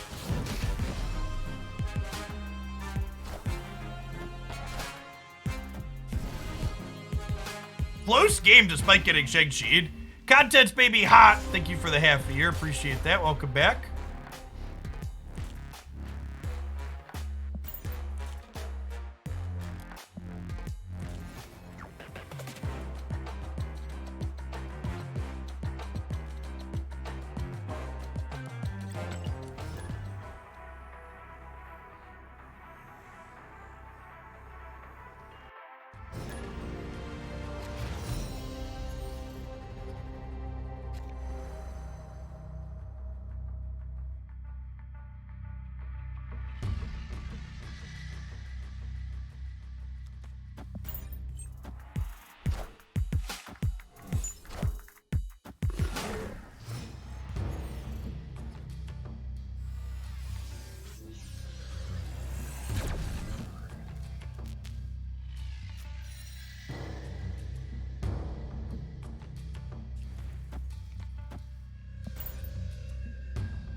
Sorry about that. I had to blow my nose.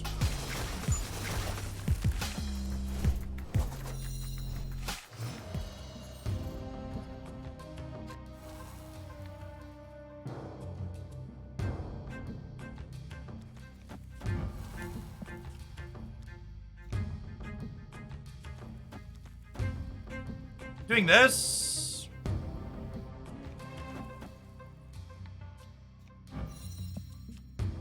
Are we doing this?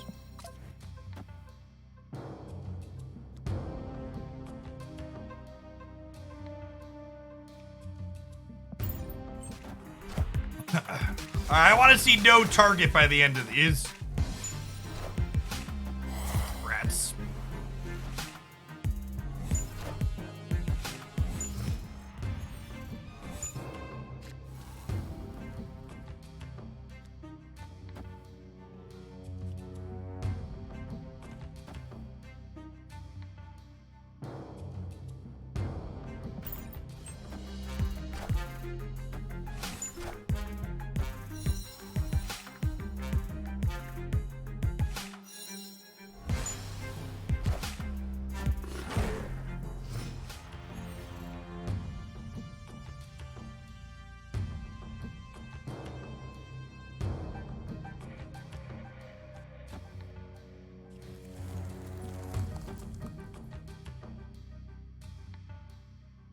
Oh, my brain kind of hurts. What are we supposed to do?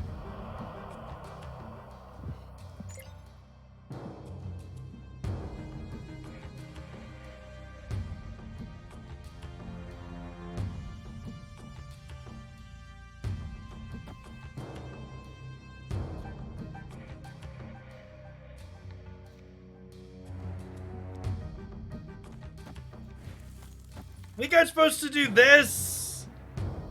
Maybe. No, because I'm just gonna get a Chavez. I'm gonna get a Chavez next turn that's better than this, right?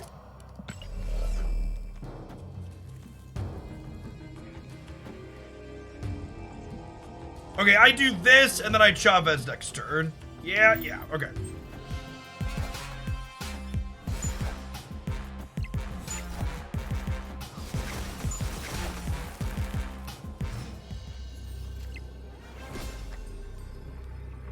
Okay, and then we just hope that this is enough.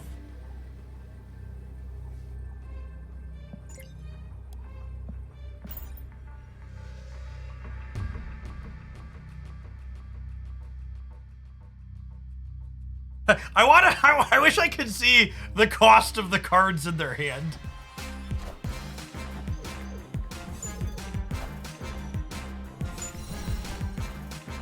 How many times? You think we set a record for most Iceman triggers this game?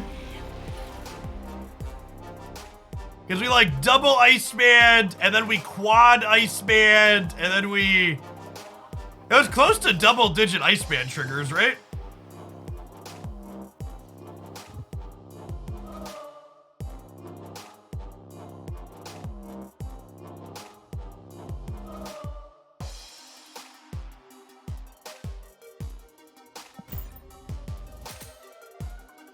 Alright, hopefully the OTA patch drops soon. I can stream a little bit late today, but we have one of the kids' classes doing a concert tonight, so I have to leave by like 5:30 Central. That gives us a few hours yet.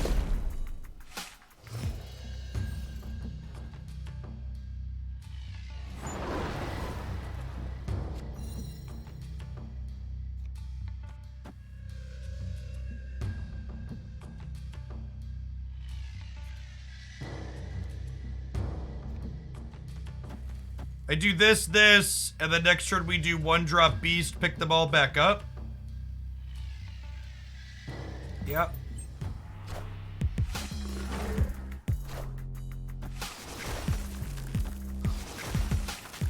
Damn it, Bobby.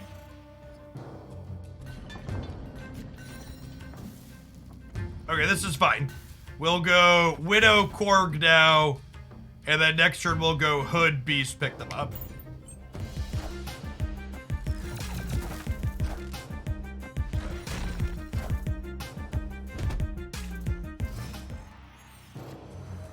I think cutting Black Widow from this deck is an incredible mistake. It makes your Darkhawk significantly worse, and it makes your combo matchups much harder. One of the only ways this deck has a snowball's chance in hell against decks like Galactus and Sandman is by playing disruptive cards like Widow and potentially stopping them from executing their game plan to begin with.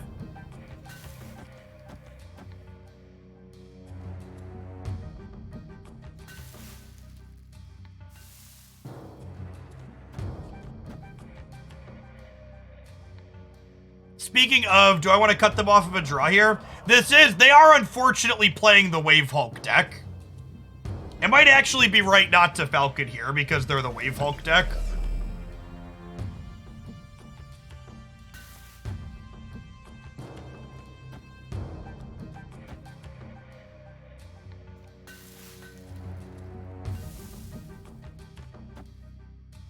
Opponent snapped. This is, I'm about to play a Wave Snap, right?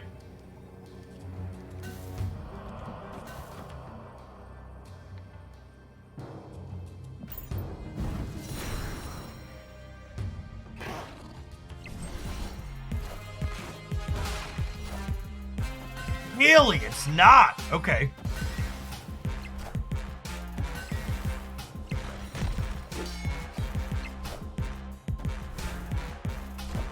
Well, rip me, I guess.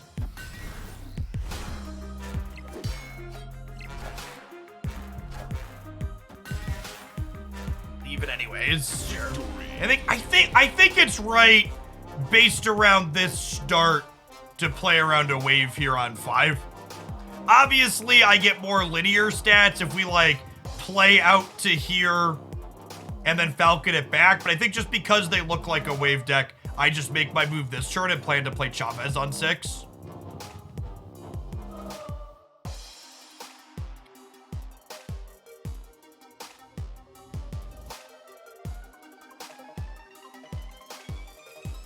Hey, Frisky Oreo, thanks for the 5 months.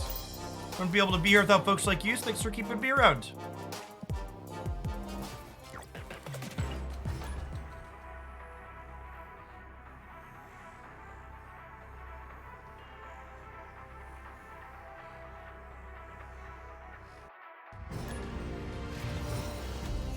It was a you're taking a long time and I'm hoping you time out snap. LOL. Yeah, that's probably what it was.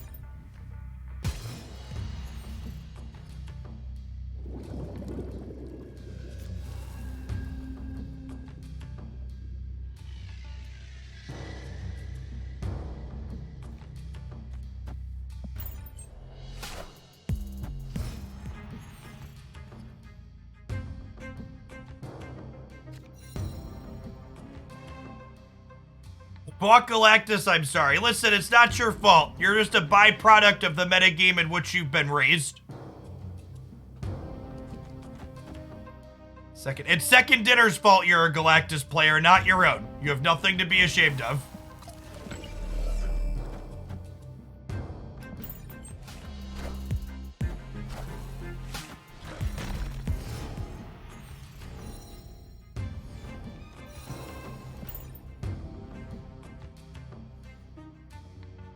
Okay, so we get to pick all these up. We get to play Darkhawk on 5. Then we get to vomit our hand on 6.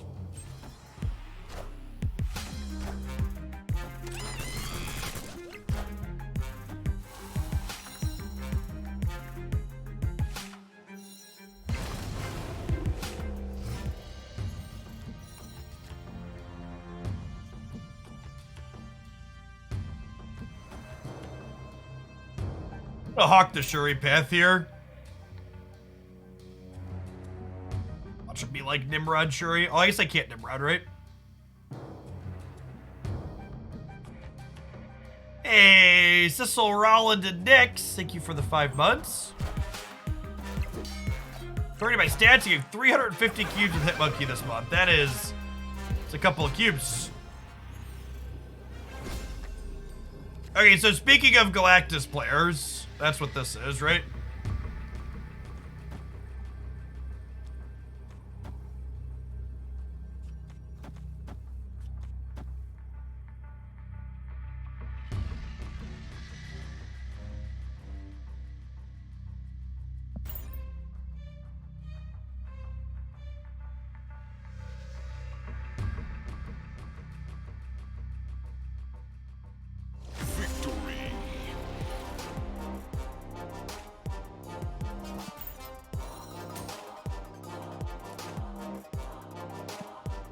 Yeah, I think the Green Goblin of the Shuri makes me think they were like Nimrod Galactus.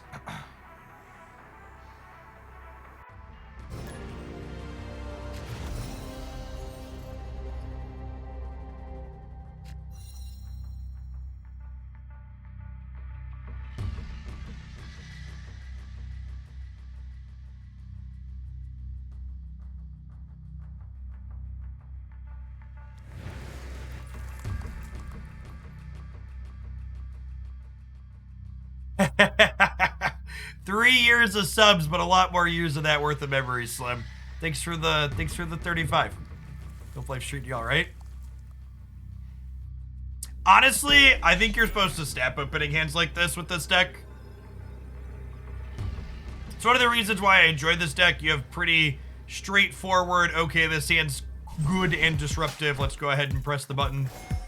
Although it is worth noting, Iceman is less ideal into Thanos. Black Widow here is a great pickup, though, because any stones they play to draw cards this turn will not, because of the Widow's Bite.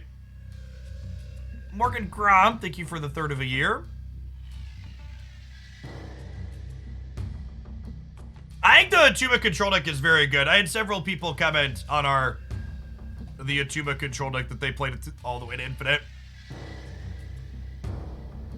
Maybe we'll play some of that next. That deck has Gamora in it. I need Gamora boosters.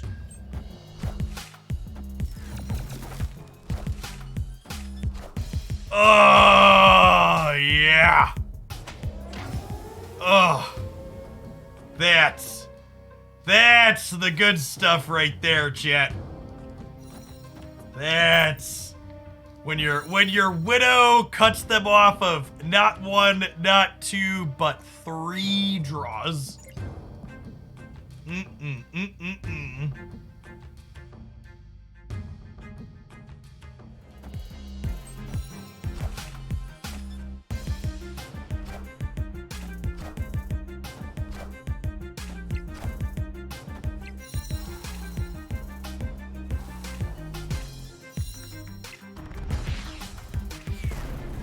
Sanctum is ideal for us. We're setting up Valk on the left. Yeah, that sounds likely.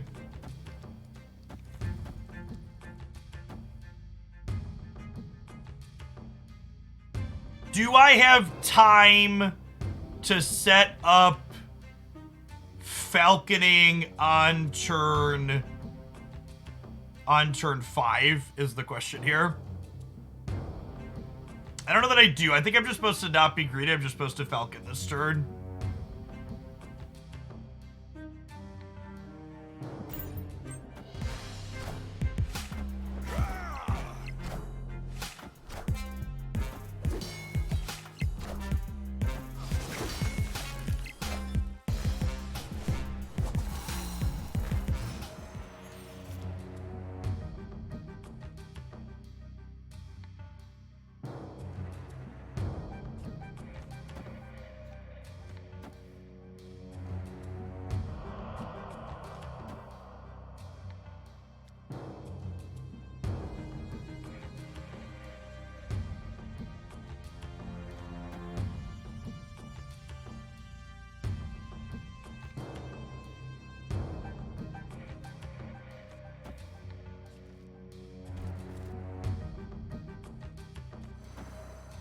I think I just do this.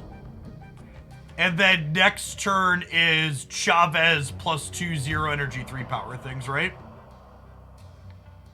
Do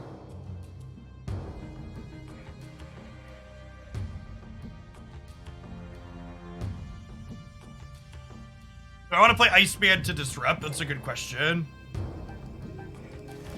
Yeah, probably.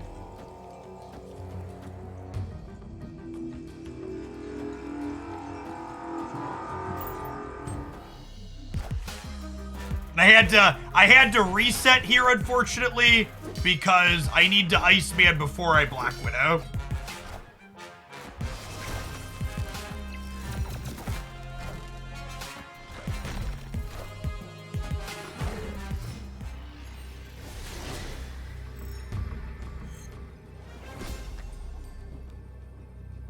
And then I suppose there's a question of, am I playing for all 3 locations?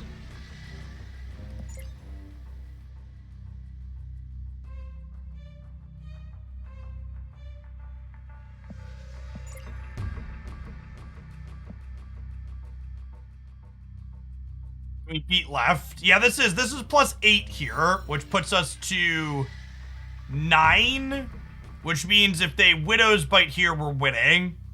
It's hard to win left with aim, and it is, yeah. But also, so the problem is, like, if I gave them a Widow's Bite, which was right to cut them off a draw, but it means, like, if I do this and they go, like, bite, we lose to Thanos here, but we've cut them off of so many draws. That's so close. It felt like they were setting up Valk here. Yeah, I should have stuck to my gut. Are we good here anyways? We're good here anyways. Yeah, I don't know. I think I was supposed to play for all 3 here. I think I was supposed to play for all 3.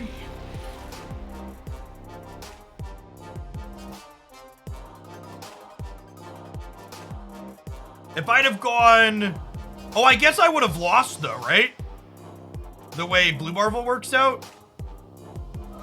If we Chavez here, yeah, maybe this was the play.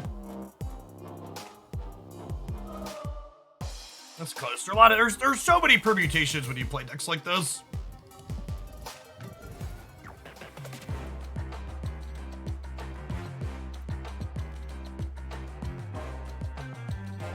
Feel like 1 or 2 more good ones in with this, then we'll play some of the Atuma control list.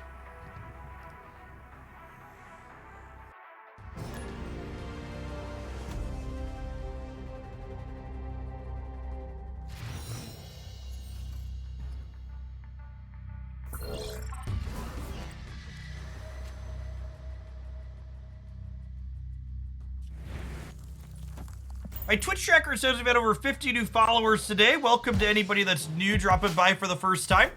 My name's Jeff Hoagland. I stream full-time here on Twitch. I'm here Monday through Friday, about 10 a.m. Central until about 3, 4, or 5 p.m. Central. Usually we play a ton of different decks here. I try and change decks every hour to hour and a half or so you get a lot of variety in. I also have a YouTube channel where I post highlights about 7 days a week, grabbing the best and most interesting of the decks that we play and uploading them there.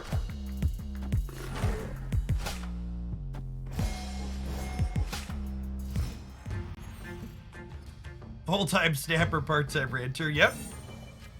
In fact, if you're looking for sweet decks, this morning's highlight was a Quake Captain Marvel deck. Play with a little bit of off-the-beaten-path cards. It's funny, the bounce deck's been out of the meta long enough that maybe people aren't quite ready for what we're doing. Sandman has pushed a lot of these decks down a good bit. So if we go Hood into Falcon, I miss my draw deck shirt if I go Hood into Falcon, but I think that's probably worth it. Our hand's pretty good. I don't know that we need another draw. Do you ever swap Monkey for Bishop? Bishop was previously the card we played in the Monkey slot. I think Monkey is better.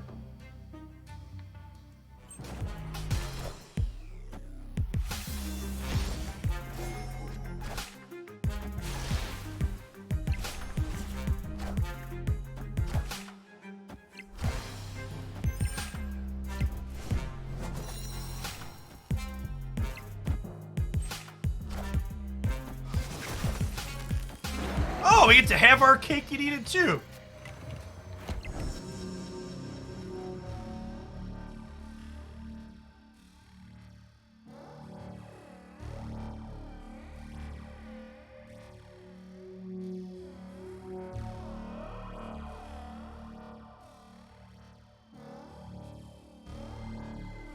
It's definitely going to be a hit Monkey on the last turn angle. This might be a Hawk plus Bass turn.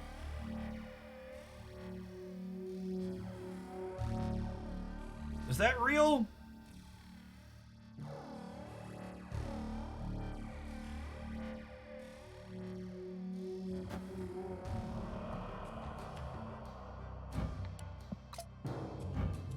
Okay, so they're pulling Iceman into here.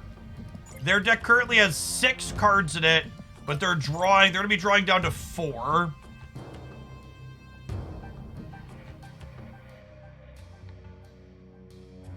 I think I'm supposed to punt the left? Am I? I guess this is still 11 if they draw to 4. They're gonna have a big Thanos 2 here, though.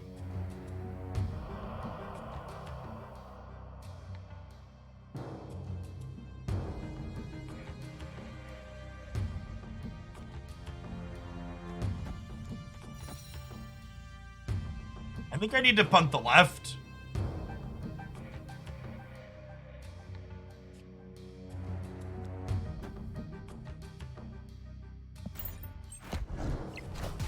Oh. Inevitable.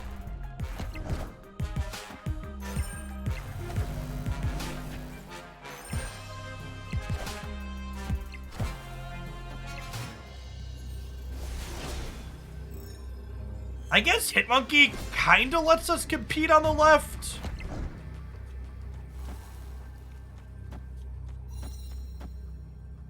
This would be 1, 2, 3, 4, 5. So this is 9, 11 here. That's still not enough, right?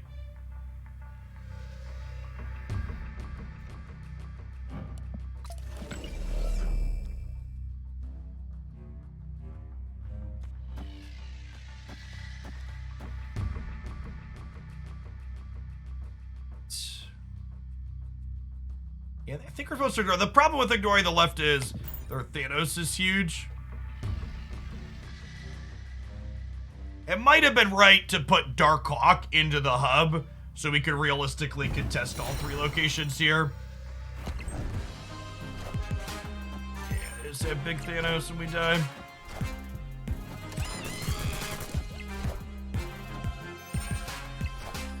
Yeah, I think I needed to set up to be able to play into all 3.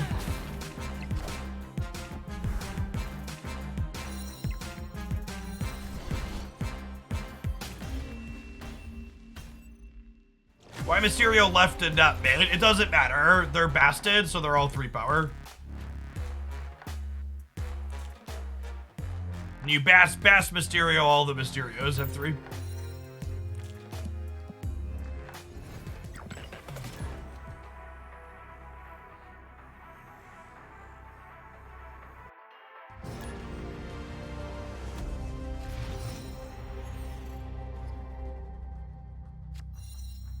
We don't want to play a deminiaturized lab because I want to be able to beast back Korg and Widow on 3 potentially.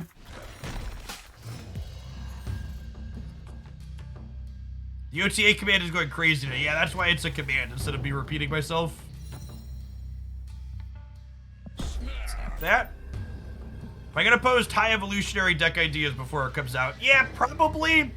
In the past, I've avoided doing deck ideas in advance for direct-to-series 5 cards, but I think there's enough hype around High Evolutionary that that's probably one worth breaking that for.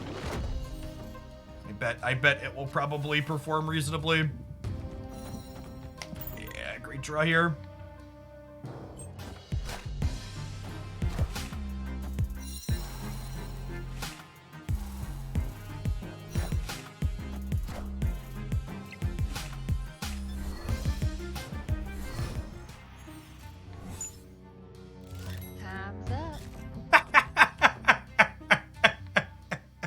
Will?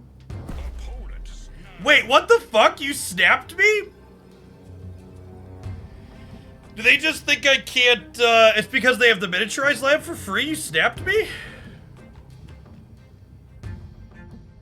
Is that real life?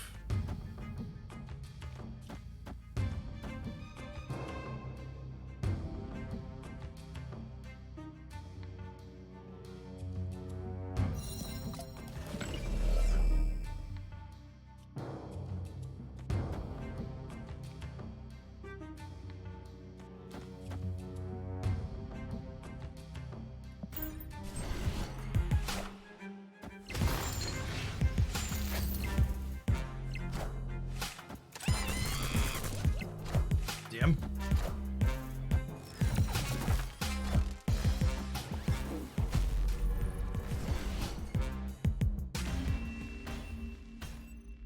Mysterio is net more? No, Mysterio is also only 3 cards total played.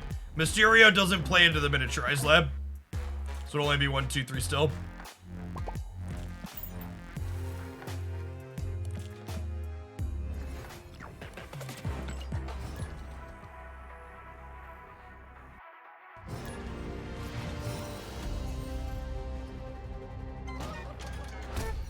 Put +1 is -1. Oh, sure. Sure, it's +1. Doesn't matter.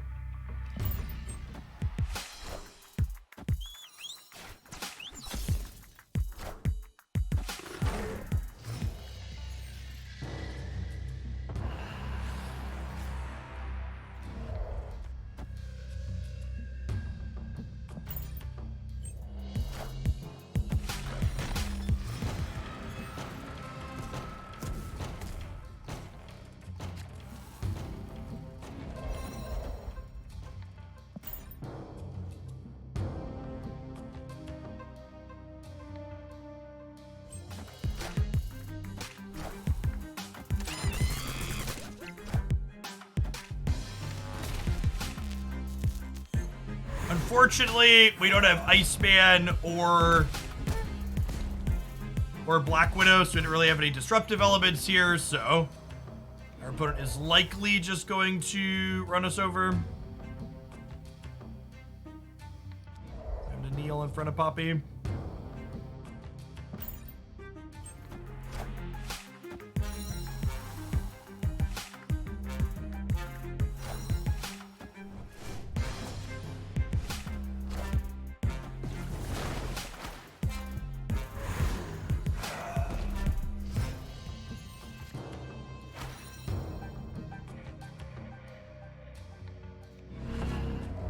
I don't want Black Widow to live, so I'm gonna play her in the middle.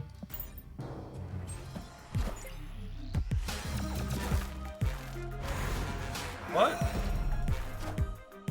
Kneel before Galactus.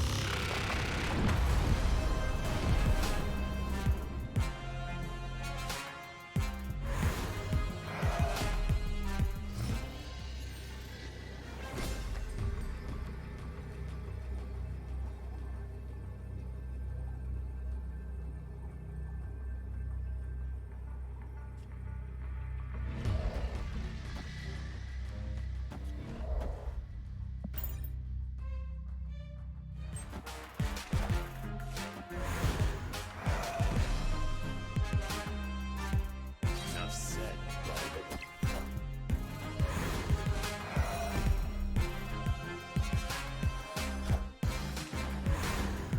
At least let me retreat during all of this, right? Like, why do I have to get held hostage by it?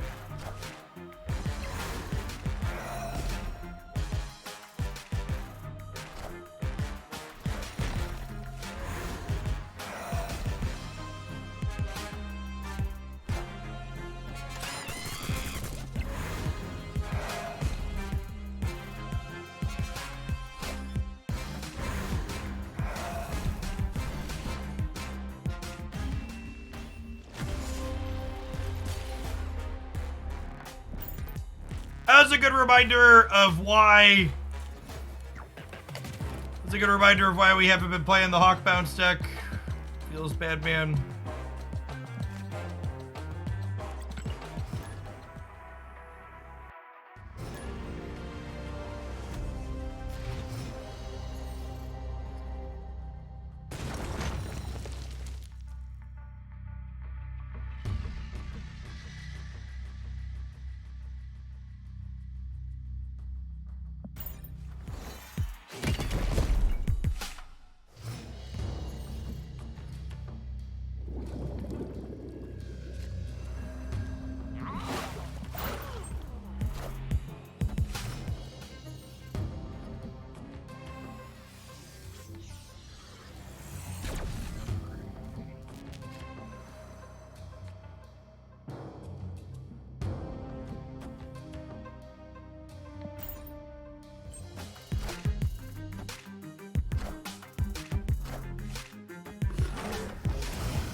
I want a storm here.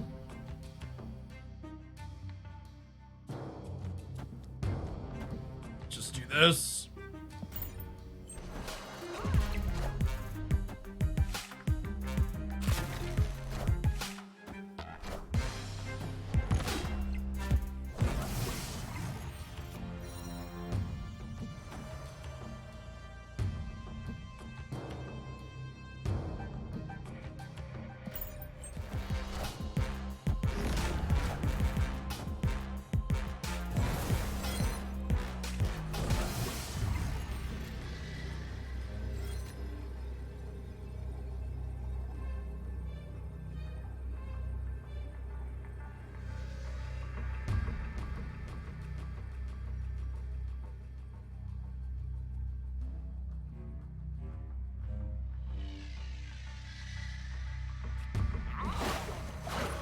In the middle.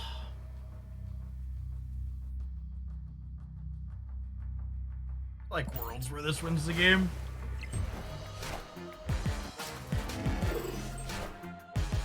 I am Iron Man.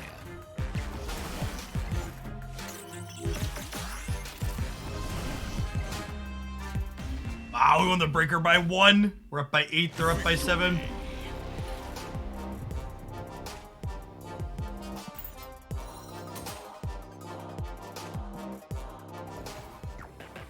Game.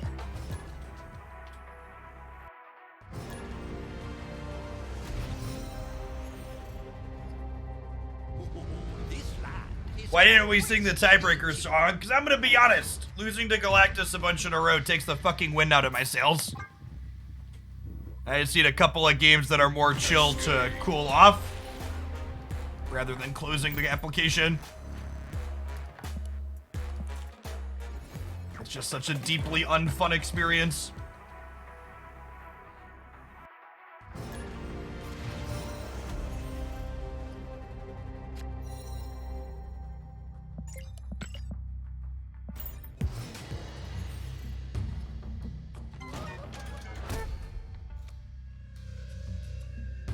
We're not zeroing here because I want to be able to storm on 3.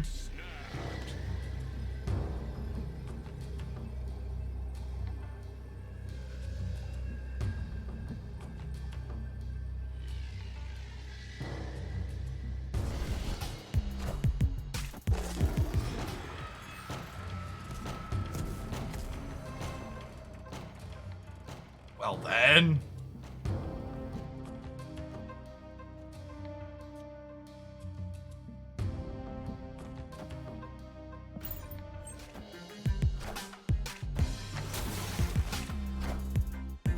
Wind, aid my hand.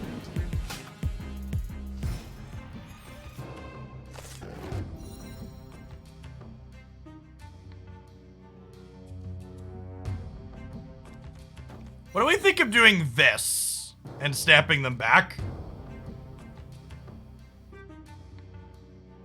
I think I'm into it. Oh, snap.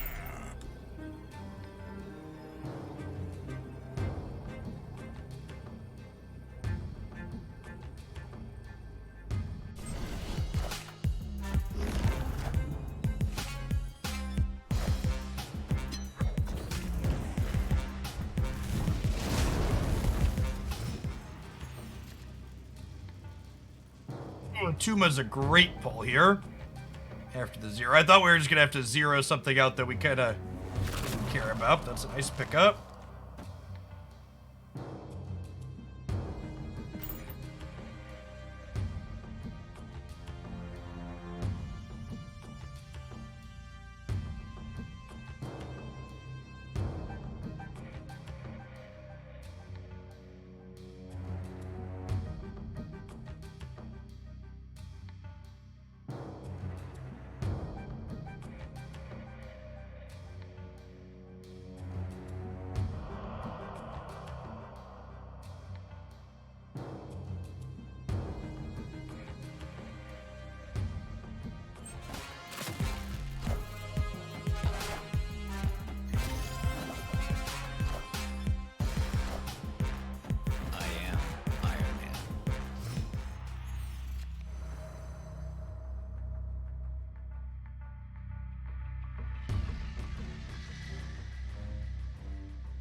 I think there's value in playing Jones here to make it look like I'm locked into a certain amount of power to make Claw more powerful on the last turn. If that makes sense. Because then they're like, oh, I only have to beat 16. When in reality, they have to beat more than that, right? And then Jeff the Shark is a wonderful leg up here. To be able to get into here, just in case they have Ironheart for here.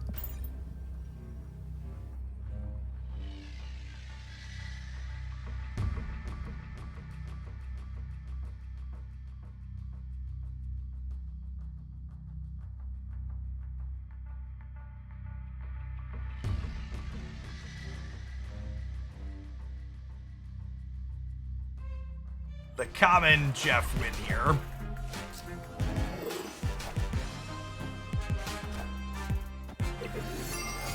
Woo! And we needed it. We needed it. Yep, by 14 otherwise. Victory. Alright, chat, we're not doing regularly scheduled ads on the channel anymore, but I am still human, and I need to run to the restroom. I'm gonna go ahead and hit a 2-minute ad roll. Maybe when I get back, we will have an OTA update. BRB, be back real soon. Don't go anywhere.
Look at that. 15 seconds to spare. Even ran and grabbed a snack from the fridge.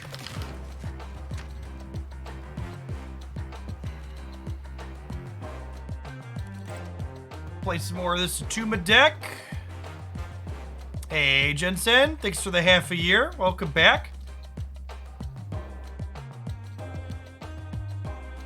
One of the new folks in with the Snap-a-Lappin'.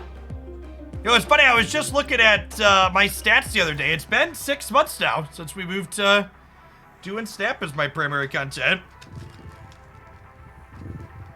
Fun fact, chat. In the 6 months since Marvel Snap has released, this is the most watched Marvel Snap channel on Twitch.tv. So thanks to all the folks like Jensen there that have subscribed in addition to watching that make it possible for me to be here doing that.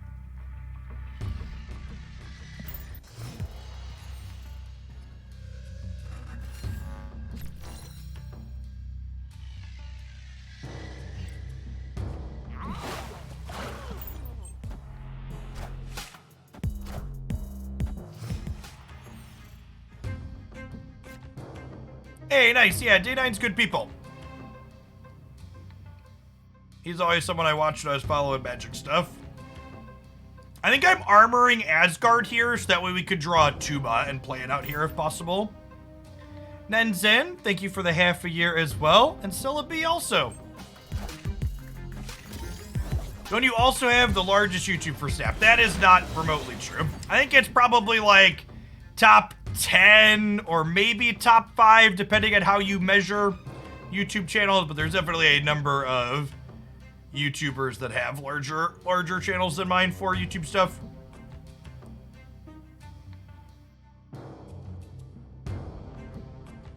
I think we are unfortunately going to lose Asgard. I'm gonna storm Mojo World, I think. It's clobbering time. Wind, aid my hand.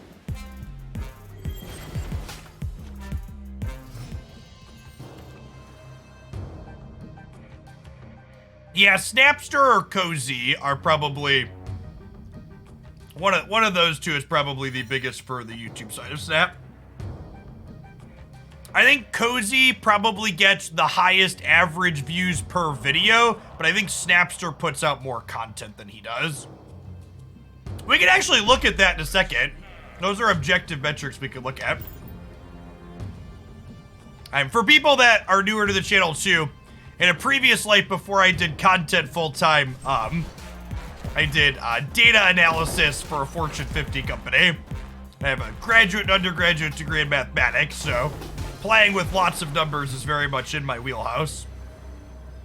So this 0 means that the destroyer gets to plunk down over here, then we slide Jeff into the middle for a little bit of cushion there, and we probably win the game, huh?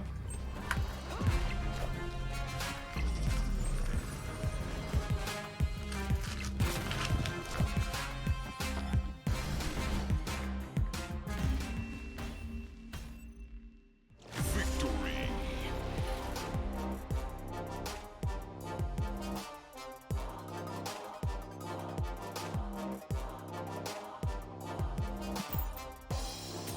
This deck's really solid.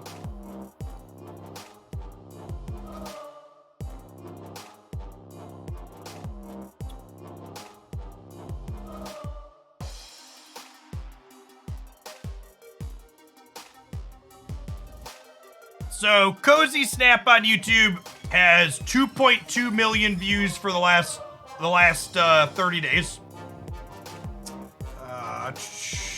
Snapster is Dexter. Dexter's got 4.4 million views for the last few days. I think my channel's a little under 1 million, if I recall. Yeah, right around 1 million for the last 30 days.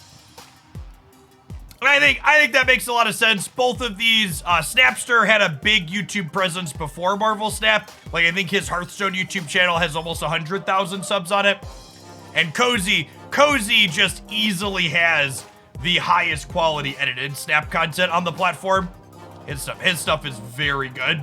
My YouTube stuff is very half-assed in comparison to both of those players. Yeah, I think Dexter does shorts as well.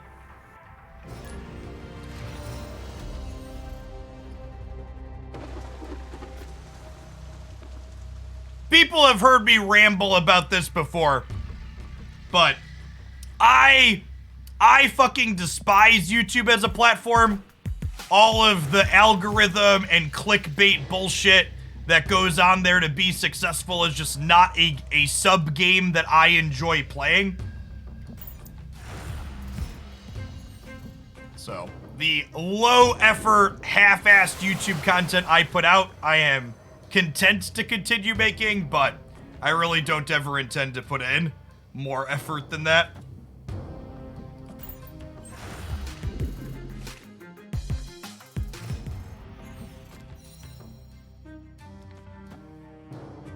I guess it's just like Cosmo here, Jones here, Professor X here, then like Claw somewhere on the last turn. Wind, aid my hand.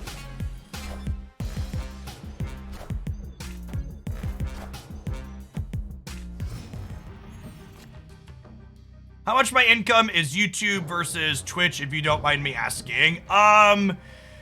It varies very heavily month to month, but YouTube's probably somewhere in the 25 to 35% range.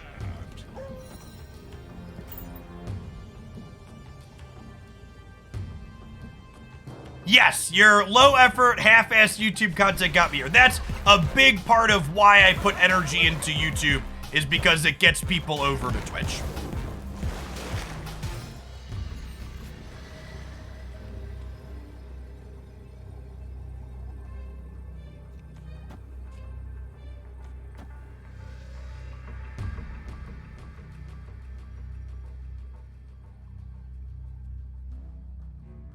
I think we just do this, right?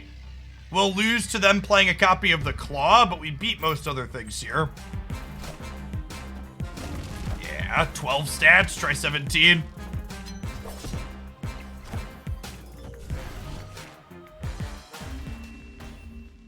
This is better than Destroyer, chat. This is 17, the Destroyer's only 15. Do you know when your move from Magic to Snap was going to be okay? Probably like part of the way through the first month. I told my wife, my original plan when Snap released was I told my wife I was going to do nothing but Snap for the first month regardless of what the numbers looked like. And if the numbers were close to my Magic metrics at the end of the first month, I would just keep doing Snap. And needless to say, we blew that expectation away.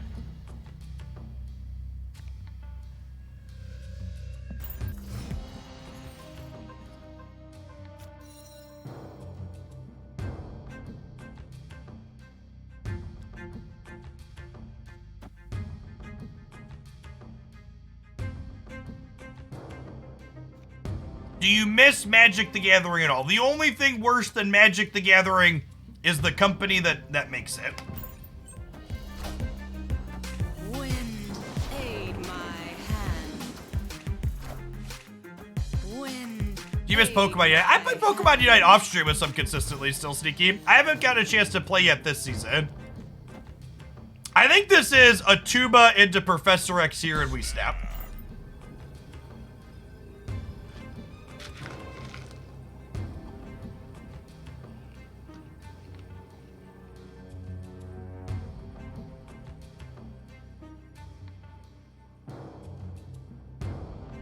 Do I play Galactus off stream? I do not.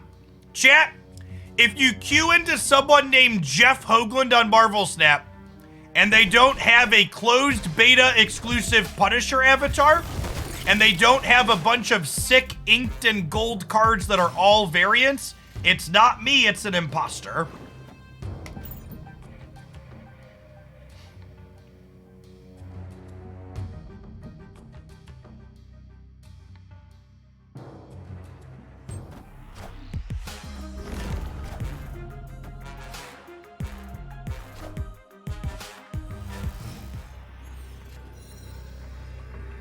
And then for good measure, we get to play Jeff here and win all three. If you haven't seen this deck before, we were talking about my YouTube channel. This deck was highlighted up there last week. You get a different deck highlight 7 days a week over there.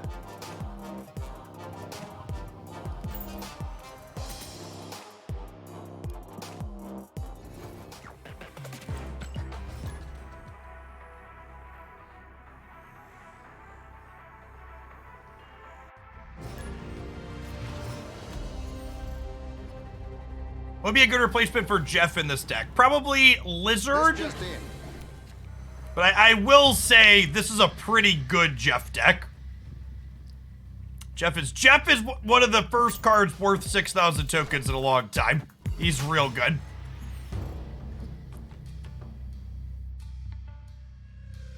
Daredevil's not terrible either, but you sneak Jeff into Professor X paths and other things quite frequently with this deck.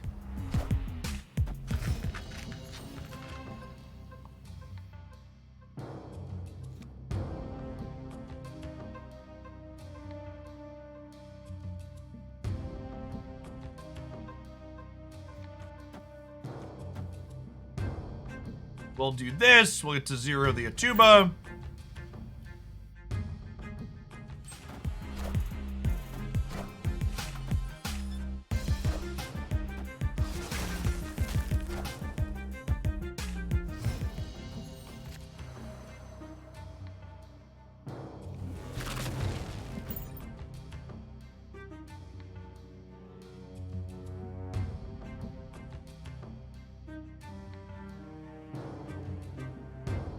Iktok, thank you for the 2 months of Prime. And Dark Force, thanks for the half a year as well. Good morning, good morning. Good afternoon, whatever time of day it is.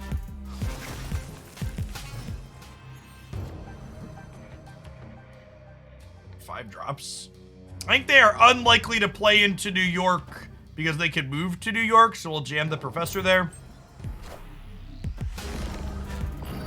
Wish.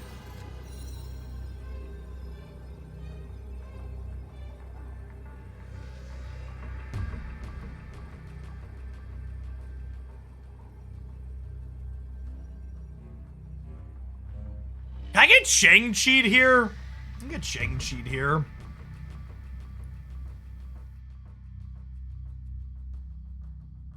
Infinited, yeah.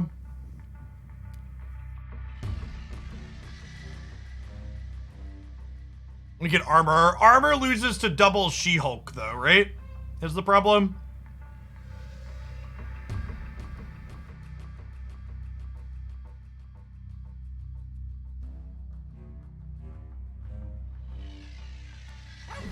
What if I do this?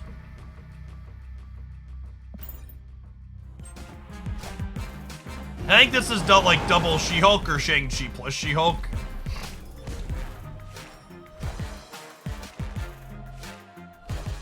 Oh my god, we got double Jeff to lose New York. Holy fuck. Holy fuck.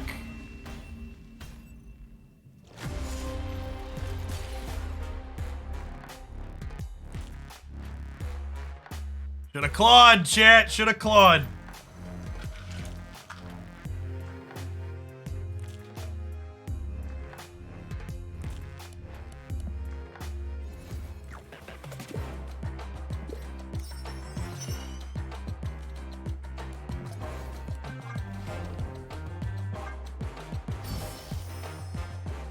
Yeah, that's a real variant.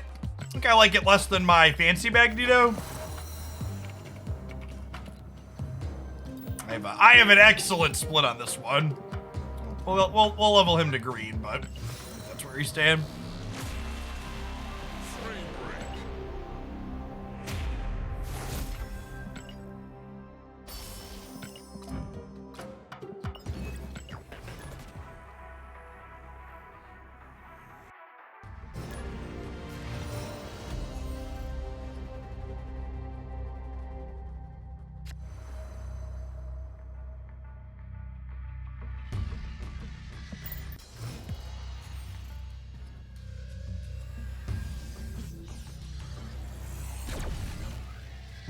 My fancy Magneto is a 1200 gold variant Magneto. To the people saying 24 minutes, none of the patches we've had historically lined up with the rollover. That's not to say that this won't be the first one, but it is to say that I don't expect that to be the case.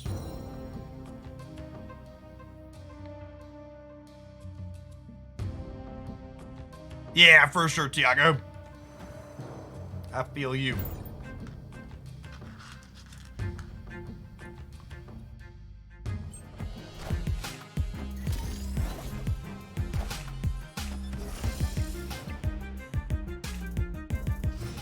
To use the Prime sub on iOS, Turd Ferguson, you unfortunately have to go use the web browser link here.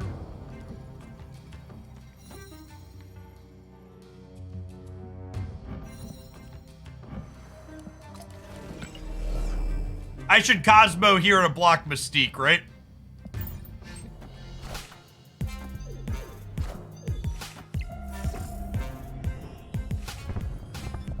It also stops Valkyrie from being a thing over here.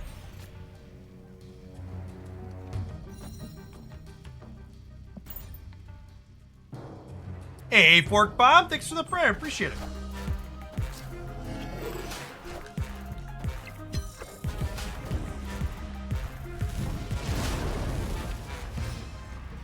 The OTA is up. All right, hold on. I want to finish this game, then we'll check it out.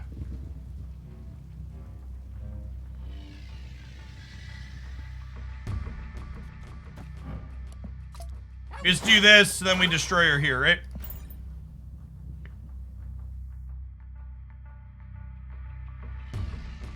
Sandman nerfed!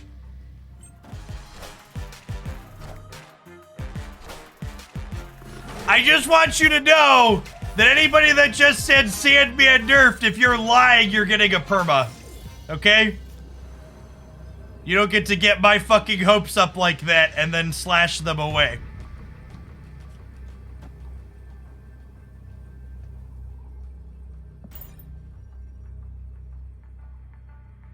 No, don't do it. Don't give me hope.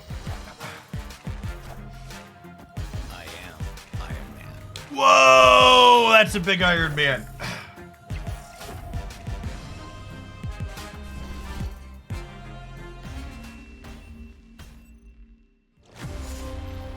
All right, shall we do it live, chat? Shall we do it live? I've got patch notes here. Shall we make a YouTube video together? It's not a debate this time, chat. It's real.